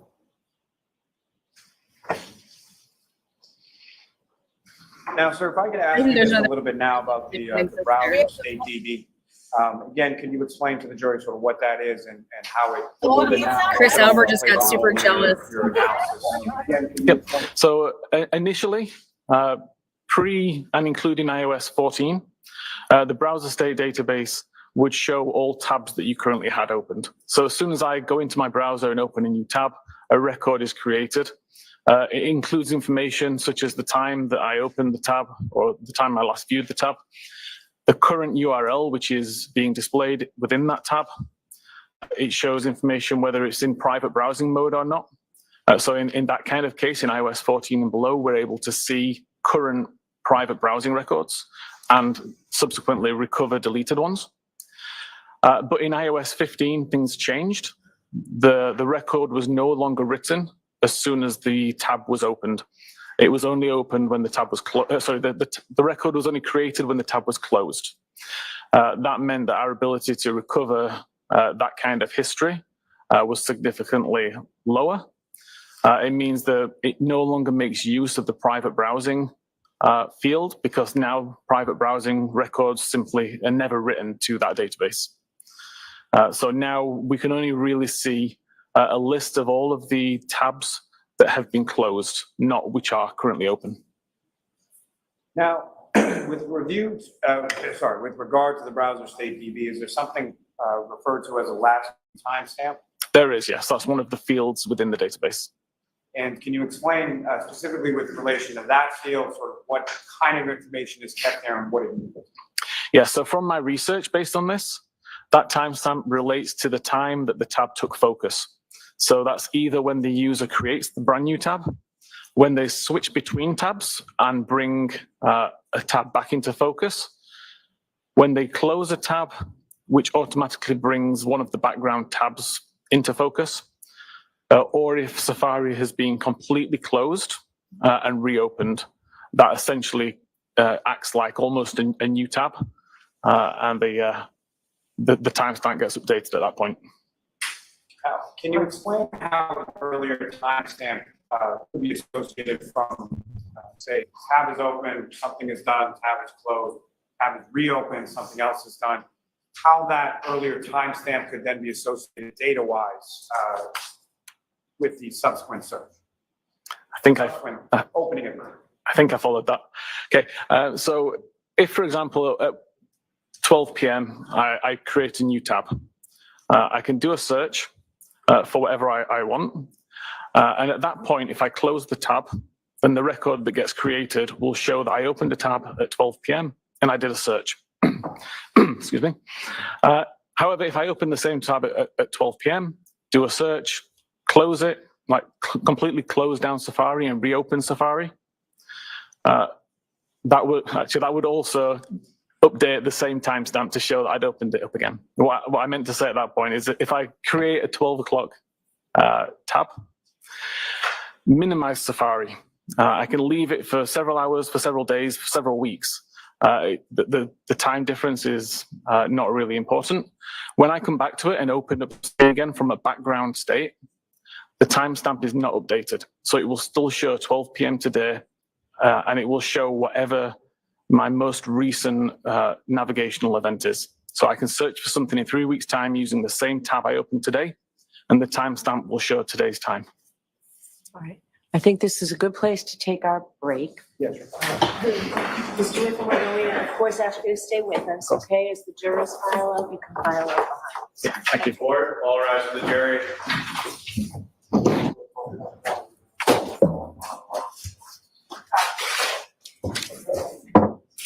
Yes, following over here. This is going to be really, really interesting. Could I see counsel regarding timing, please? Really, really interesting. Because I don't believe that Richard Green just made this up. Anybody wants to join us? It's the same as this morning. You line up along the grass, wave your palm. She loves it. She loves the support, and we just respect their personal space. So she only has a half hour for lunch. They go in here, so we really need to let them go through expediently and show your love and support your love. Yes.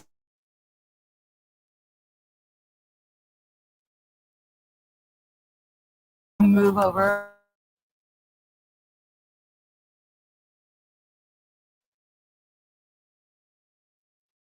Yeah, the way that I'm going to do this is I'm going to break down all the Cellbrite stuff like this afternoon, not like right now. No, I'm going to do a couple things. So we're actually going to try to rearrange a couple things. It's starting to get hot, so I'm going to try to rearrange. It's very, very interesting. That last part there was very, very interesting.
right, so recess until 1:40. You are unmuted. Court, all rise. Court stands in recess. Lunch in recess, 1:40.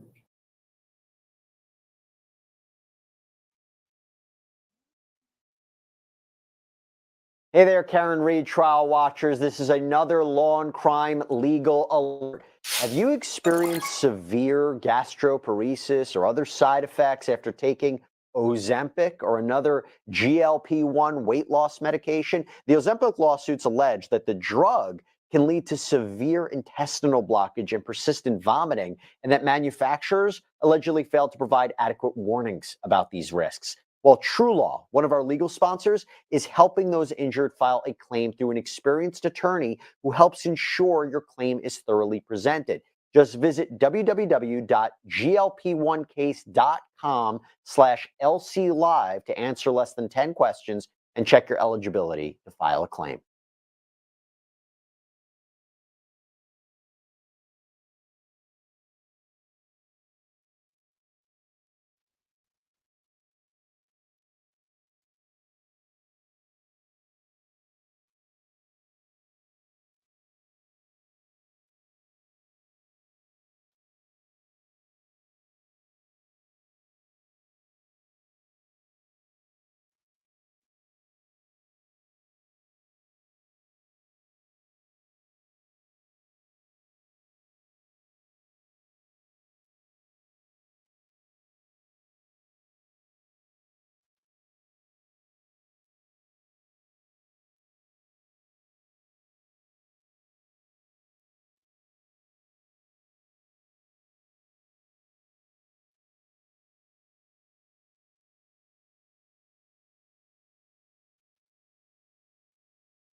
It is a lunch break, guys, so there is no sound right now. Oh, but I mean, We will you know be what? back, so that's why there is no Everybody- sound. Why is there no sound? That's why.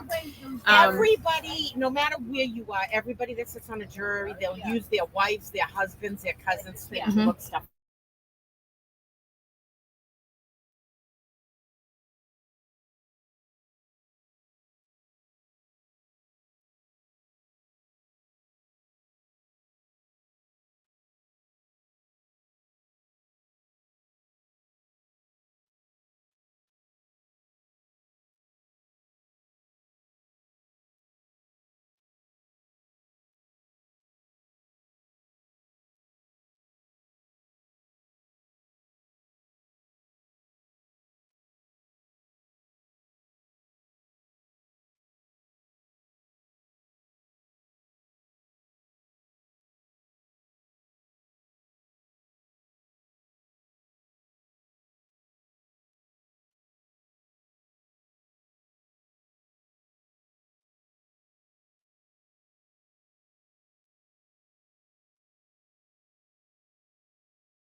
Again, what is up, guys? Welcome back to the transparency. So much is going on over here. Woo-wee. It's a hot one. Trying to stay nice and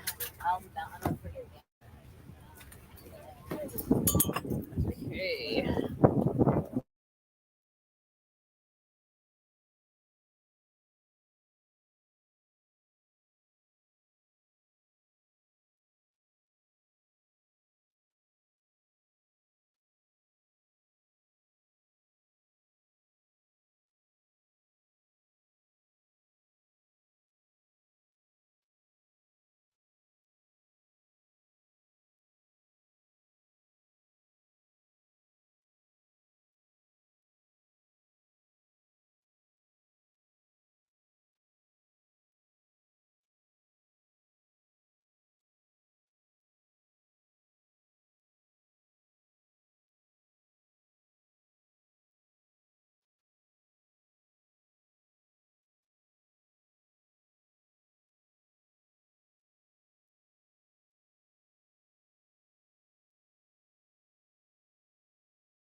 More than I've even been around.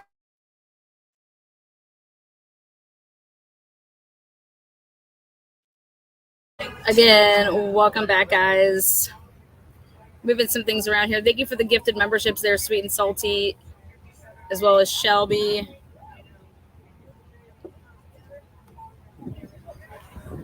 So happy you are right there in Massachusetts. Have a blast. Linda, woo! Everyone's just jamming out over here. Did somebody actually go by earlier and say Karen is guilty? Probably. I swear I heard somebody like, Karen, we're gonna go to jail.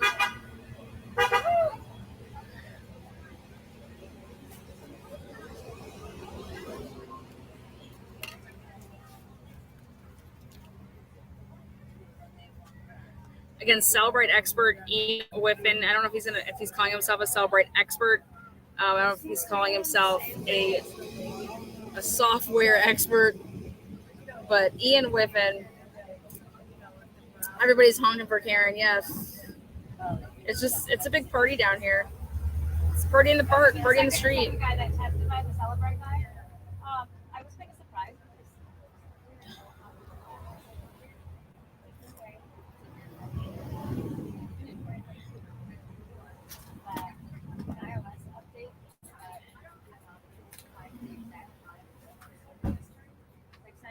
Yeah. Again, thank you to the transparency. Thanks you guys for being here.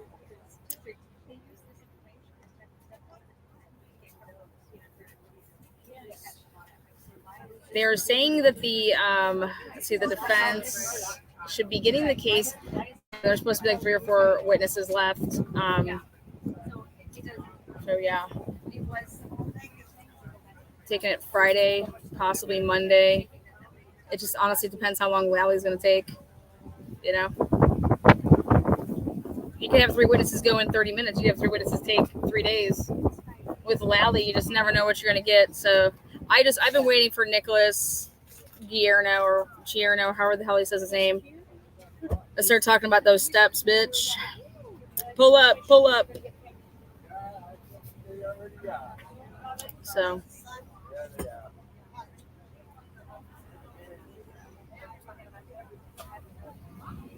I actually have a hard time hearing from being here, and I'm going to try to put my earbuds in. So again, welcome everybody to the transparency. They are on the lunch break. We should be getting back to things around 1:40. But again, we're on Bev time. Who knows? Joe Paul got upended by him and his key cycles. Ridiculous, absolutely ridiculous. These triggers, no dates, no location. Then they try to slip it in there that Karen Reed didn't have her locations on. So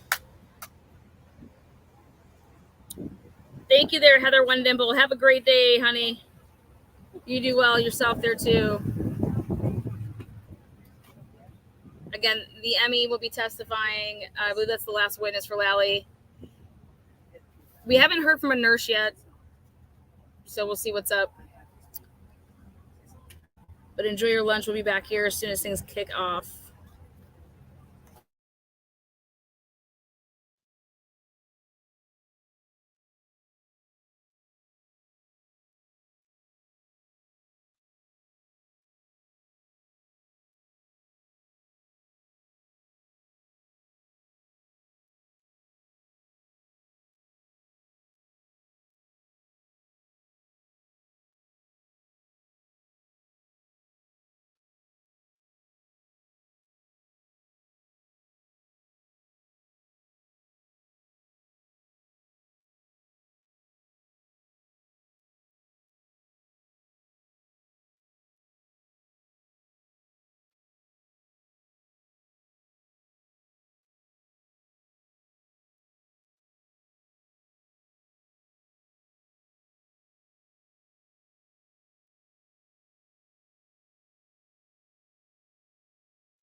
The breeze feels great. Get on down here. Get on down here. we changed the setup a little bit. So it's really nice. At the lunch break, I wondered like where they would go so they could be effective and efficient and all that stuff. They go to basically where they park for lunch. They eat in there and they have stuff delivered and catered and stuff like that. So saves on time. So right where they kind of get dropped off is where the white church building or whatever they want to call them. That's where they eat for lunch.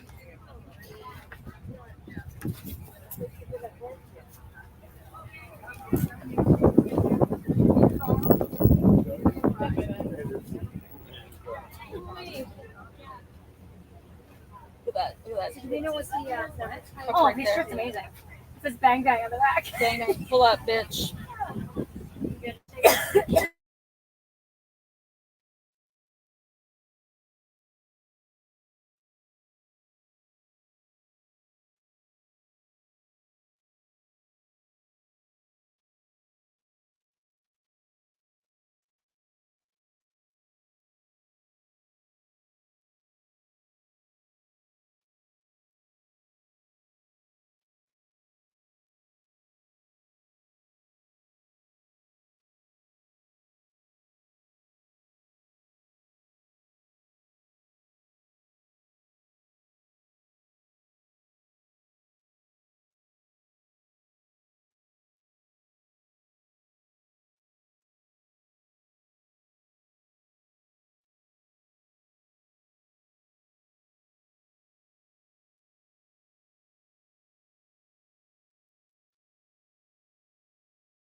All right, so we're looking at, we're at 142. I think Bev said she was coming back at like 140. 140. Yeah. You know, So we know how that's what she Bev always works. does. I know. Just got to hang out with Liza Little's boyfriend. He's here. He's a cool dude. He reminds me of the guy from Can't Hardly Wait. All right, guys, welcome back to the Transparency. This should be kicking off just in a couple moments. Again, we are on Bev time, so who knows? We'll get a cowbell going. Come on, Beverly. Pick it up, Bev. Auntie Bev. Behind you. I bet you Whiffin takes us to the end of the day. It'll be interesting. It'll be interesting. I cannot wait to hear how Green says that he got where he got. So I'm curious.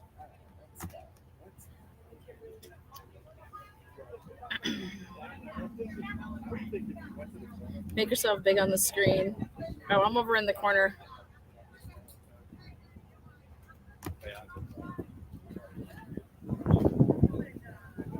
I love this chat. Who the fuck doesn't? Who the fuck doesn't? Who the fuck doesn't love this chat? Just hanging out with you guys. I'm in a way better. See, I gotta completely cover myself right now. We have almost all of our bars. The stream was good. Oh, see, look at that. I like that. Woo! The Wi-Fi. H-bag. I just can't believe Lally wrapping up this week. Yeah, Lally's done. Lally, the defense feels like the biggest moment of the trial was when I was losing my shit with Joe Paul. They felt like that shattered the glass of the backboard. So I feel the same way. You don't understand. Like, that was just insane. I kept my mouth shut too. I was like, I'm not going to say anything. I knew that the cycles were off. I saw that immediately, and I saw that they were missing one completely. And they said that it wasn't because it triggered, but then there would only be one thing, like one key cycle. And there was way more. You know that there was way more. You had to turn the car on to put it on the tow truck. You had to turn the car back on to take it off the tow truck. Then I'm telling you, 1 hour and 18 minutes. It didn't take that long to get to the Sally Port. It was only supposed to be a 43-minute ride. You guys, that's a half hour. What the fuck are y'all doing? And then the 8 minutes that they say,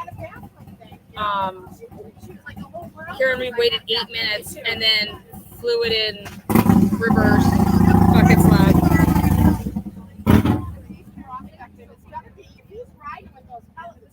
Remember that. All right, I'm off. When are you gonna be back? Tomorrow morning, I'm here at 5:30 every morning. 5:30? Shit, yeah. Gina. I say You are because I Love it, Gina. See ya. Wow. You be Be good. profiling people. We're that. profiling Somebody everybody. like Tina, fucking ain't shit, whack job. You don't even know my notes. Tina. Whack jobs All right, over here. Are you guys here tomorrow? Yeah, I'll see you tomorrow. Bye, honey. All right, bye. Bye, Dina. Nice to meet you too. Huge win for the defense. I mean, you guys knew Alan was going to bring it. You guys saw that stare down on Friday. That stare down was real. That was like, that was game 6, Jordan. Lana, ask where everyone parks when they go there. Go where? Down here? They parked the car in the Harvard Yard. I need to find out. Oh, we just pulled up. Pull up, bitch. We're good because that'll just play through that.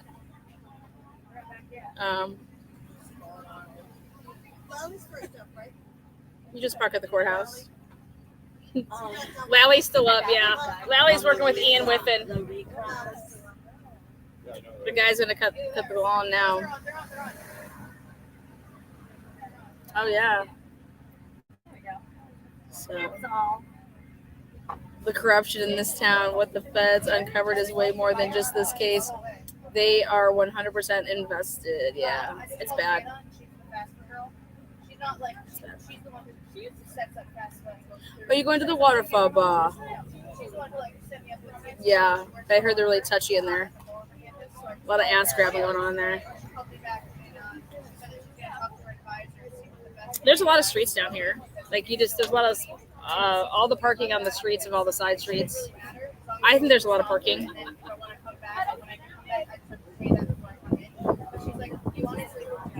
What time yeah. I'm just shooting the shit over here.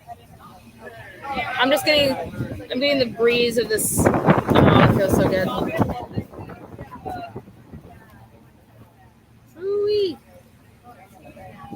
Lana, did you go last? I was at Hillside. We saw Chris Albert up in that mofo. Chris Albert, Father's Day, drinking with his buddies.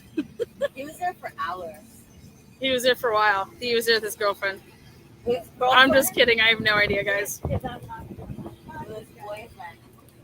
I mean, no girls in that. It's tour day, Canton, Dedham. So we rotate the places that we go. So our first stop was to stay next door to the Hillside. That way they couldn't try to get us on any drinking and driving. We could walk. We just walked there. So.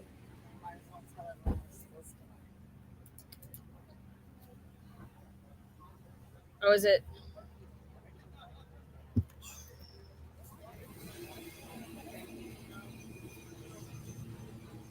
I saw him right away when you took that picture. Yep, you saw him in the blue. I seriously feel like I'm watching you at your Myrtle Beach Spring Break Rally Bike Week. That's some funny shit right there. Oh, let me show you guys my new glass. Let me show you guys my new glass. Oh shit, we're back. Hold on.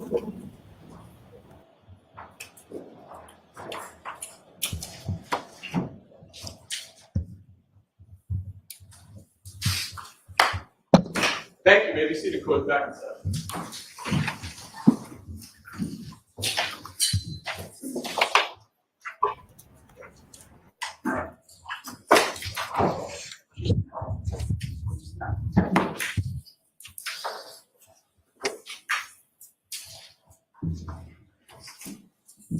Okay, whenever you're ready, Mr. Lally. Your Honor, may I approach? Yes.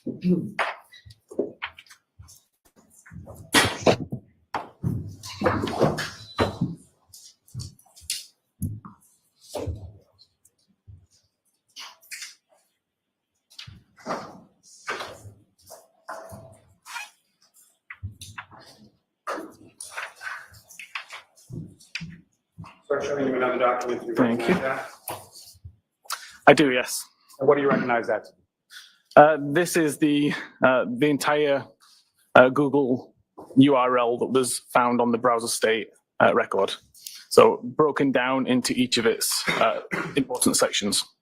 May I approach again, Your Honor? Yes. I'm going to take this here to the next exhibit. Okay. Same objection as before, Your Honor. Okay, there are a couple of different objections. I need to see you, Tyler. I don't know what you're talking about.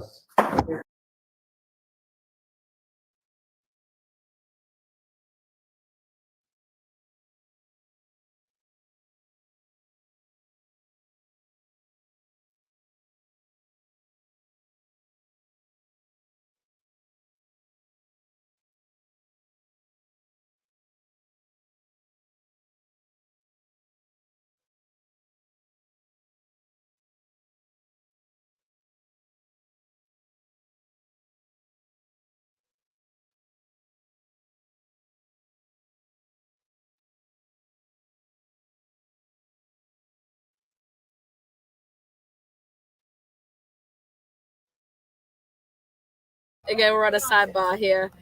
Lally, Bev's over there confused. Lally doesn't know what he's doing. We got some bars. We got some bells. Cute mug. Are you guys You hearing guys it? like that? Yeah, they're just not talking. Oh, they're just not. Okay. I'm telling you, I think after today's, if anybody had any doubt, Okay, so how I think today what was. happened? Oh no, you're good. You are unmuted. That will be the next exhibit.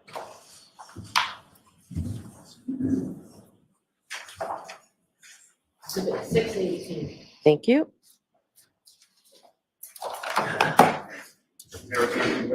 Yes. Thank you. Publish it for the jury. Yes.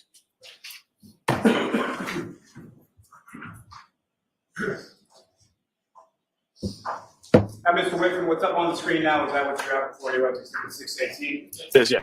And if you could, again, using the laser pointer, direct the jury's attention to what are we looking at in exhibit 618? Okay, so the left side of the table is the entire URL that was recovered from the browser state record.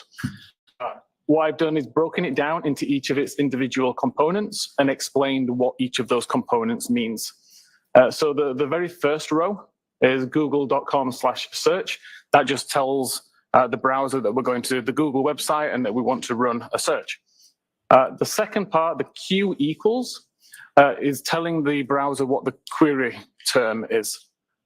So the query term here is host long to dying cold.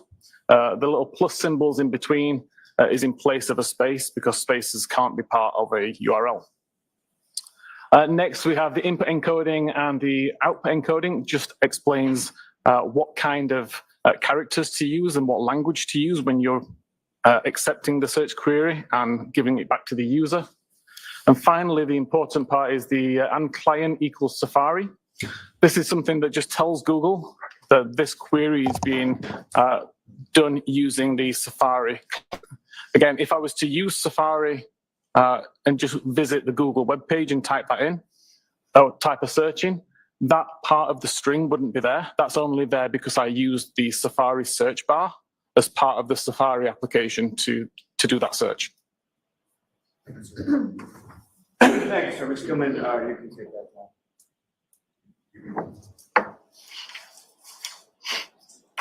Now, sir, with reference to that, what, if any, relationship does that have to the information you were discussing just prior to the break? Again, that confirms that this search was conducted via the Safari search bar feature that's part of the Safari browser application, the same one that caused the records to be recorded in the plist. Your Honor, may I approach the witness again? Yes.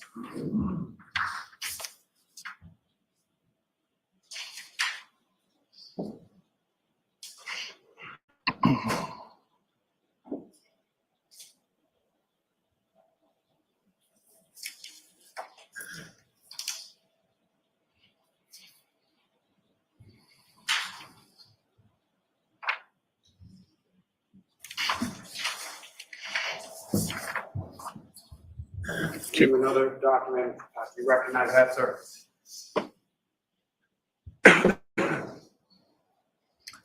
I do, yes. And what do you recognize that? This is the live records from the browser state.db database. May I approach, Your Honor? Yes. I'm well to seek to introduce the smoke detector. Right, thank you. Exhibit 619. May I return to the witness? Thank you. May I publish after the jury as well, Your Honor? Yes.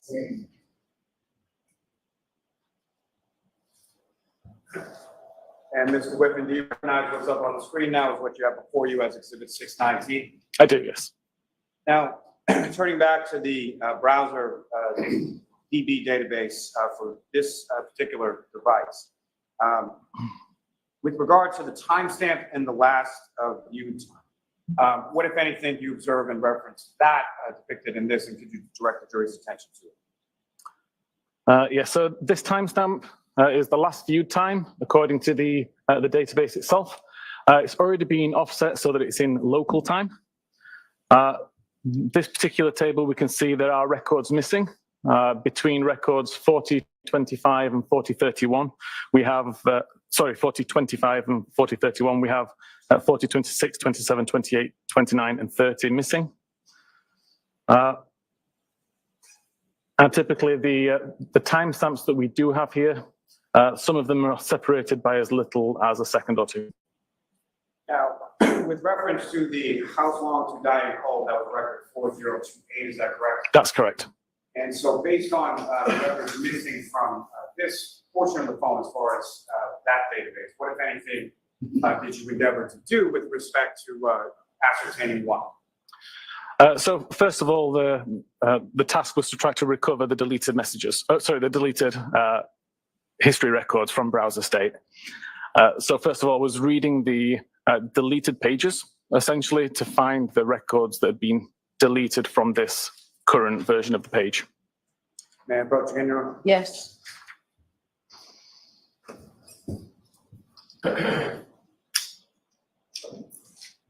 From this current version of the page.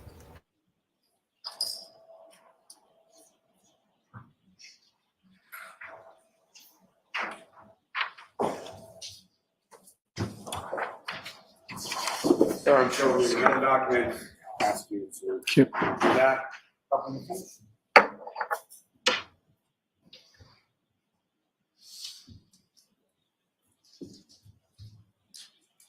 Yes. And do you recognize that document, sir? I do, yes. So what do you recognize that to be? This is the same data source. So it's still browser state.db, but now looking at it with the unique recovered records. And what is that last term that you use? What does that mean? I'm sorry. So typically there can be lots of different versions of a page within a WAL file. So you may have several page ones, several page twos, and so on. What I looked at is doing is recovering the data where the records that I recover are different from each other. So if I recover the same record multiple times, I can ignore it. But if I recover the same record with a slight change, then I would show it in this view. May I approach, John? Yes. I'll seek to introduce in a minute. Okay.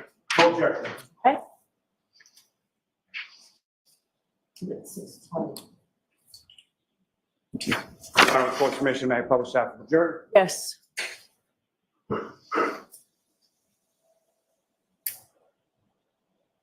Again, Mr. Whiffin, if you could, please raise the pointer to find it helpful to direct the jury's attention to what are we looking at here and what, if anything, did you uncover during this portion of your analysis? Yes. So again, the very first column on the left is the unique identifying number. You'll notice that there are some numbers here which are repeated. This is, as I said, because the records are recovered from multiple versions of the same page. There was actually 16 versions of this record across 23 different versions of this particular page. These three had some difference. Primarily, it was what's called the tab order field, but that's the only difference that showed up across these three host long to die in the cold records. All the rest show the same URL, the same ID number at the beginning, or tab ID number, and the same timestamp. Worth noting, there is no title shown in this particular record. Again, that speaks to the fact that this page didn't successfully complete loading. Otherwise, there would be a title of Google search, host long to die in the cold, as you saw on some of the other examples earlier. Now, sir, with respect to the table up here, is there any indication in regard to private browsing that you were talking about before?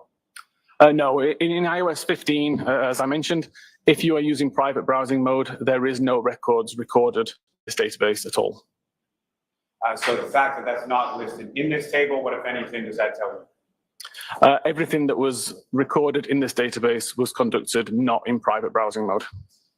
Now, with respect to your work within your field, are you familiar with a term called a session? Yes. And can you explain to the jury what you want to understand that term to mean and how it applies to this specific instance? Essentially the life of the particular tab. So when I start a tab and I start to use navigation, I go to different websites. All of my navigation events would be considered part of the same browsing session, essentially. Now, sir, if I could turn your attention to the knowledge C database for a moment. And again, if you could, maybe repeating just as far as, can you explain to the jury what you understand that term to mean as far as what is the knowledge C database in respect to the other databases we've talked about? Yeah, so far the bulk of what we've discussed, the history.db, the browser state DB, and mobile safari.plist are all particular to the Safari application on iOS. Knowledge C is much more global. It's much more ingrained within iOS. Everything is essentially recorded in there on iOS 15. So again, backlight activity, unlock activity, application state activity, and web usage activity is all recorded as part of Knowledge C. May I approach right now? Yes.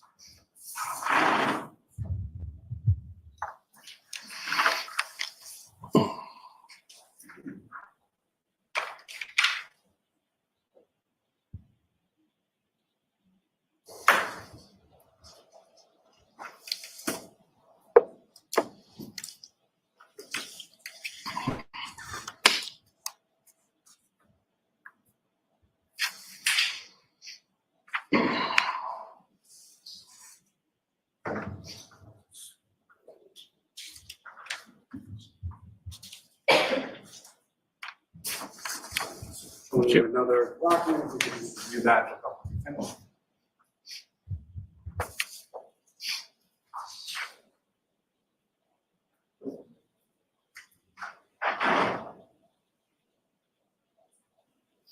Yes. And do you recognize that document, sir? I do, yes. What do you recognize that? This is a document I created based on the Knowledge C web usage records. May I approach on? Yes. I'm about to seek to introduce and exhibit. No objection. Thank you.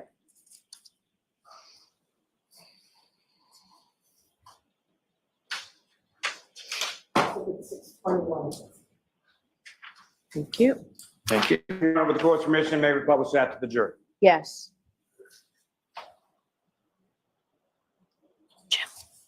Sir, again, what's up on the screen, do you recognize that as what's before you as the next exhibit? I do, yes. And if you could, again, Ms. Gilman, if I could ask you to scroll down to the green tabs. Okay.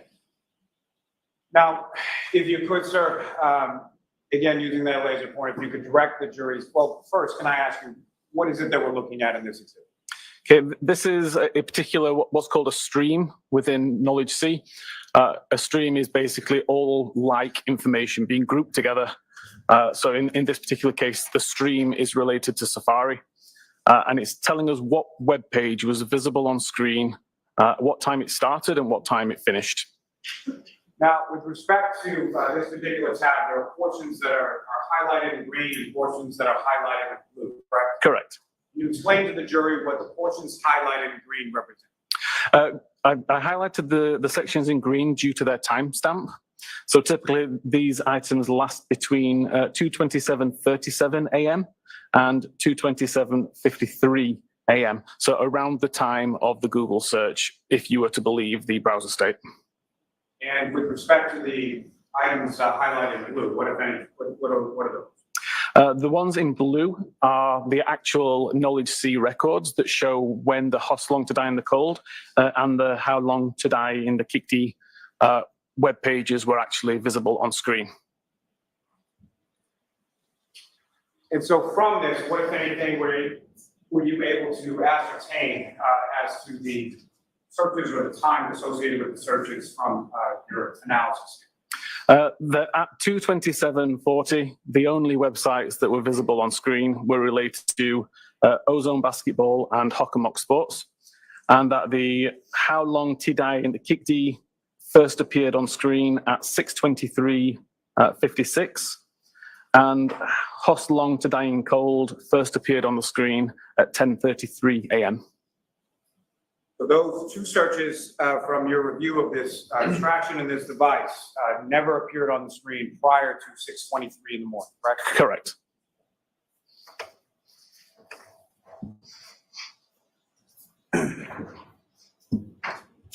Now, from all this, sir, what, if anything, were you able to conclude with regard to these searches? So essentially, ignoring the browser state timestamp is important because that is not a reliable timestamp to show when that URL was visited. We have mobile Safari plist record searches that show 6:23 and 6:24, and we show the same searches with very similar timestamps within half a second.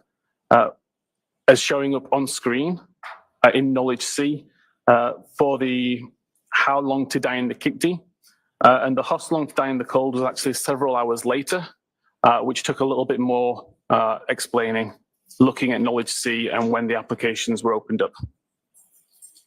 Now, with respect to your view of the extraction of the device around these times, were you able to ascertain as to what time this particular device connected to a Wi-Fi sometime after 2 a.m.? I actually didn't look at any Wi-Fi connection information.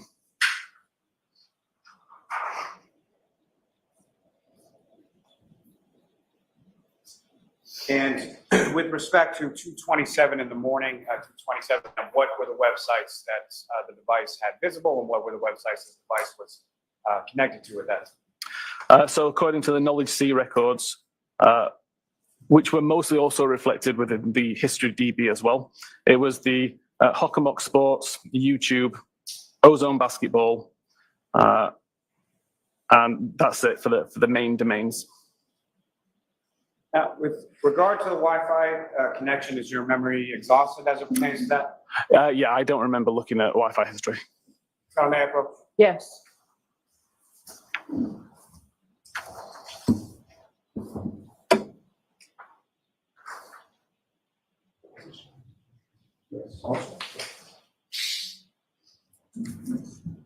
I'm showing you a copy of your report. Thank you. You got a couple of minutes.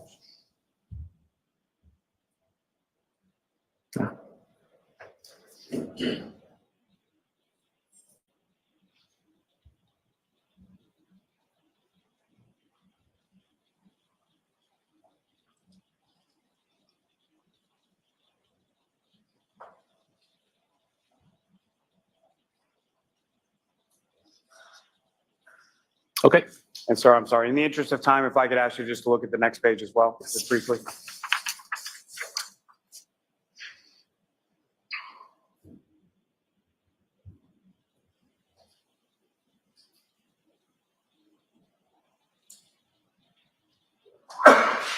Question.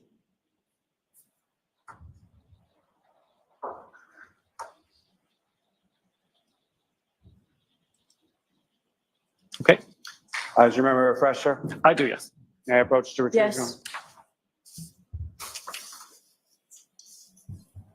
So, Mr. Whiffin, from your review of the extraction report in regard to this device of Mr. McCabe, about what time was the connected to a Wi-Fi network called McCabe? I believe it was 0207. I didn't actually remember the timestamp just then. And with respect to the disconnection from that, you know when that was? I can't recall. Your Honor, if I may approach? Yes. I mean, if it's the time, Your Honor, may the witness. Yes. Thank you.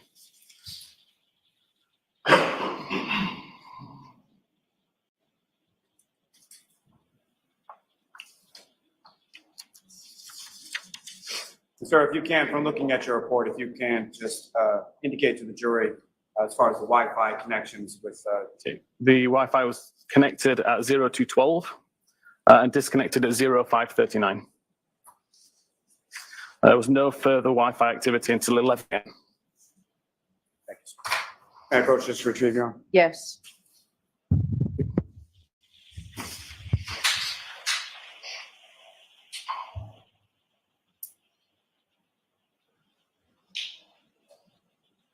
Now, sir, are you familiar with something called a write-ahead log or a wall file? I am, yes. And if you could explain to the jury what your understanding of that term is and how it applies in this specific case. Yes. So a write-ahead log is essentially a temporary store for database pages. When I'm talking about database pages, it's not something that the user ever sees. It's part of the structure of SQLite databases. Just as chapters in a book can span multiple pages, data in a database can span multiple pages also. And it's not necessarily in the expected order. It's up to the database application to find those pages and order them correctly in order to display the data to the user. The WAL file, on the other hand, it still contains pages, but they're organized in frames, essentially. And a frame is the same as a page, but with additional information at the top that identifies what page it is. So I mentioned earlier that it's possible to have multiple versions of the same page within the WAL file.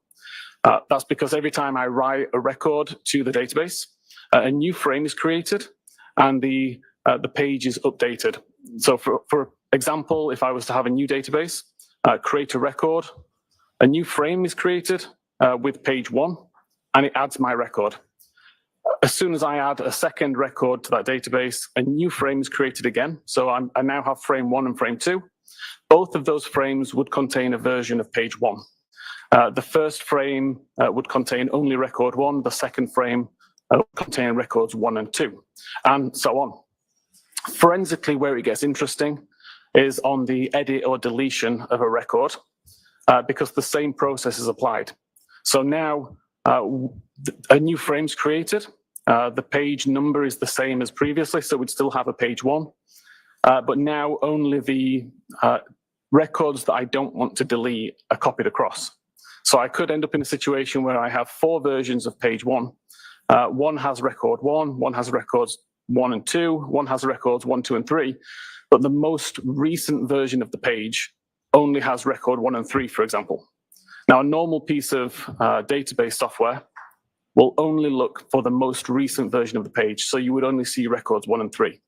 The forensic software can look at all previous versions of the page as well, and that's how we're able to recover record 2 in that instance. And that's essentially how we were able to recover the browser state record from WAL. Now, sir, turning to that issue as far as deletion, what, if anything, well, let me ask you this first, just before we leave the WAL file. So with regard to the WAL file, what, if any, relevance is there that certain data only exists within the WAL file? So again, if I create a record that's in the WAL and delete it before it gets committed, which means when it gets merged into the main database, then it exists only in the WAL. It could be that it's a brand new record that just hasn't been written yet, or it could be one which was deleted from the database prior to the commit occurring. When you say commit, what exactly is, what does that mean? Commit's a process where essentially the database looks at all of the most recent versions of each page in the WAL file, copies them out from WAL and puts it into the main database, and then deletes the WAL file altogether. So at that point, we lose the ability to recover data from WAL because the WAL doesn't exist, but we have all the most recent versions of the page. Now, so turning to the concept of the topic of deletion of data, what, if anything, did you find with regard to deletion of data with respect to this search as applied to the P list that you discussed before? Recovering data that's been deleted from the P list is not really possible. So all we can say is if this record exists within the P list, it hasn't been deleted. Now, same question with regard to issues of deleted data with regard to the history DB. There was no records of any, so there's no evidence of any records being deleted from history.db since early January. I think it was like the 3rd of January up to February 2nd. And how were you able to tell that with regard to the history DB? Again, every record is given a unique number, and there'd be a gap in that numbering system if a file or if a record had been deleted. The fact that there was no gaps indicates that nothing had been deleted. And with regard to deletion, what, if anything, were you able to ascertain with regard to deletion versus web usage in the Knowledge C database? Knowledge C contains such a large amount of different type of data that's always being added and deleted for various reasons, none at the discretion of the user. It's a completely system-driven event to delete information from Knowledge C. So we can't say what was deleted from Knowledge C, but we can see that during the times of Safari usage, records exist within Knowledge C that indicate, or certainly appear to indicate, that nothing was deleted. What, if anything, were you able to find with regard to deletion in respect to browser state DB data? Browser state did have numerous records that had been deleted. Some we were able to recover. 3 records from browser state all had a timestamp very similar to 22740. These were 3 records that had been deleted at some point. What are some of the options for deleting data from the browser state? So the first most prominent option is to delete absolutely everything from the device, or delete all history from the device, which, as I mentioned earlier, we know that didn't happen because we still have other records. So the only other real option is to delete selectively. That could mean delete one at a time, and it could mean delete either the full day, the last 2 days, or the last hour. But in all of those cases, the record must exist in history.db in order to be deleted from browser state. The fact that this record, the hoslong and the how long to die and the key don't exist within the history database would mean that the user would never have the option to selectively delete that record. May I approach Sean? Yes.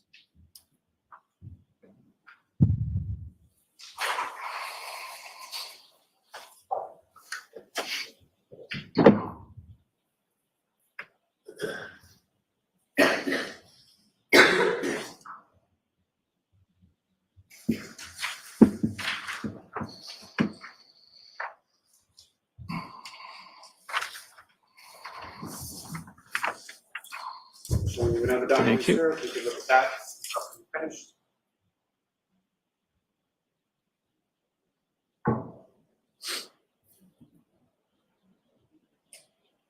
Yes. Do you recognize that, sir? I do, yes. What do you recognize that?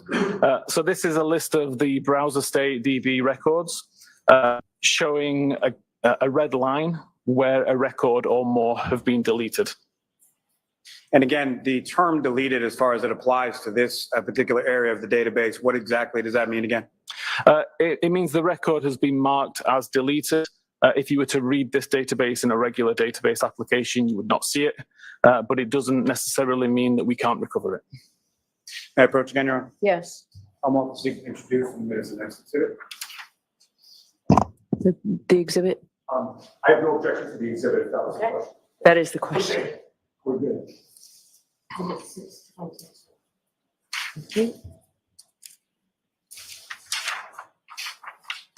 Your Honor, with court permission, may we publish exhibit 622 to the jury? Yes. Again, sir, what's up on the screen, is that what you have before you as exhibit 622? It says yes. And if you could, please, laser point and direct the jury's attention to what, if anything, that's significant you observe in this. So again, we can use the number down the left side, which will identify the unique identifier given to each of these records. And we can see that the red line between the first 2 records indicates that records between 3986 and 3993 have been deleted. We can see that record 4001 is deleted. Records between 4004 and 4019 have been deleted. Record 4020 was deleted. And then finally, records between 4025 and 4031 had been deleted also. Now, sir, as far as records 4024 and 4025, what, if anything, were you able to ascertain as far as the dates and times associated with those? Yeah, so these particular records show up at 227.31 and 227.33 respectively. And this matched records within Knowledge C that showed that at this particular time when the tab took focus, that particular website was also shown visible to the user in Safari. Now, as far as the date and time for 4024 and 4025, what, if anything, did you observe with respect to the date and time for 4026? And what can you tell about that?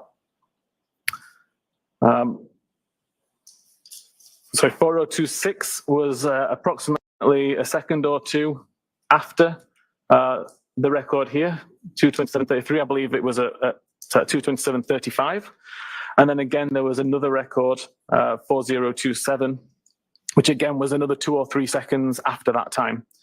So within a 9-second period between 227.31 and 227.40, there were 5 records within browser state DB that had a timestamp within that 9 seconds, all with completely different types of website, ranging from PayPal, banking, YouTube, and the Hoslongsteiner code.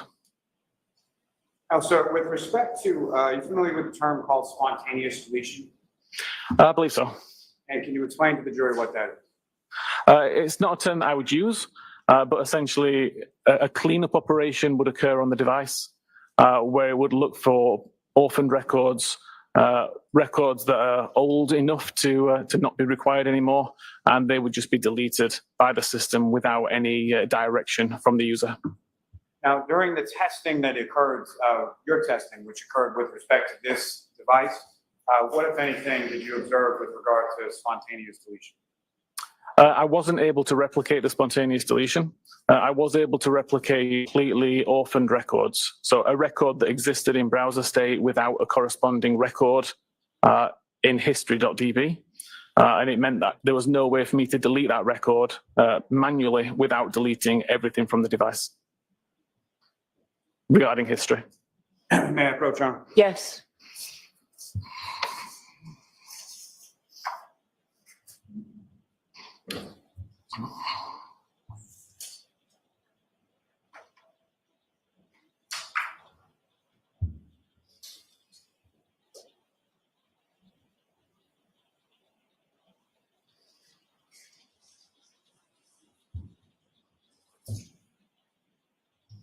May we approach, please? Okay, could you turn the lights on, please, Tommy? Thank you.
You are unmuted.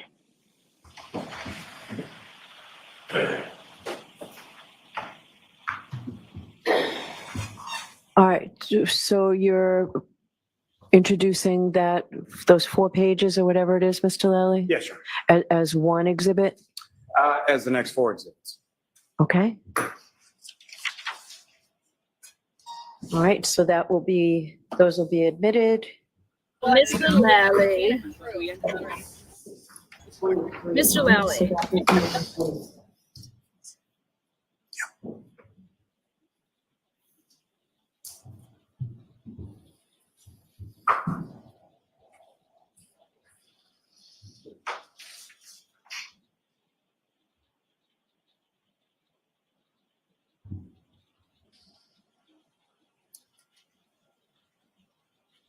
Right. Were you going to publish those? You can go ahead and publish them while this is. I don't think that's. Yeah, it's fine. Yeah, great.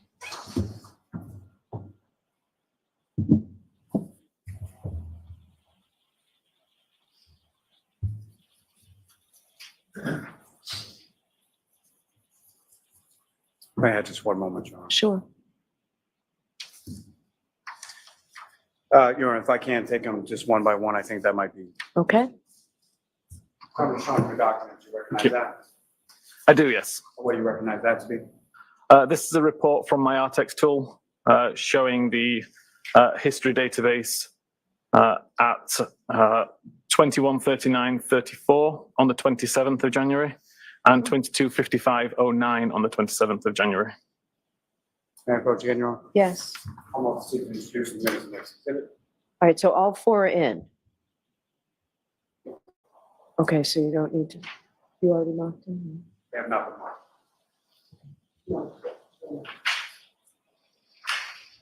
Okay. Exhibit 623. I have one moment, John.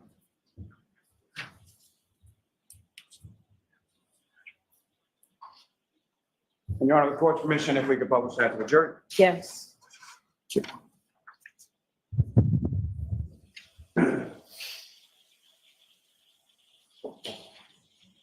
Now, sir, with regard to this, we're looking at record number 4026, is that correct?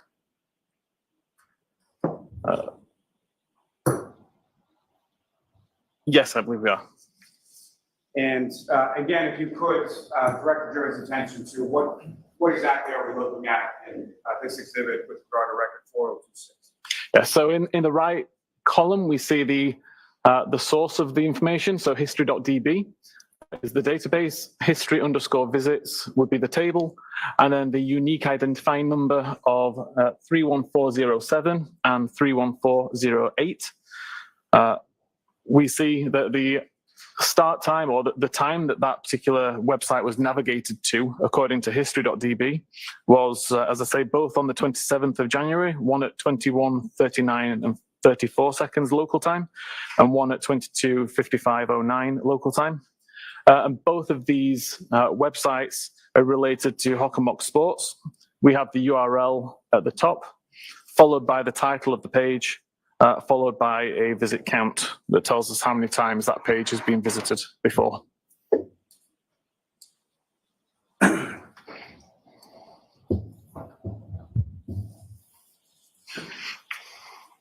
Sorry, one moment, Your Honor. Yes.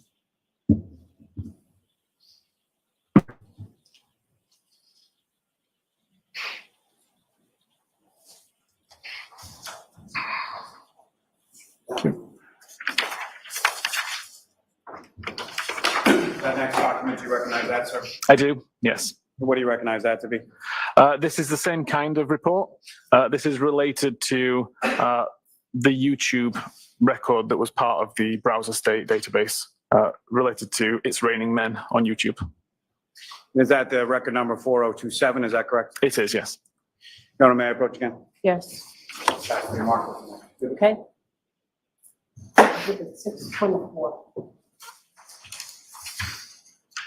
Your Honor, very briefly, may we publish that for jury as Yes. well?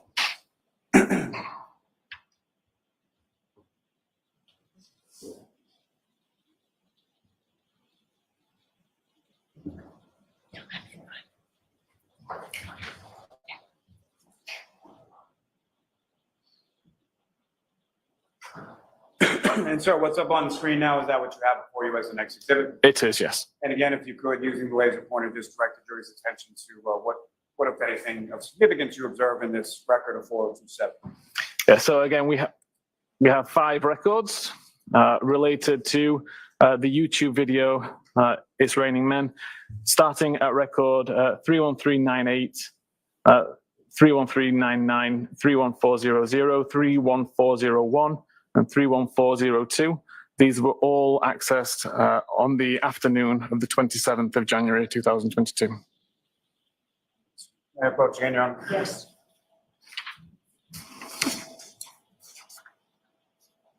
No document, do you recognize that? I do. What do you recognize that to be? This is So that's gotta be the same again, related to Rec 4029. Shows that a website was visited on the 28th of January 2021. Your Honor, ask that this be marked. Okay. Excuse me, as the next exhibit. 625. Okay.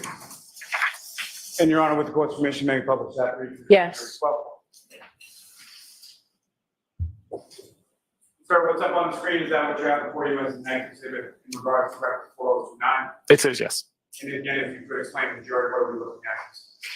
Yeah, so this URL, cantonma.org, relates to the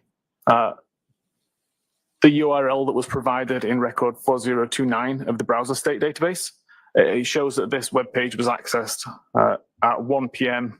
And 17 minutes and 0 seconds, and 1 p.m. 17 minutes and 8 seconds on the 28th of January 2022.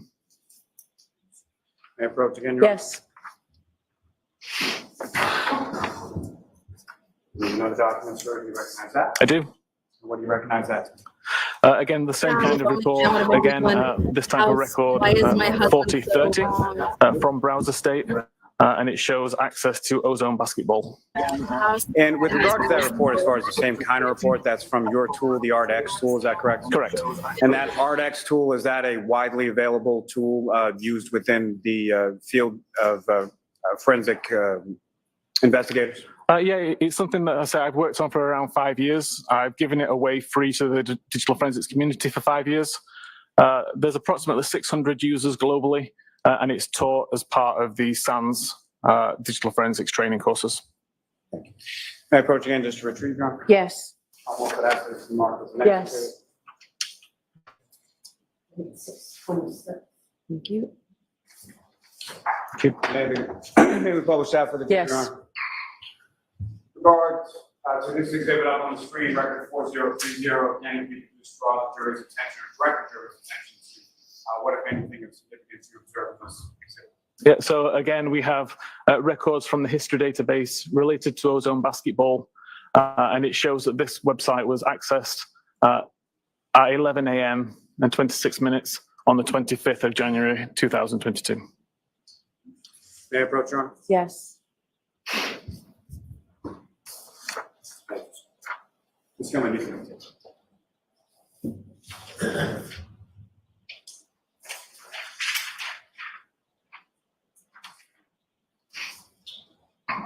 Now, with respect to sort of the totality of your analysis, Mr. Whiffin, what, if any, conclusions did you come to as to the timing of the two searches in question with relation to what you had observed in your analysis and testing of this thing?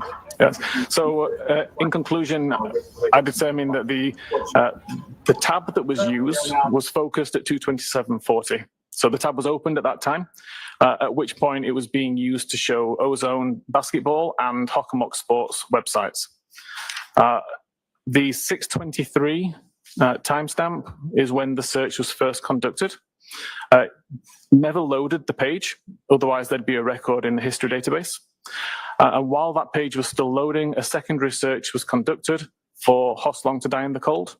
Again, that page never loaded either, although these both did show up in the Knowledge C database to show that the browser was trying to display these pages.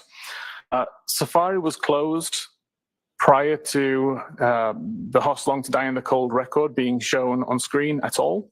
But when it was reopened at 10:33, in regards to whatever other Safari activity was to be conducted, it appeared on screen. So we have a 10:33 record where Hoslong to Die in the Cold was shown on screen, even though the page never successfully loaded. And with respect to your analysis and your testing here, what, if any, opinion do you have as to whether or not any of the data marked as deleted was actually user deleted, or a user actually actively went through the process of deleting the data? Yeah.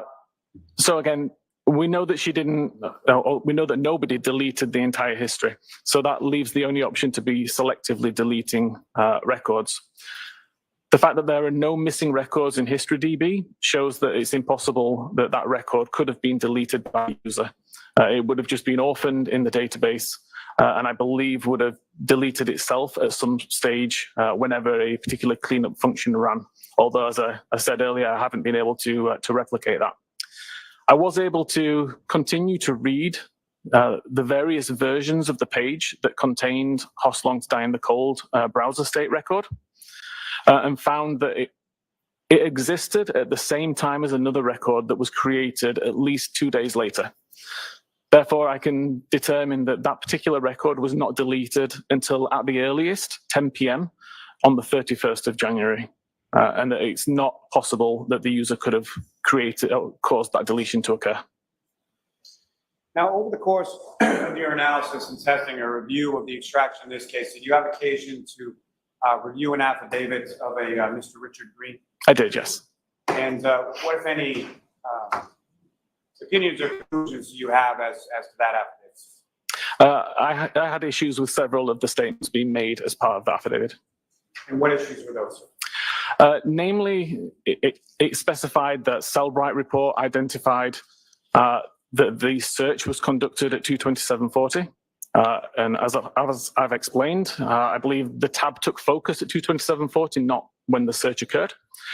The report mentioned that Cellbrite report identified it was deleted by the user. We don't do that. We'll tell you that a record is deleted, but we don't specify how the record was deleted. That's something for the examiner to determine. I forget. Oh, and then there was a mention of the purpose of the browser state database. The explanation given was correct for iOS 14 and below, but not for 15 and above. It is relevant in this case.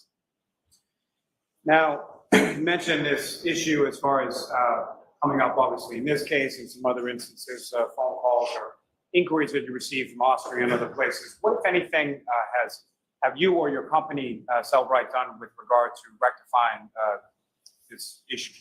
Well, I'll allow it. Okay. We recognize that this timestamp could be misleading.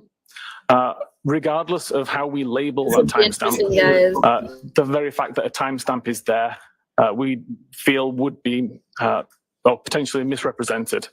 So the decision was taken to remove the timestamp altogether from that information. So now we show the web page was visited, but we don't attribute a time to that purely because it could be wildly inaccurate.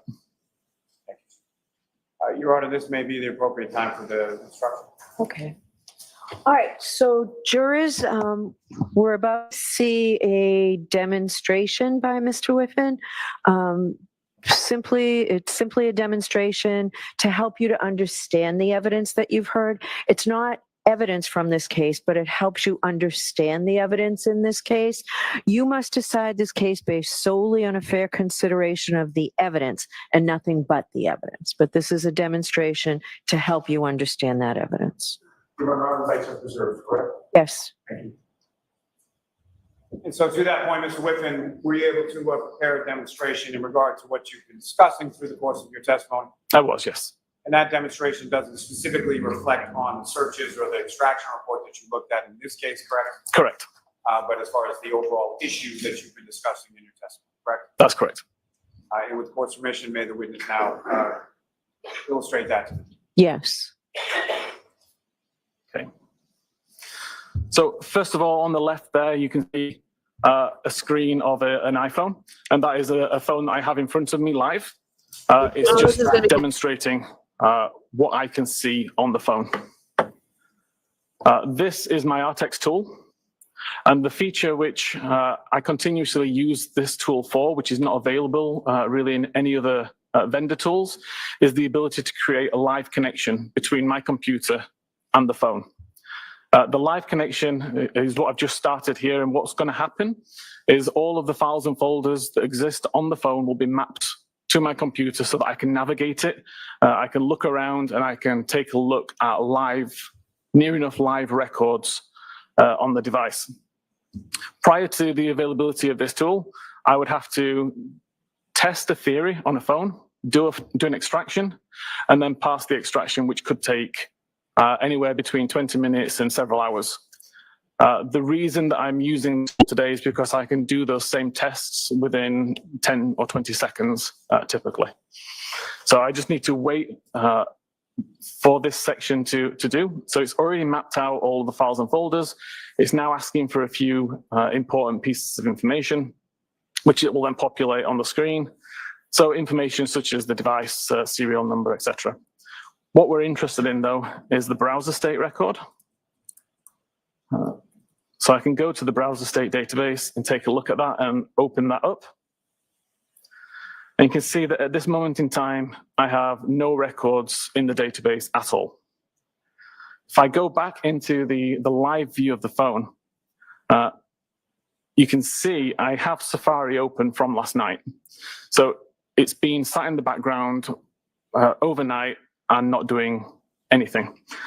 But at 10 past 8 last night, I performed this search in a new window. So started Safari, opened up a new tab, immediately searched for new tab at 2010 on the 16th of June.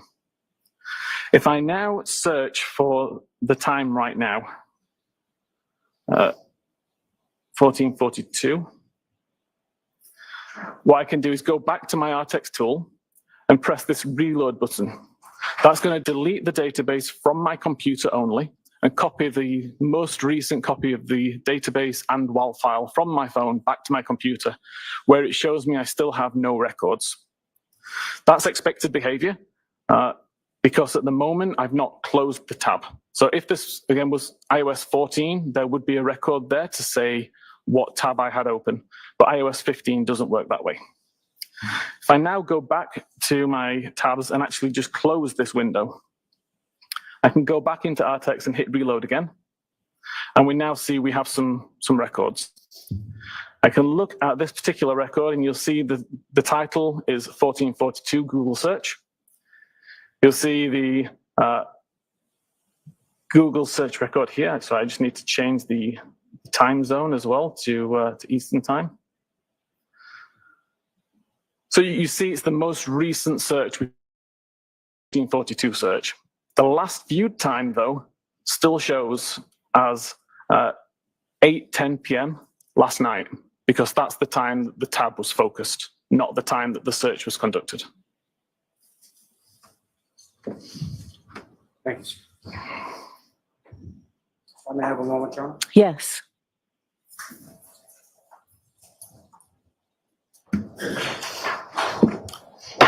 Thank you, sir. I have no further questions. Okay, Ms. Giannetti? Thank you, Ron.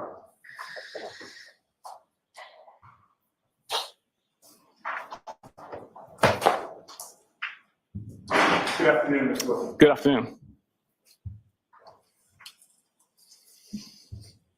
Sir, you had spoken a little bit about what was your assignment here in terms of the data that was sent to you. And I believe that you testified regarding that 2:27 a.m. or 2:27 and 42nd a.m. timestamp that it didn't make sense to the investigators, correct? Correct. Were you told that one of the investigators was Trooper Michael Proctor? I don't recall any names being mentioned. The ticket came to me, or the request came to me via another Cellbrite employee who'd been asked about this case and asked whether we could offer any help. Okay, thank you. You would agree with me that when you're making or doing a simulation, you want it to be as close to an apples-to-apples comparison as you can get? As best possible, yes. And to get truly accurate research results, you want to eliminate as many variables as you can, correct? Correct. You wouldn't, for instance, want to use an Android operating system to try to replicate the activity from Jennifer McCabe's Apple iPhone, correct? Correct. What version of iOS did you use for your testing of Jennifer McCabe's data?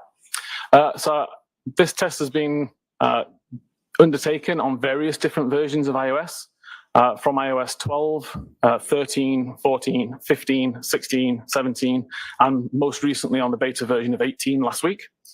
This particular demonstration was on 15.8.2. Okay. And you're aware, you said 15.8.2. Correct. I've also tested on 15.7. Oh, fair enough. You're aware, however, that Ms. McCabe was using iOS version 15.2.1, correct? Correct. And you would agree that the way that an artifact is stored would depend on the iOS version that you use, correct? Correct. And your simulation did not use the iOS version that Ms. McCabe was running on her iPhone, correct? Correct. I used the closest version I could find. So I'd like to ask you some questions about the characteristics of browserstate.db-wall and record number 4028. If I can. Okay. That record number, I believe you testified, was found to be deleted, correct? Correct. But you were able to recover the date and time associated with it, correct? The date and time of the last viewed? Of that record number. Yes. And what was that date and time? 2:27 and 40 seconds a.m. You were also able to recover the content of that particular Google search itself? I was able to recover the URL for it, yes. Okay, and what was that Google search? Hostelong to die in the cold. And it's true, however, that the session history could not be recovered, correct? That's correct. Now, given those characteristics that you've just discussed, did your testing result in a WAL file record, a WAL file record, that matched the characteristics of 4028? In other words, deleted with session history not recoverable? The issue with the session history, I was able to recover only the first page of session history. What happens is when there's a large amount of data that's split over multiple pages, if it's a live record, all those pages point to each other so that you can chain it together and get one large amount of information. Once they've been deleted, some of those pages can be overwritten and therefore the pointers don't make sense anymore. So the amount of information in this session was way larger than one page, and I wasn't able to recover anything further. Okay, and you'd agree that the simulation was done using a different operating system, correct? Correct. Were you able to recreate the other deletions that appeared before and after that record 4028? Which deletion, sorry? Well, you had testified, and I believe there was an exhibit that was introduced that showed that there were multiple deletions both before and after, correct? Correct. Were you able to recreate those deletions? When I manually deleted records from the history, then the records also were deleted from the browser state. Now, I believe that you testified, and if you didn't, I believe it's in your report, that there are essentially 5 mechanisms for record deletions in the browser state database, correct? Correct. You ruled out 4 of them pretty quickly, correct? To that today, correct? Correct. The only remaining option was selective deletion by a user, or there's some internal mechanism for record deletion that is not fully understood, correct? Correct. All right. And you know of, as you testified today, you know of no internal mechanism for record deletion that's not fully understood, correct? I've not been able to replicate that function, no. All right. If there is no unknown internal mechanism for record deletion that's not fully understood, that would leave selective deletion by a user, correct? Not in this case, no. All right. Well, selective deletion, you would agree, means that a user selects what to delete, correct? Correct. And regarding the user, the term user, what is that? Who is that? Whoever's using the phone at the time. Okay, so it's actually somebody who is using the actual iPhone itself, correct? Correct. Not necessarily a computer expert, correct? Correct. Would you agree with me that somebody who had access to the data before it was extracted and sent to you could have made selective deletions of the data? Objection. Oh, No, I don't. I'm aware of an app called MySQL. Yes. What is MySQL? MySQL is just a method for viewing SQLite databases. All right. If someone had access to the raw data, again, before it was sent to you, and used that app, they could make selective deletions of the data, couldn't they? I assume you're talking about opening up the extraction, taking out the particular file and editing it? I'm sorry, I interrupted you. You're right, you're on. I apologize. And I apologize to you. If you could restate your question or answer or give me your full answer. Okay, so it would be possible with the extraction to take out particular databases, alter them, and put them back into the extraction. But there's something called a hash mechanism that we have in place that would, it essentially hashes the original data, and then it can be hashed again at a later date. It results in a long string of characters, and if a long string of characters, And if there's any changes to the original data, then we'd see that it's been modified. Would you agree with me that someone with access to that data and an appropriate application or program could also delete and renumber history.db and knowledge.cso so that it would appear as though there was no break in the numbering, so that it would also appear that nothing was deleted? It's potentially possible, but would require a large amount of knowledge and skill to do in a way that can't be detected. Thank you very much, sir. Mr. Lally?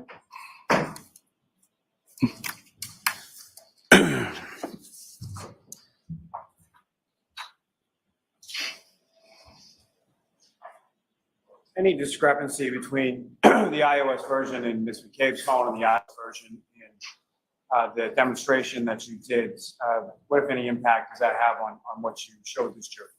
So in this particular case, every iOS version I tested, as I mentioned, from 12, 13, 14, 15, 16, 17, 18, the timestamp is always referring to the time that the tab took focus. So even though there are some differences with when the record's created, the meaning behind that timestamp has been consistent. And what you were asking about what you were asked about in regard to selective deletion, you indicated that there's no evidence of that in this case. Is that correct? Correct. Selective deletion would require that the record existed in the history database in order to be selected to be deleted. The fact that there's no missing records indicates it was never written into that database and therefore could not have been selectively deleted. Now, the hash mechanism that you testified is for detecting whether or not someone had surreptitiously gone in and deleted things.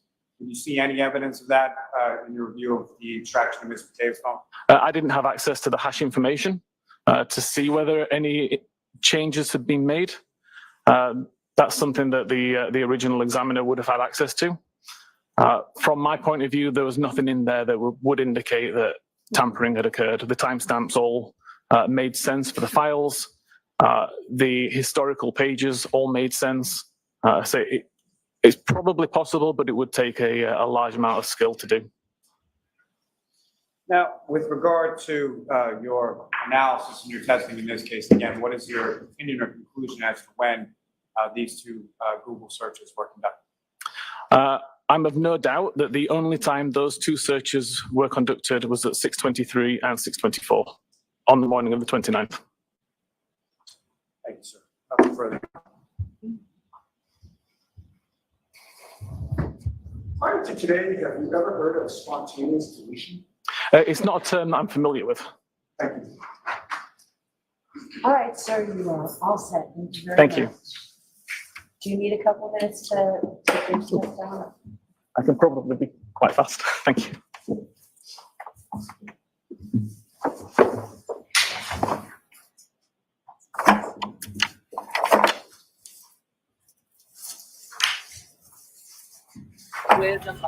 Oh wow. Okay, guys. Now we should be pretty cool. Lanny should be a high quality investigator. You know it, baby. You guys, this is wild.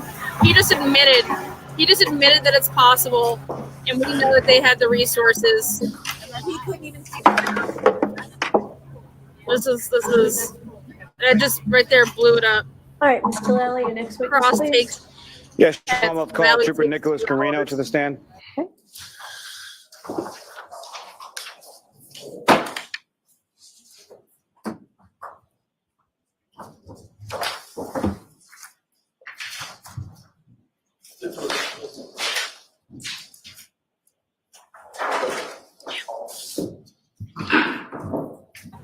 All right, this is who I've wanted to see, guys.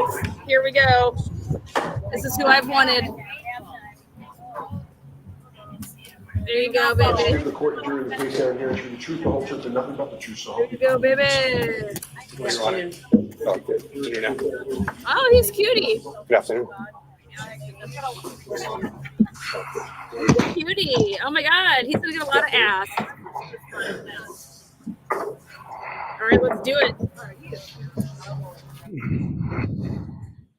Good afternoon, sir. Good afternoon, sir. Could you please name and spell your last name for the jury? Yep, Nicholas Guarino, Guarino. And how are you employed, sir? I work for the Massachusetts State Police. And how long have you been a member of the Massachusetts State Police? This is my 9th year now. Now, prior to working with the state police, what, if any, prior experience did you have in the field of law enforcement? I was a local police officer in Norwood for almost 11 years. Now, with respect to your role within the state police, where is it that you work now? I currently work at the Norfolk District Attorney's Office. And within the detective unit, is that correct? Yes, that's correct. And with respect to that, what, if any, specialized role do you have within the detective unit attached to the Norfolk DA's office? Yeah, I conduct cell phone forensics, computer forensics, and I also do sexual assault investigations.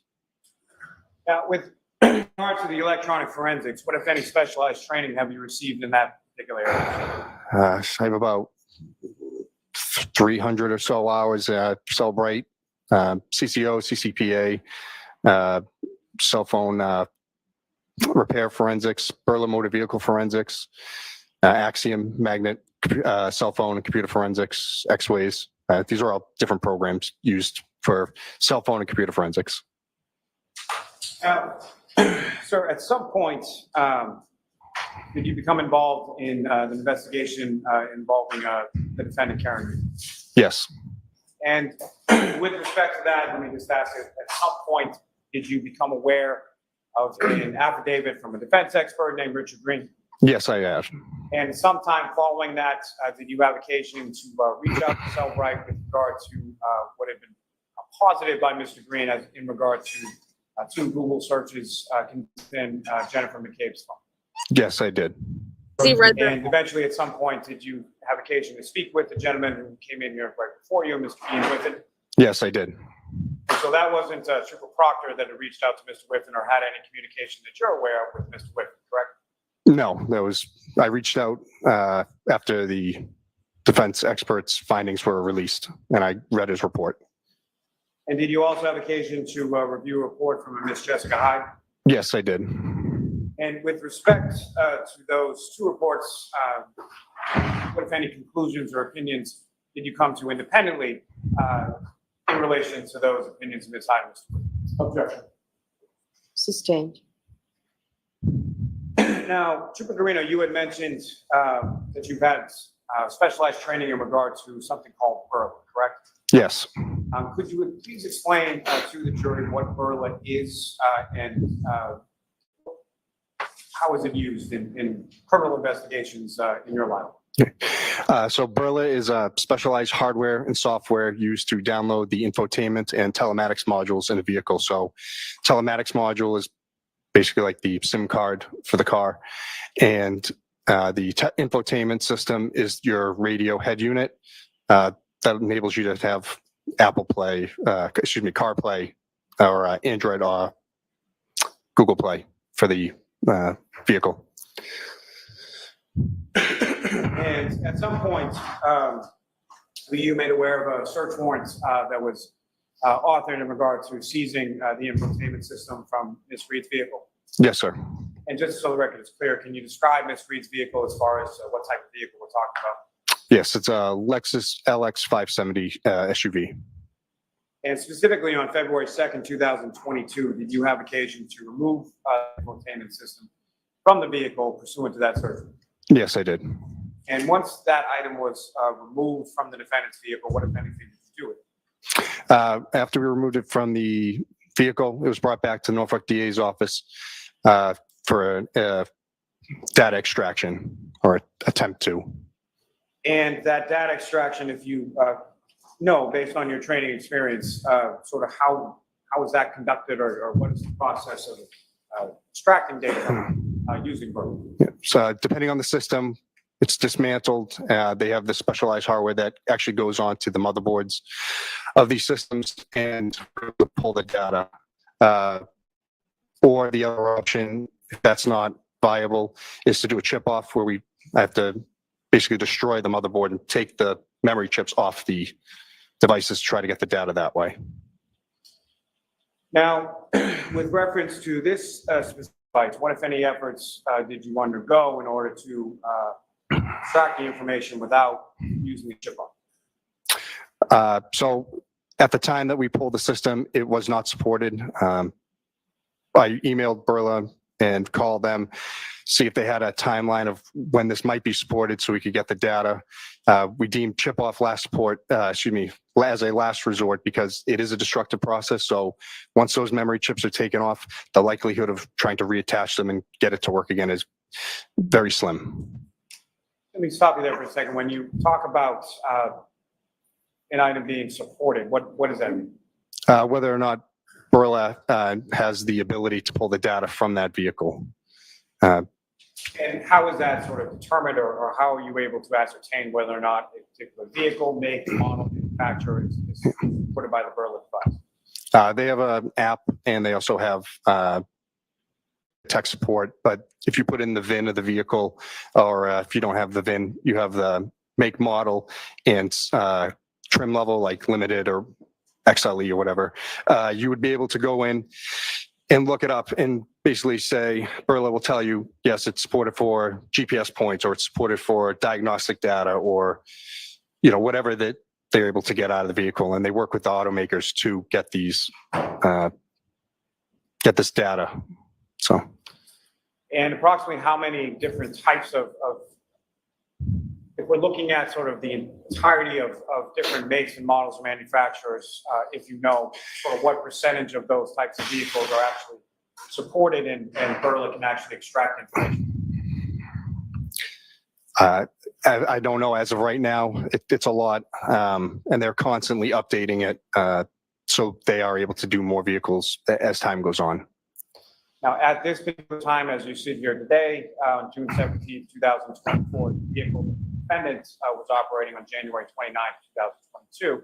Is that vehicle available or supported by Burla at this time?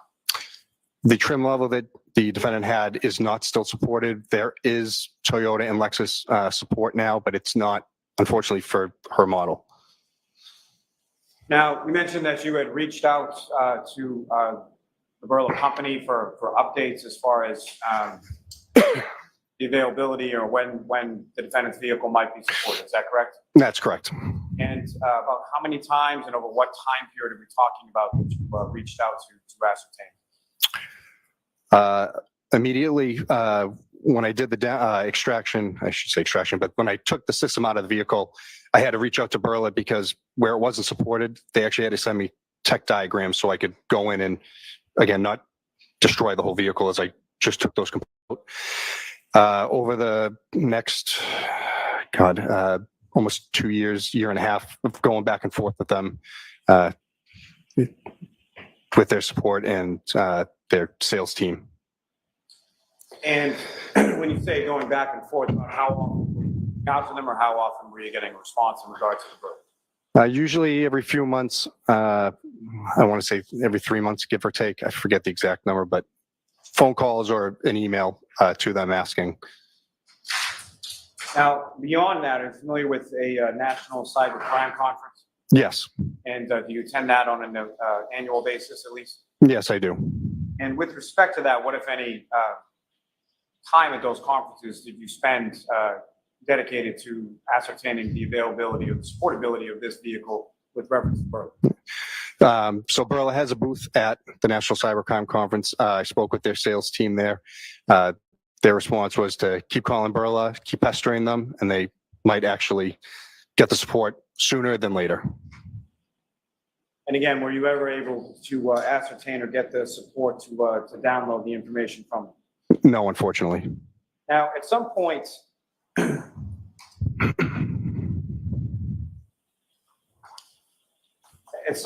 you able to download any information from that particular infotainment system from the defendant's vehicle?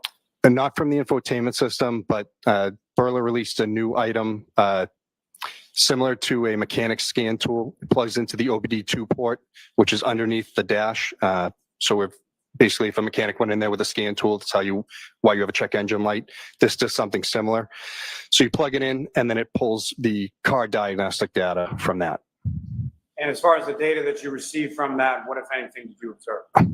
Again, I got 14s was the numbers. There was no readable data. I reached out to Perla and asked them, I said, is there a reason why it pulled this data, but when I put it into the software, it's not telling me anything. It's not giving me any readable data. And they said they know it is diagnostic data, but they haven't got anything from Lexis to say these 14s, these codes mean this. Oh, they only know it as emissions. So was Berla itself able to read that information and transform that sort of binary code into any sort of readable data for you? Other than the number 14, no. Now, from there, what, if anything, did you do with regard to the Berla and the defendant's vehicle? Was placed back into our digital evidence lab, and then we did eventually do a chip off to the device. Now, with respect, to the chip off done sometime in December of 2023, is that correct? Yes, that's correct.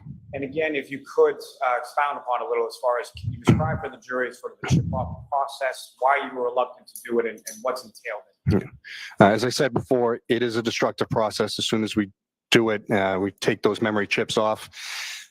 It's applying extreme amounts of heat to the motherboards to take the memory off. That'll heat it. You lose a lot of the soldering and capacitors, anything that's on that motherboard. So, like I said, once the memory chips are taken off, it's going to destroy the board. And as far as that chip off process, who, if anyone, was present with you, or who, if anyone, assisted you in removing that or conducting that chip off process with regard to the motherboard from the entertainment system from the defendant's vehicle? I'm sorry, at the time that we actually did the chip off? Yes. Yeah. It was myself, AG Speak, and Maggie Gaffney. And who is AG Speak? AG Speak is has his own forensic company, I guess you could call it, for Berla. I could consider an expert in the field, former California Highway Patrol officer that exclusively handled stolen cars. And who is Ms. Gaffney? She was the defense's expert. She's the one who actually did the chip off, applying the heat and taking the chips off in our presence. And she, I believe, works for, I'm sorry, the name of the company escapes me at the moment. Now, with respect to the information that you, Ms. Gaffney, and Mr. Speak were able to remove pursuant to that chip off process, what, if any, usable information were you able to glean from that? As I was told by A, there was no data that was recovered off the infotainment system or the telematics module from the chip off. And as far as Ms. Gaffney, did you have any conversation with her as far as the information that she was able to glean or read or decipher? No, once she did the chip off, I've not spoken with her since. Have a moment, John. Yes.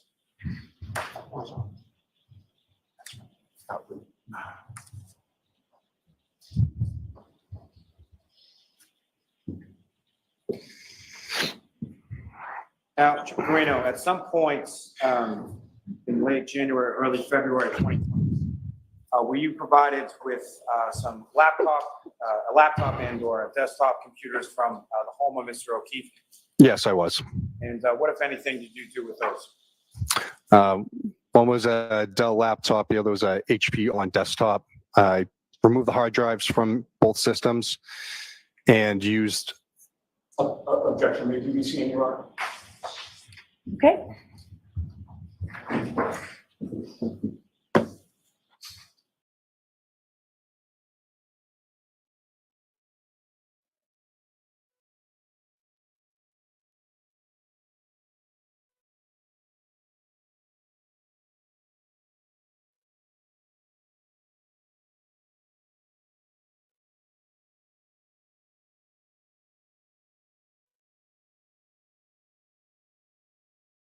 We got a sidebar. It's getting heated over here. I love when Alan Jackson gets an afternoon or an evening, and he gets to come back with the same person. If that happens to Nicholas here, I'm telling you, Nicholas is already going to get crushed, but it's going to be worse. So.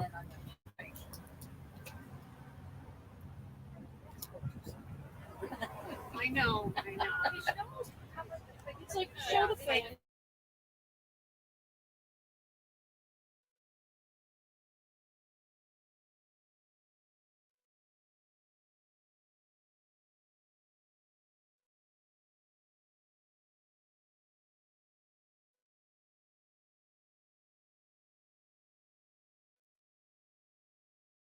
Amen, H-bag. The defense did have somebody lined up, and they just went ahead and did this stupid shit.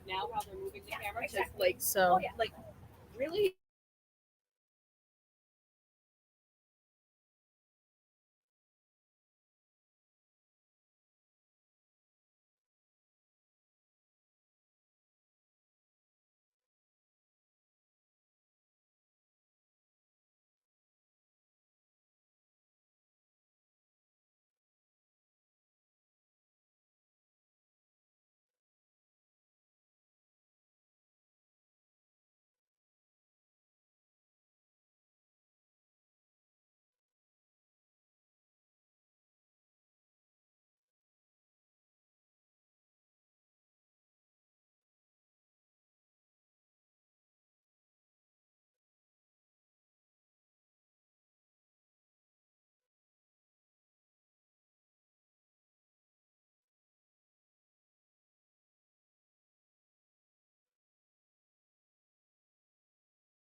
again, welcome to the transparency.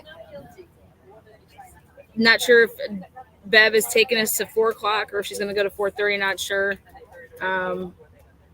Remember that Nicholas here, he's going to be the one that's going to be talking about, obviously, her car, but everybody's phones. Nicholas was extracting everybody's phones. So that would include Carrie Roberts, John, Karen, Jennifer McCabe. But no, when it got synced, The ring camera from One Meadows, that's going to be talked about.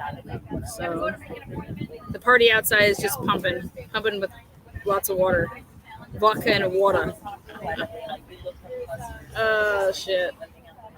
So it'll be interesting.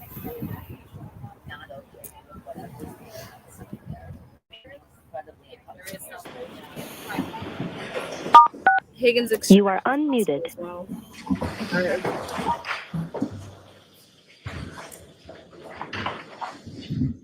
All right, Mr. Lally, you can continue.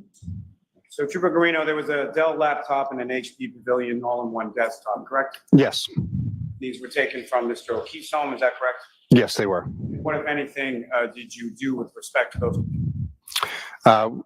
As I said, I took the hard drives out of both machines. They were imaged, and the images were loaded into Axiom to view the data that was on them. Now, when you say something was imaged, can you explain to the jury what you mean by that? It's a bit-for-bit copy of the hard drive. Instead of us turning it on and going through it, which would change data, by taking the hard drives out and imaging them, it creates a one-for-one copy, so that way we can view it without changing anything in this. And you mentioned a tool called Axiom, is that correct? Yes. And can you explain to the jury sort of what is that Axiom tool and how does it work? Yeah, it's another forensic tool that we use. Can do cell phones, computers. You'll use it to load the images so we can view the data. And with respect to the imaging that was done with regard to the Dell laptop and the desktop, what, if anything, was it that you were looking for specifically on those devices? We were looking for a ring video to see if either computer was used by Officer O'Keefe as a login machine to handle the account. And from your review of what was extracted or imaged from each of those two respective computers, what, if any, information were you able to glean in reference to ring.com or anything else? Neither computer was used. One appeared to be used mostly by the kids, and the other, I believe, was the laptop, was used mostly by O'Keefe, but there were no Ring logins. As far as the Ring connection, what, if any, devices were you, throughout the course of the investigation, were you able to ascertain were actually connected to the Ring cameras at Mr. O'Keefe's house? Officer O'Keefe's cell phone. Now, if there were any other devices, whether they were Mr. O'Keefe's or someone else, ascertained from either the Ring footage or the information provided by Ring, whether or not there were any other devices beyond Mr. O'Keefe's cell phone that were linked to that account? Not that I know of. And I'm sorry, just not that there weren't any devices, or not that you could tell? Not that I could tell, or that I ever heard of. Now, Trooper Guarino, let me ask you some questions just in general about a cell phone extraction. You familiar with that term? Yes. And can you explain to the jury sort of what is involved in that, and how a cell phone extraction is performed as far as your experience with regard to investigations that you've been involved in? Yeah. So most investigations, we get the cell phones from the scene, from a suspect, from a victim. They're put into airplane mode to preserve the data. So that way remote wipe can't be sent to the phone from iTunes.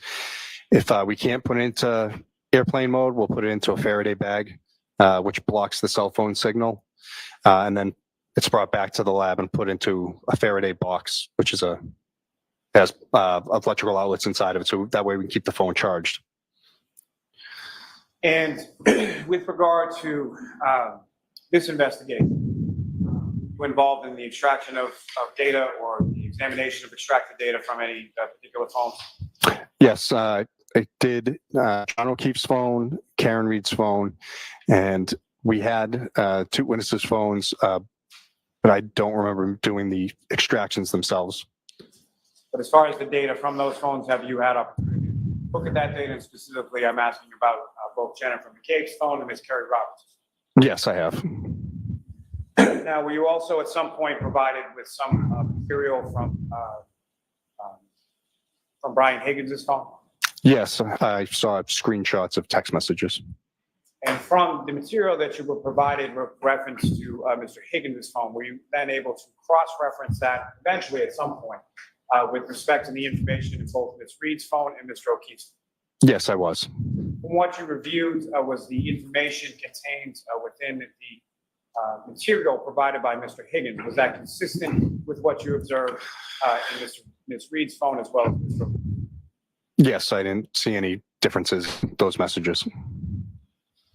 Now, with respect to starting with Ms. Reed's phone, that was received by you on January 29th, 2022. Is that correct? That's correct. And do you recall about what time it was and where you were when you received that phone?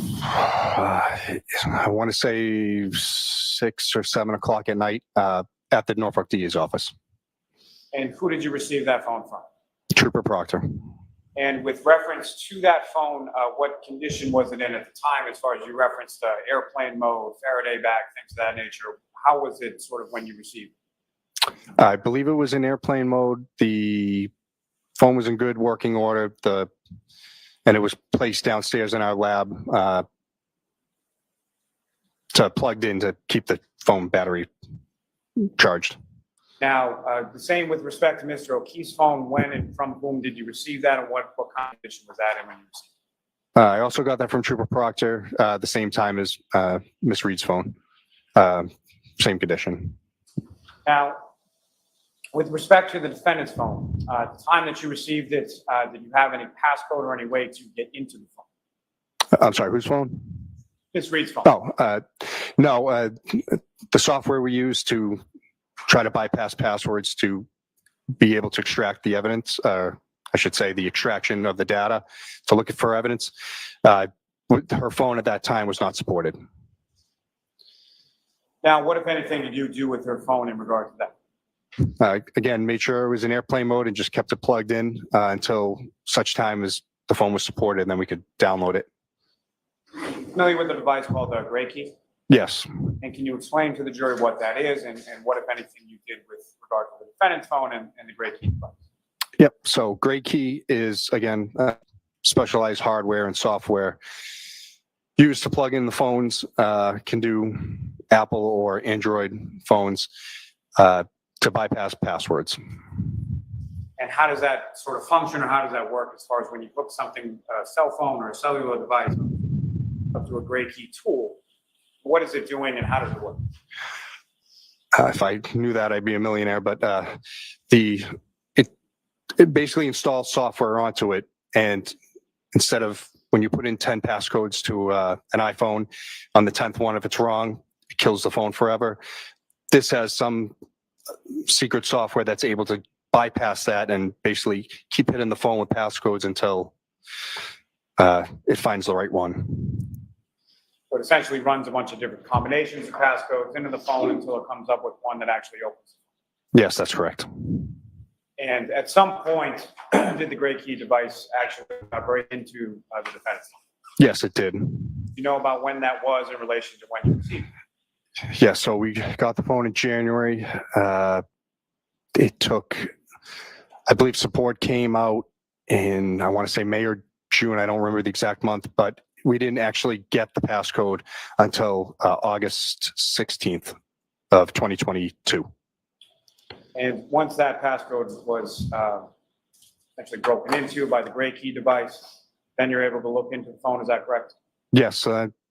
Once the passcode's obtained, we download the data, and then we're able to take that extraction data and then open it up in Cellbrite or Axiom or whatever tool we're going to use to view it.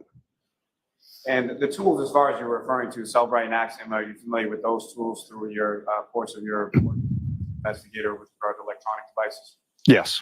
And if you could explain to the jury sort of when you say Cellbrite and Axiom, as far as then tools are concerned, how do they work and sort of what is it that you do with the device with reference to Cellbrite? So what do we do with the extractions once we go to open them? Well, how is the information extracted, first of all, and then what, if anything, do you do with that? So Gray Key will pull the extraction. It just, once the code's received, it again uses its software, pulls the data out, puts it into an encrypted, it's MD5 or SHA. It's an encryption key that has it's a unique key that, so if you changed anything inside that zip file, it would change the encryption number to show that something was tampered with. We take that encrypted zip file and we open it up in the software, and that's able to say, you know, the call logs, the chats, the photos, the timeline of the phone. Now, in addition to yourself, is there anyone else that works in this sort of capacity within your unit at the district attorney's office? Yes, 2 other people. And who are those 2 other people? The director of our lab, Samantha Vogt, and Trooper Connor Keefe. Now, beyond yourself, Trooper Keefe, and Ms. Vogt, anybody else from the detective unit, as far as the troopers, would they have access to these devices, being defendants, Mr. O'Keefe's, Ms. McCabe's, or Ms. Roberts? If they're in the digital evidence lab, no. Once the data is extracted from them, normally we give them back to the investigator or return to family.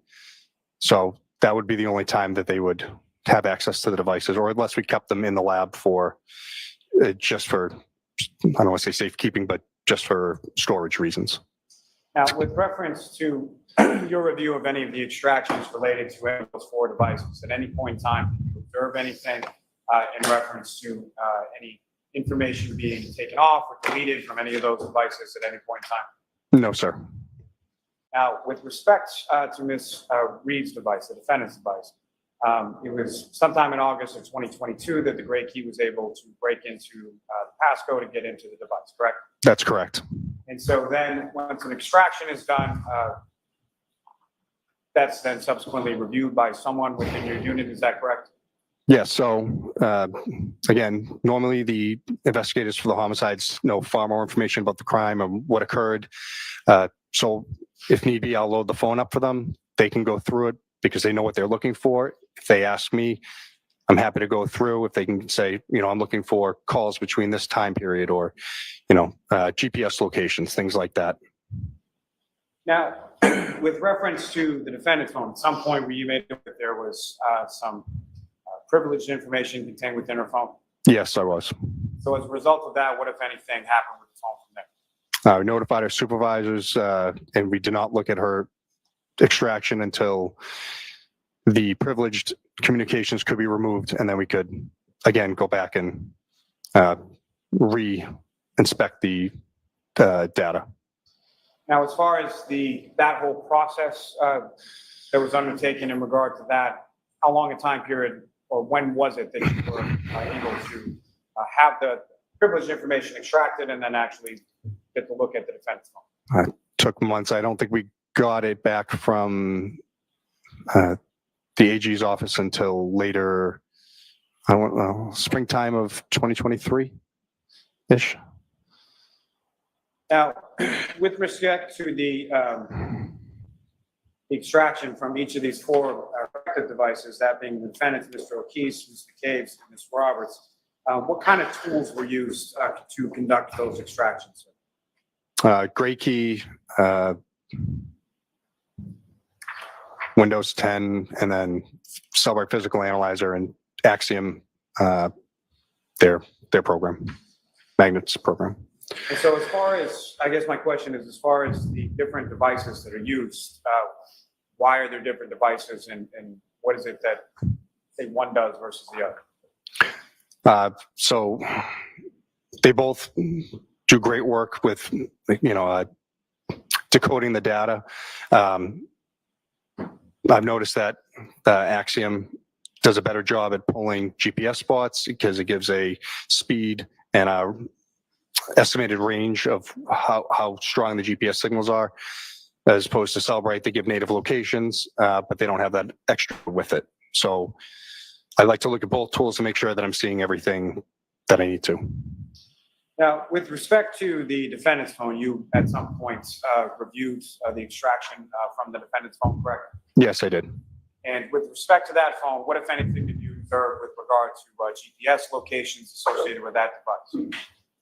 I didn't see that many, maybe a handful showing different spots in Canton, but nothing that stood out to me.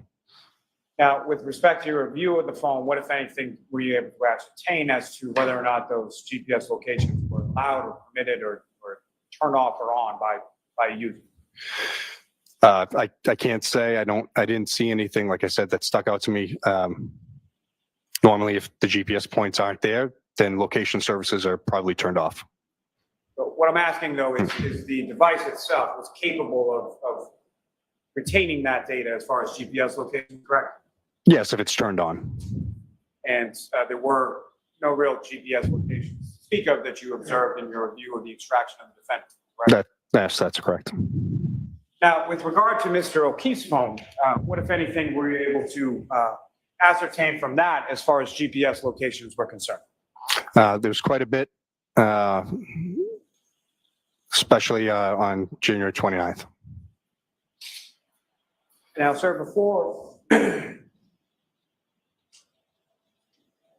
we get into that, if I could ask you some questions in regard to Mr. Cave's phone extraction. You had occasion to review that, is that correct? Yes, sir. And so, in regard to that also, you had mentioned that you had reviewed an affidavit from a defense expert or defense witness named Mr. Richard Green, correct? That's correct. And based on your review of that, what, if anything, based on your review of what Mr. Green said or did, what, if anything, did you then do with regard to Mr. Cave's phone? So I basically went point by point through his report to confirm or deny if what he was placing in there was true. And what, if anything, were you able to ascertain or learn from going through Mr. Cave's phone with reference to what Mr. Green stated? Objection. I'll allow that. It was mostly incorrect. And when you say mostly incorrect, what was mostly incorrect?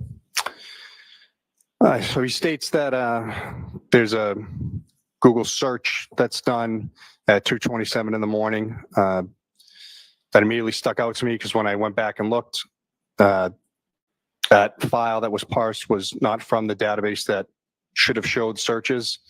This came from the session state tabs for Safari, which is a big red flag. It also came from a wall file, which is a dropping ground for where data is put before it's actually put into the main database itself. And then once it reaches a certain point, that data is automatically deleted by the device, not by a user, which Mr. Green had stated that a search was done and then it was purposely deleted. There was also items regarding phone calls being deleted. Again, they came from a wall file. Looking at it, again, it's stored in the knowledge seed, the main database. It's also stored in the biome, showing in the extraction, which is another storage area that Apple is using. Again, nothing, most of the stuff that I was reading in his report was either incorrectly, I don't know, written down, or he's interpreted it incorrectly. Now, with regard to the phone calls or the contacts that Mr. Green indicated were user deleted or deleted by the user, what, if any, information did you look in regard to that? What, if any, did you ascertain in regard? Yeah, so he stated that Ms. McCabe had deleted 18 phone calls from the morning after John O'Keefe's body was found. Looking at the data from her call log, those calls, while they do show marked as deleted, again, they come from the wall file and they're also located in 2 other parts of the database. Again, as a user of an iPhone, you can't go in and just delete these files. They're handled by the operating system. It's impossible. So as far as what, if any, opinion do you, well, let me ask you this first. As far as a wall of a writing log file, can you explain that, what you understand that term to mean to the jury as it pertains to these particular items? Yeah, so as I said, these files are dropping ground. So when you're using your apps, using the phone, takes that data, puts it into this wall file until you either close the app or you shut down the phone, or it reaches a certain number of data in the phone. That wall file will automatically delete from the phone. So this can be on a first in, first out basis. Again, like I said, it could be when data reaches a certain level, but those calls that are being marked as deleted, Celebrate seeing, it doesn't mean the user deleted them. It just means they're being removed from the wall file. You indicated that from your review of the phone extraction or other areas or other databases, bases, excuse me, within the phone that contain that same information. Yes. So the main database of the iPhones is the Knowledge C database. They're also using Biome, and then if you're using the newer software now, it's another area I won't bore you with, but depending on the iOS you're using for the phone, it's going to depend on where that data is being stored. Now, specifically with respect to Ms. McCabe's phone, one of the contentions Mr. Green had was in regard to a contact for Brian Albert. Is that correct? Yes, that was another one. With respect to that, what, if anything, were you able to find within Ms. McCabe's phone in regard to contact information for Brian Albert? Yeah, so Mr. Green's report said that he located a deleted screenshot of Brian Albert's contact that was in her phone. The contact for Brian Albert was still in her phone, not deleted. So I don't know, maybe she just deleted the screenshot. Now, with respect to Ms. McCabe's phone, what, if anything, did you do with regard to the call log history in Ms. McCabe's phone? I exported it all out to a PDF so I could view it. And again, like I said, there's, I think, 1,104 phone calls from going all the way back to October of 2020, I want to say. And phone calls, FaceTime, they're all, the calls are there, all the records, and they're all stored in different areas of the phone. The only ones that show the wall file deleted were the ones from the 29th going up to the end, towards the end of the day on the 29th. And now with respect to the call history, where or how is that typically stored within an iOS device? I believe that's stored in the call stored dash SQLite database. And with reference to what, if any, difference storage-wise is that SQLite database versus the wall file? So again, that database where the call logs are sent, it's going to have a corresponding wall file where the data is going to be put temporarily. And then, as I said, it gets automatically deleted by the iOS, by the operating software. It's not user enabled. And so from your review of those 1,104 phone call history records extraction of Mr. McCabe's phone, what, if any, opinion do you have in regard to whether or not those items were deleted by any user? I don't believe they were. And I will say phone calls was from the actual main call stored database. That could have been user deleted but again, it's in 2 other spots in the operating system. So I don't know how or why the iOS stores it the way it does. And then marks what.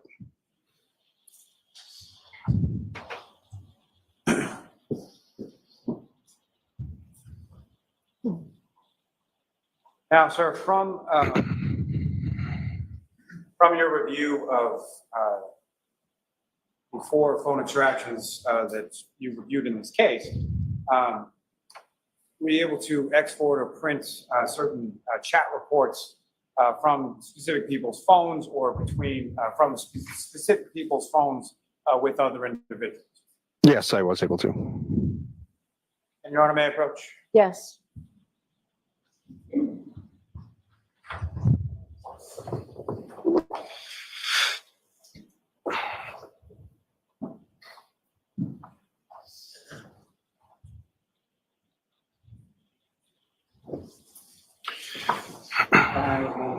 Yes.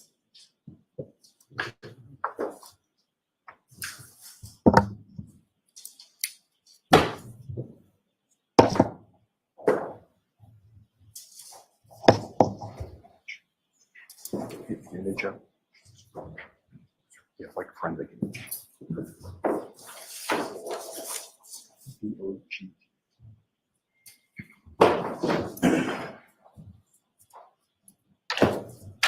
Sir, I'm showing you what's been marked as Exhibit 48. Okay.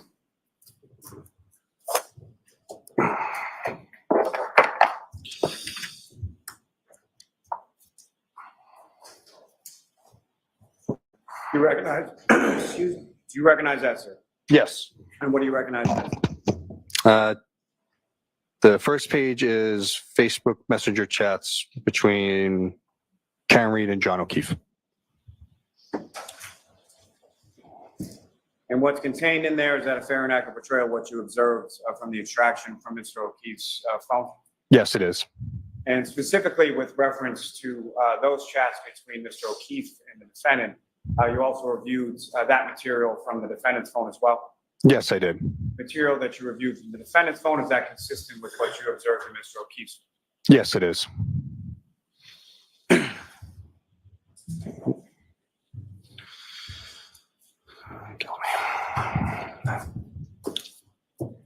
Your Honor, with the court's permission, if I could request certain portions of what's been marked as Exhibit 48 being published to the jury as we go through them.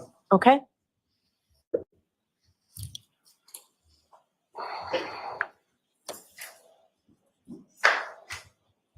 Sir, if I could just start you out on page 1. Okay. Ms. Gilman, if I could have that up on the screen. Now, with respect to what's up on the screen, the portion that you can see, do you recognize this, sir? Yes, I do. I'll grab it for you as Exhibit 48. Yes. Now, within this particular, from the perspective of this is from Mr. O'Keefe's phone, is that correct? Yes, it is. So there will be blue bubbles and green bubbles, is that correct as well? Yes. And so who as far as the blue bubbles are concerned, who's speaking in that? The blue bubbles will be from Ms. Reed, and the green bubbles are from Officer O'Keefe. And if you could please scroll down.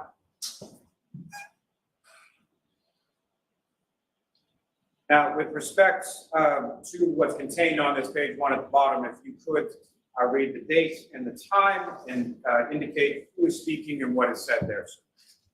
Yeah. So the blue bubble is Karen Reed and 1/28/2022 at 3:30 p.m. Hello. John says hi at 3:35 p.m. Sorry, Mayor. Yeah. Yes.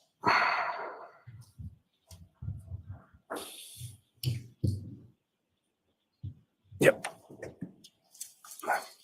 Those are the Facebook ones.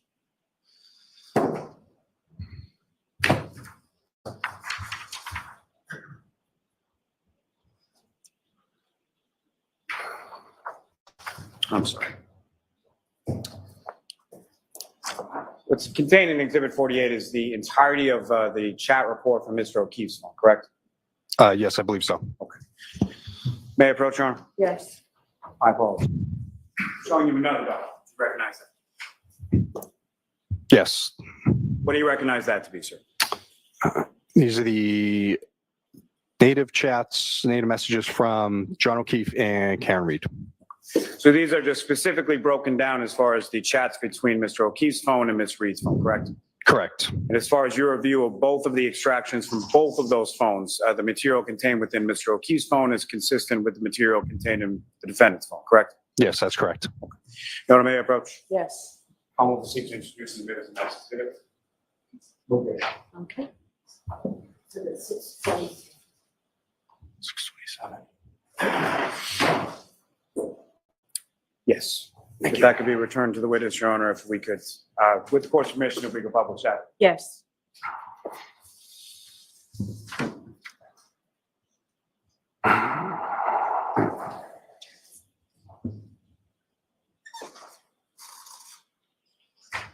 Go right ahead.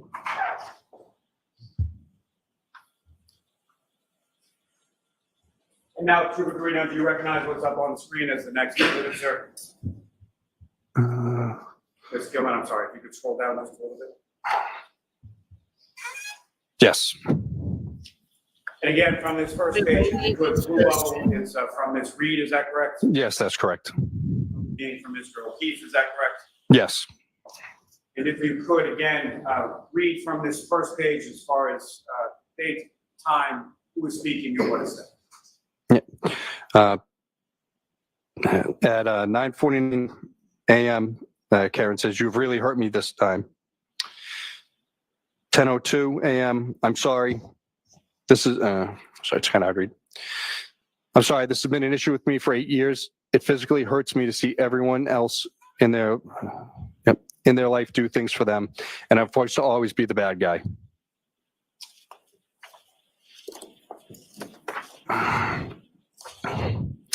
At 10:09 a.m., Karen says, "I am not the same as everybody else. Most of the time I try to do what is healthy/smart for them. More importantly, I try to support you and what you need. You just lashed out at me and said terrible things. I don't know how you've gone to this point with me, but I'm just trying my hardest. You made your point and continue to beat me down. I have a lot going on too. Physically, I'm falling apart and trying to get answers and help." If I could direct your attention to my apologies. Sir, if I could direct you to page 5. Okay. I'm sorry, bottom of page 4. All right. And starting with the blue bubble on the bottom of page 4, again, if you could indicate as to who's speaking, what is said, and the date and time. Yeah. Karen says to John at 1:21 p.m. on the 28th, "Maybe you can call someone." If you could continue on and through page 5, sir. On the 28th at 1:46 p.m., John says, "Like who?" On 1:47 p.m., "What time are you coming here?" And then there is, at 2:05, there's a message but no content. And the next message at 2:06, sir? Yes, 2:06 from Karen. I don't know what time, feel out of it, just trying to clear my head. 2:06 p.m., John writes back, okay. 2:06 p.m. again, Karen says, text me later when you guys settle in later. Sorry, text me when you guys settle in later. John says, sure, at 2:06 p.m. again. Karen says at 2:16, I feel pretty shitty about this, feel pretty shitty about how this morning went down. I know you said sorry, but it really stung, especially when I've been trying pretty hard lately. I feel like a loser turning around, just coming back over after everything you said. If I could ask you to continue on to page 7, sir. Okay. At 2:17 p.m., John says, not sure what else you want me to do. I said I'm sorry and I was out of line. If you prefer to stay home, I totally get it.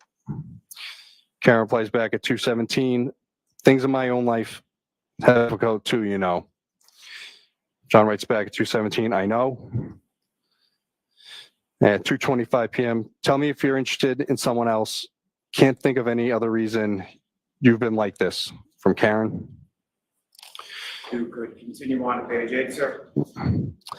At 2:25, John responds back, nope. Things haven't been great between us for a while. Ever consider that? That was at 2:26. At 2:29, he writes, kids are here, not in the mood to talk. And how does the defendant respond to that at the bottom of page 8? So you're not into it anymore. That's fine, but I don't want to keep trying and you keep treating me like this. At 2:29 p.m. If I could direct you to the next page 9. Yep. Ms. Reed says, I'm trying to hug and kiss you this morning and you whack me in the face with a pillow. At 2:29.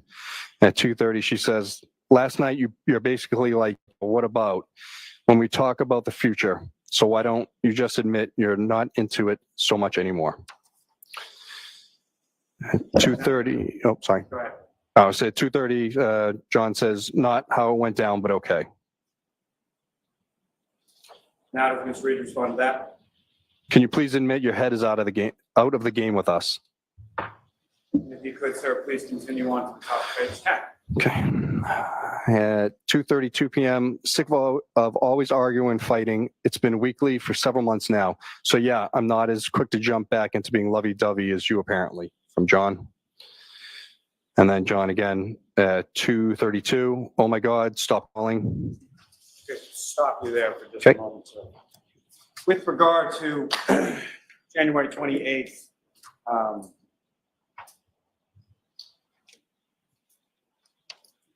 you were also able to extract a report specifically in regard to calls received by Mr. O'Keefe on that date. Yes, I was. I mean, on that date into the next date of January 29th. Yes. I approach, Your Honor. Yes.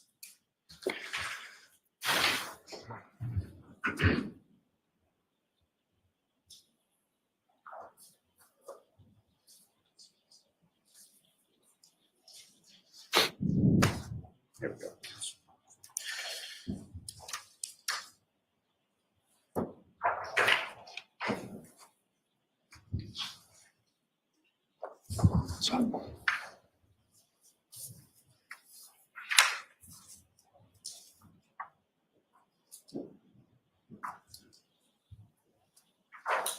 Guarino showing the document.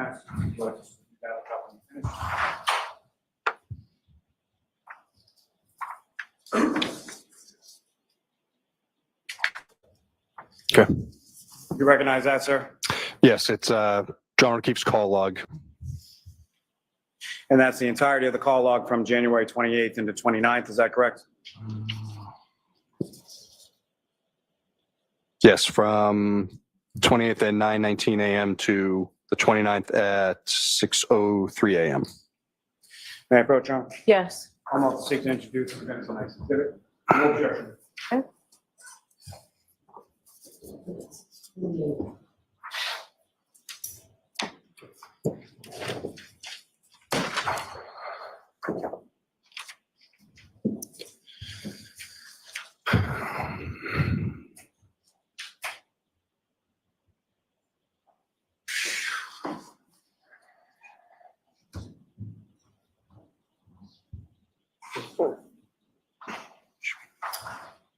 May I approach again, Your Honor? Yeah. We're now showing you another document. Just ask you to review that, look up when we finish.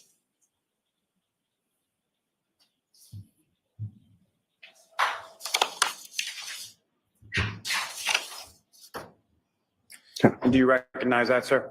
Yes, this is Karen Reed's call log from January 29th at 12:33 a.m. to January 29th at 6:03 a.m. And those are specifically calls between the defendant and Mr. O'Keefe, correct? Yes, that is correct. May I approach again, Your Honor? Yes. I'll offer seeking tradition as the next exhibit. No objection. Thank you.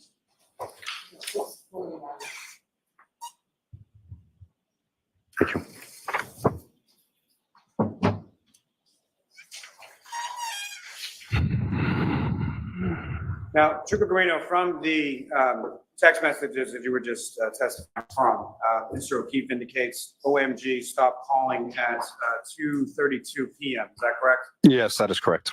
Now, from your review of those call logs, how many times did the defendant call Mr. O'Keefe on January 28th from approximately 9:19 a.m. to about 2:58 p.m.? There's 18 calls from 9:19 to about 2:59 p.m. Those calls are listed within those records as various as far as rejected or missed or answered or things of that nature. Is that correct? Yes, that is correct. How many of them are rejected? 11. How many of them are missed? 4. And how many are answered? 3.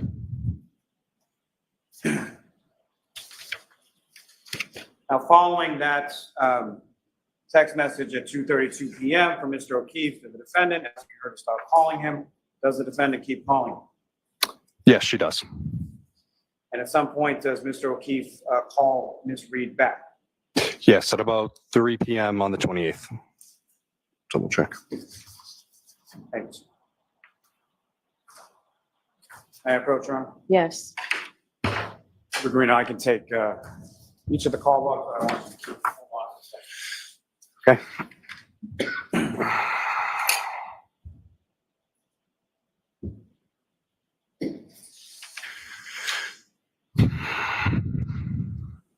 Now, so if I can turn your attention back to page 10 on the text messages with respect. Okay, so Mr. Lally, when you put your head down and when you walk away, we can't hear you. And so there won't be a record of this. So you have to keep your voice up.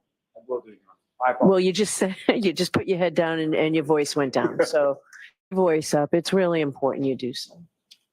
Trooper Guarino, turning your attention back to page 10 of these text messages, let's read from Ms. Reed's response to Mr. O'Keefe at 2:32. Yes, so 2:32 p.m. She says, "Why would you start with me this morning?" And then followed up by 2:33, "You're setting me up to fail." If I could turn your attention to page 11 and ask you to continue from there. Ms. Reed says, you start a number of fights from your end. John, and that's at 2:33. At 2:33, John writes back, "I've explained it a few times already, not doing it again." How does the defendant respond to that? "So you're not into this anymore." And then John says, "Not into fighting all the time, correct." That's at 2:34 p.m. If I could turn your attention to the top of page 12. Yes, 2:34, Ms. Reed says, "If you tell me you're interested in someone else, you will never hear from me again. You can have all the space in the world." John writes back, but there's no content at 2:34. And then at 2:34, she says, "Then stop starting with me." How does Mr. O'Keefe respond to that? At 2:34, he writes back, "I'm not answering, stop calling." And if you could, if I could turn your attention to the top of page 13. Ms. Reed says, "Can you please answer after how you treated me earlier?" John responds back at 2:35, "Kaylee is right here." Ms. Reed says, "You're starting a rager with me out of nowhere, and then you tell me you're sick of fighting with me," at 2:35. And she writes at 2:38, "I'm going to grab a drink in a bit." If I could direct you to the top of page 14, sir. She says, "Can you answer please?" at 2:38. He writes back at 2:39, no, Karen, not sure why you need to announce that you're going drinking, but have fun. Karen writes back at 2:40, seeing if you want to meet me later. Can you please call me right after that? And again, if I could direct you to the top of page 15. John writes back at 2:40, have to take him to the doctor. He has practice. Sri writes back, yeah, 5 minutes. John writes back at 2:43, my father just walked in. Aaron writes back, okay, can you please call me for 2 minutes at 2:44. The top of page 16, sir. 2:44, John writes back, not right now. Aaron writes back, I'm there when anyone else needs me at 2:44. 2:46, yes, John, you gave me utter grief this morning. I'd like you to call me for a minutes. And the last one on that page, sir. Yeah, 2:47, I've been trying to get over the hump with is arguing, and now you tell me you're not into things.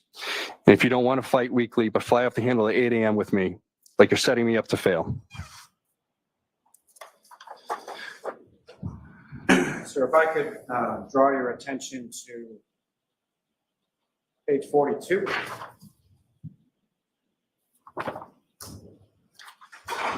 Okay. And sir, if I could ask you to start reading from the top of page 42. Yep. At 7:41 p.m., Karen writes, okay, let me know if you end up leaving. John writes back at 7:42, why? Now you're not coming? Karen writes back, I'm waiting for the plumber. Actually think he's in the driveway. 7:42. John says 7:43, we're taking Mike's car, so I'm relying on you for a ride home if he leaves. Karen writes back at 7:43, he's not going home after. John writes back at 7:43, 8 on a Friday. He may have to get Michael. And you have a plumber coming over at 8, knowing me and Papa could have handled it. Good luck. And that was at 7:44. Thank you, sir. If I could direct your attention to page 49. Okay. If I could ask you to start from the page 49, sir. 8:29 p.m. Yeah, but he lives right down the road. John writes back at 8:30. Karen, this storm is going to be intense. Can't drive. 8:30. She writes back, okay, well, if he can't, he can't. John writes back, I'll do it Monday. Karen responds at 8:31. I better not still have this problem on Monday. John writes back, planning on being there. Karen writes back at 8:32. I know I could take a hot shower here if I need to. John writes back, figured you'd be in Canton until Monday. If I could direct you to the top of next page, 51. John, I'm getting off my phone. Let me know what you're doing. Karen writes back at 8:33. I think the four of us together is toxic to this relationship. Would like to limit it. And says, you've said so yourself for probably a year now. And John writes back at 8:33. Blizzard tomorrow. Nobody is going anywhere.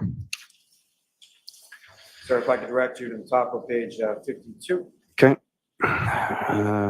Karen says, maybe I'll come back late tonight. Bad snow is in the early AM. That's at 8:35. And again, 8:35. I'll head up there in a few minutes. Let me know if you leave. John replies back, sure. And then the next one's not until 12:55 AM on the 29th. I'm going home. And the I'm going home is from the defendant, 12:55 a.m., is that correct? Yes, that is correct. And if I could direct your attention to the top of page 53. Yes, 12:55 again. See you later.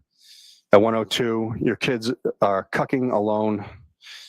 1:29, 1:04 a.m. I'm back in Mansfield. The kids are home alone. Other bar, McCarthy's. I know. Madam Mayor, approach to retreat. Yes. Can I see counsel at sidebar about scheduling? You are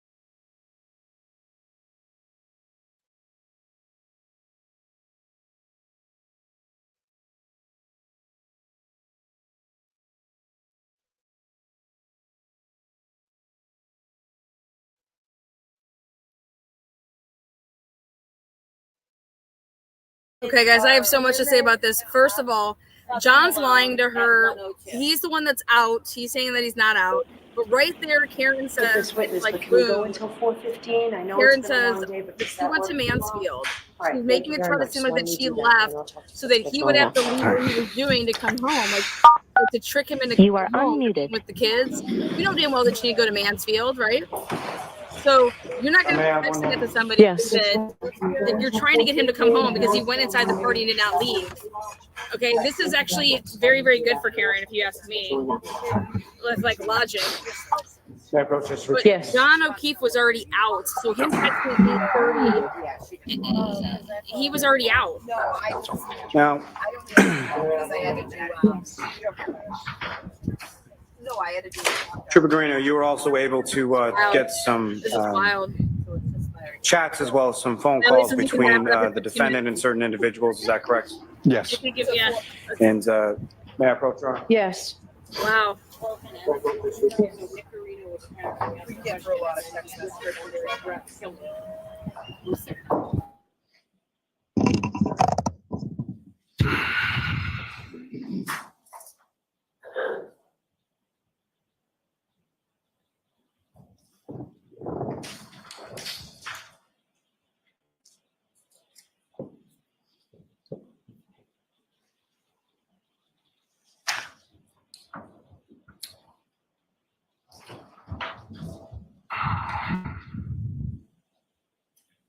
I have so much to say about this.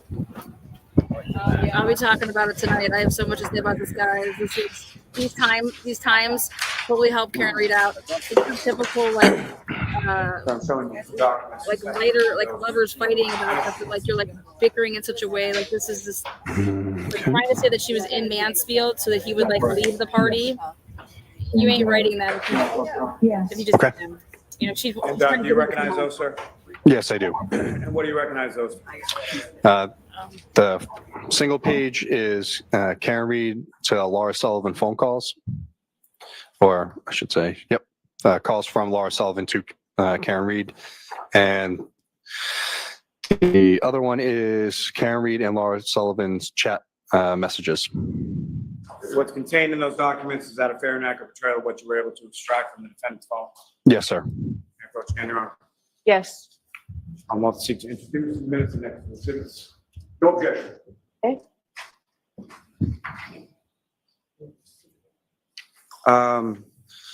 No.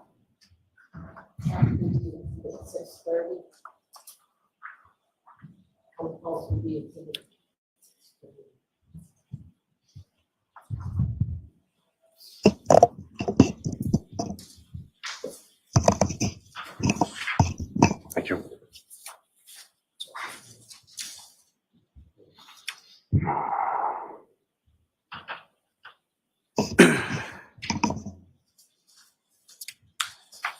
May I approach, Your Honor? Yes.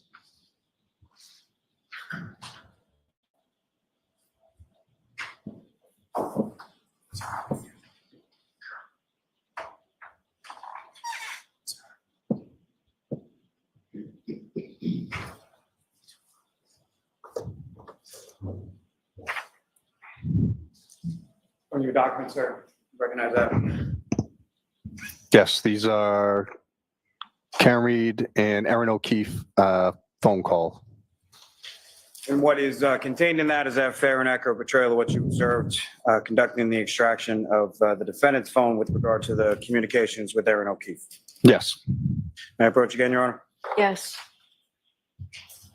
I want to seek to introduce the minutes of the exhibit. Okay. There's no objection, Mr. Giannetti, right?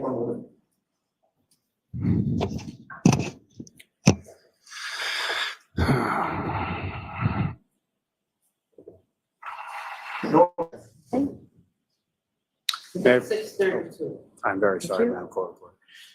Your Honor, may I approach the witness? Yes.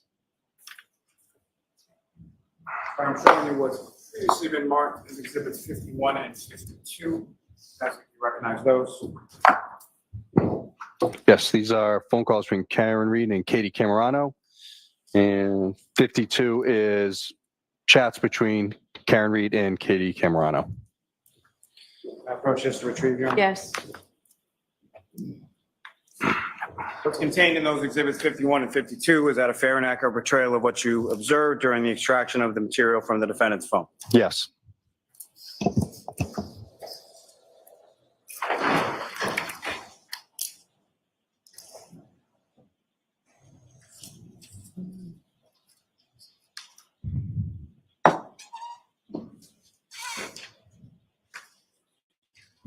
May I approach again, Your Honor? Yes. Start showing you what's marked as exhibits 94 and then 95. Yes. Sorry. They are chats between Karen Reed and Jen McCabe, text messages, and 95 is Karen Reed and Jen McCabe phone calls. And again, what's contained in those records before you, is that a fair and accurate portrayal of what you observed in the defendant's phone during the course of your extraction of materials from her phone? Yes. I approach the retrieve, Your Honor. Yes. So these are already in evidence, Mr. Lally, so that you don't need the fair and accurate depiction.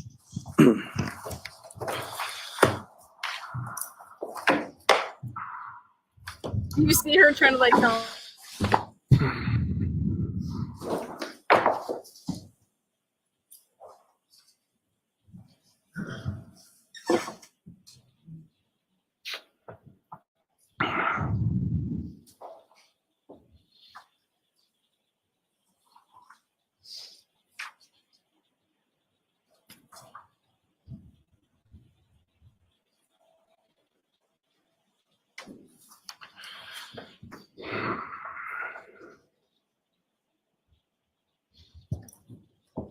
May I approach again, Your Honor? Yes.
Lally, you pissed me off.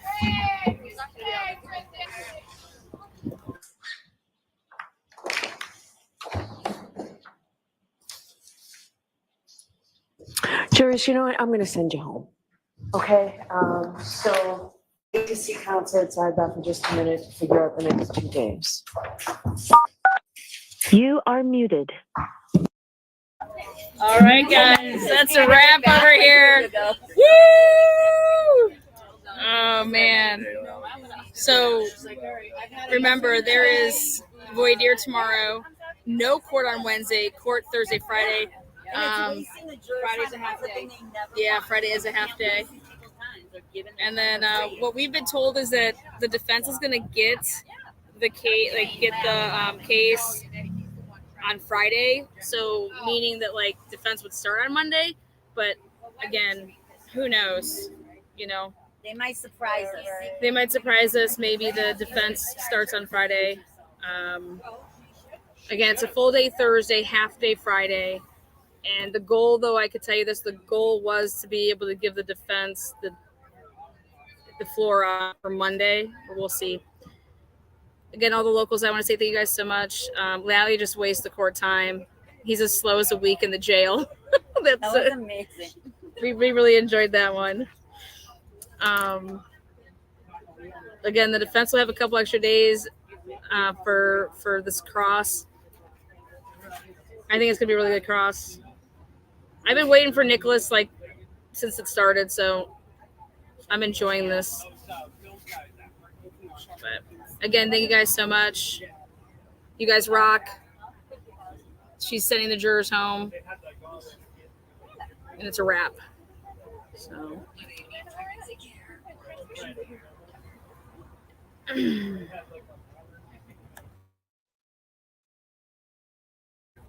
I'm gonna switch it on over to my phone, and so I can get everybody coming out of the. You are unmuted. All right, so it's very important that you don't watch TV or listen to anything. So it's very important. Or read about anything. So we will be here tomorrow. Wednesday is the federal holiday, so we're not in session. I know there's supposed to be some big heat wave this week. I really appreciate that everybody dresses respectfully for court. I suggest you come in comfortably. It's an old building. The air conditioning's been great today. I don't know that that will hold up when really pushed. So feel free to dress comfortably. We'll plan on seeing you on Thursday. If that changes, the court officers have your contact information. But we're planning on seeing you on Thursday. All right, so please, those 3 cautions: do not discuss this case with anyone. Don't do any independent research or investigation into this case. If you happen to see, hear, or read anything about this case, please disregard it. Let us know. We'll see you Thursday. All rise for the court, please. Follow me.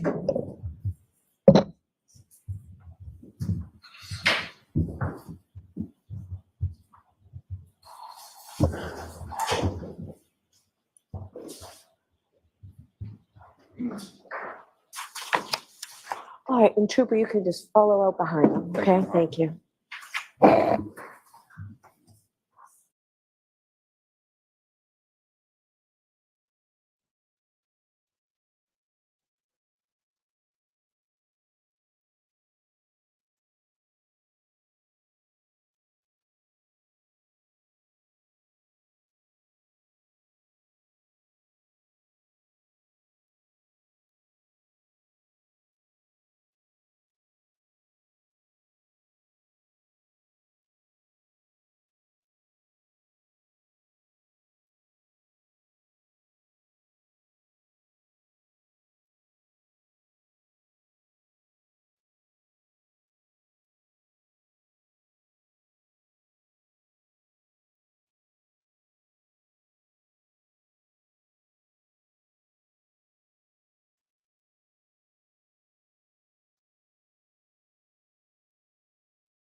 See you tomorrow.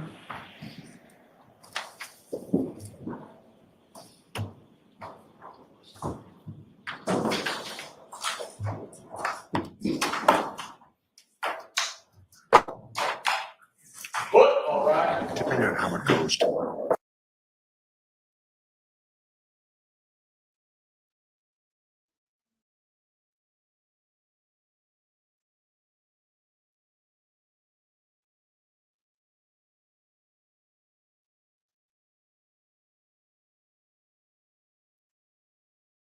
Hey there, Karen Reed trial watchers. This is another law and crime legal alert. Have you experienced severe gastroparesis or other side effects after taking All right, guys, Ozempic we're or over another now. Much love to GLP-1 everybody. weight loss medication? The Ozempic lawsuits allege that the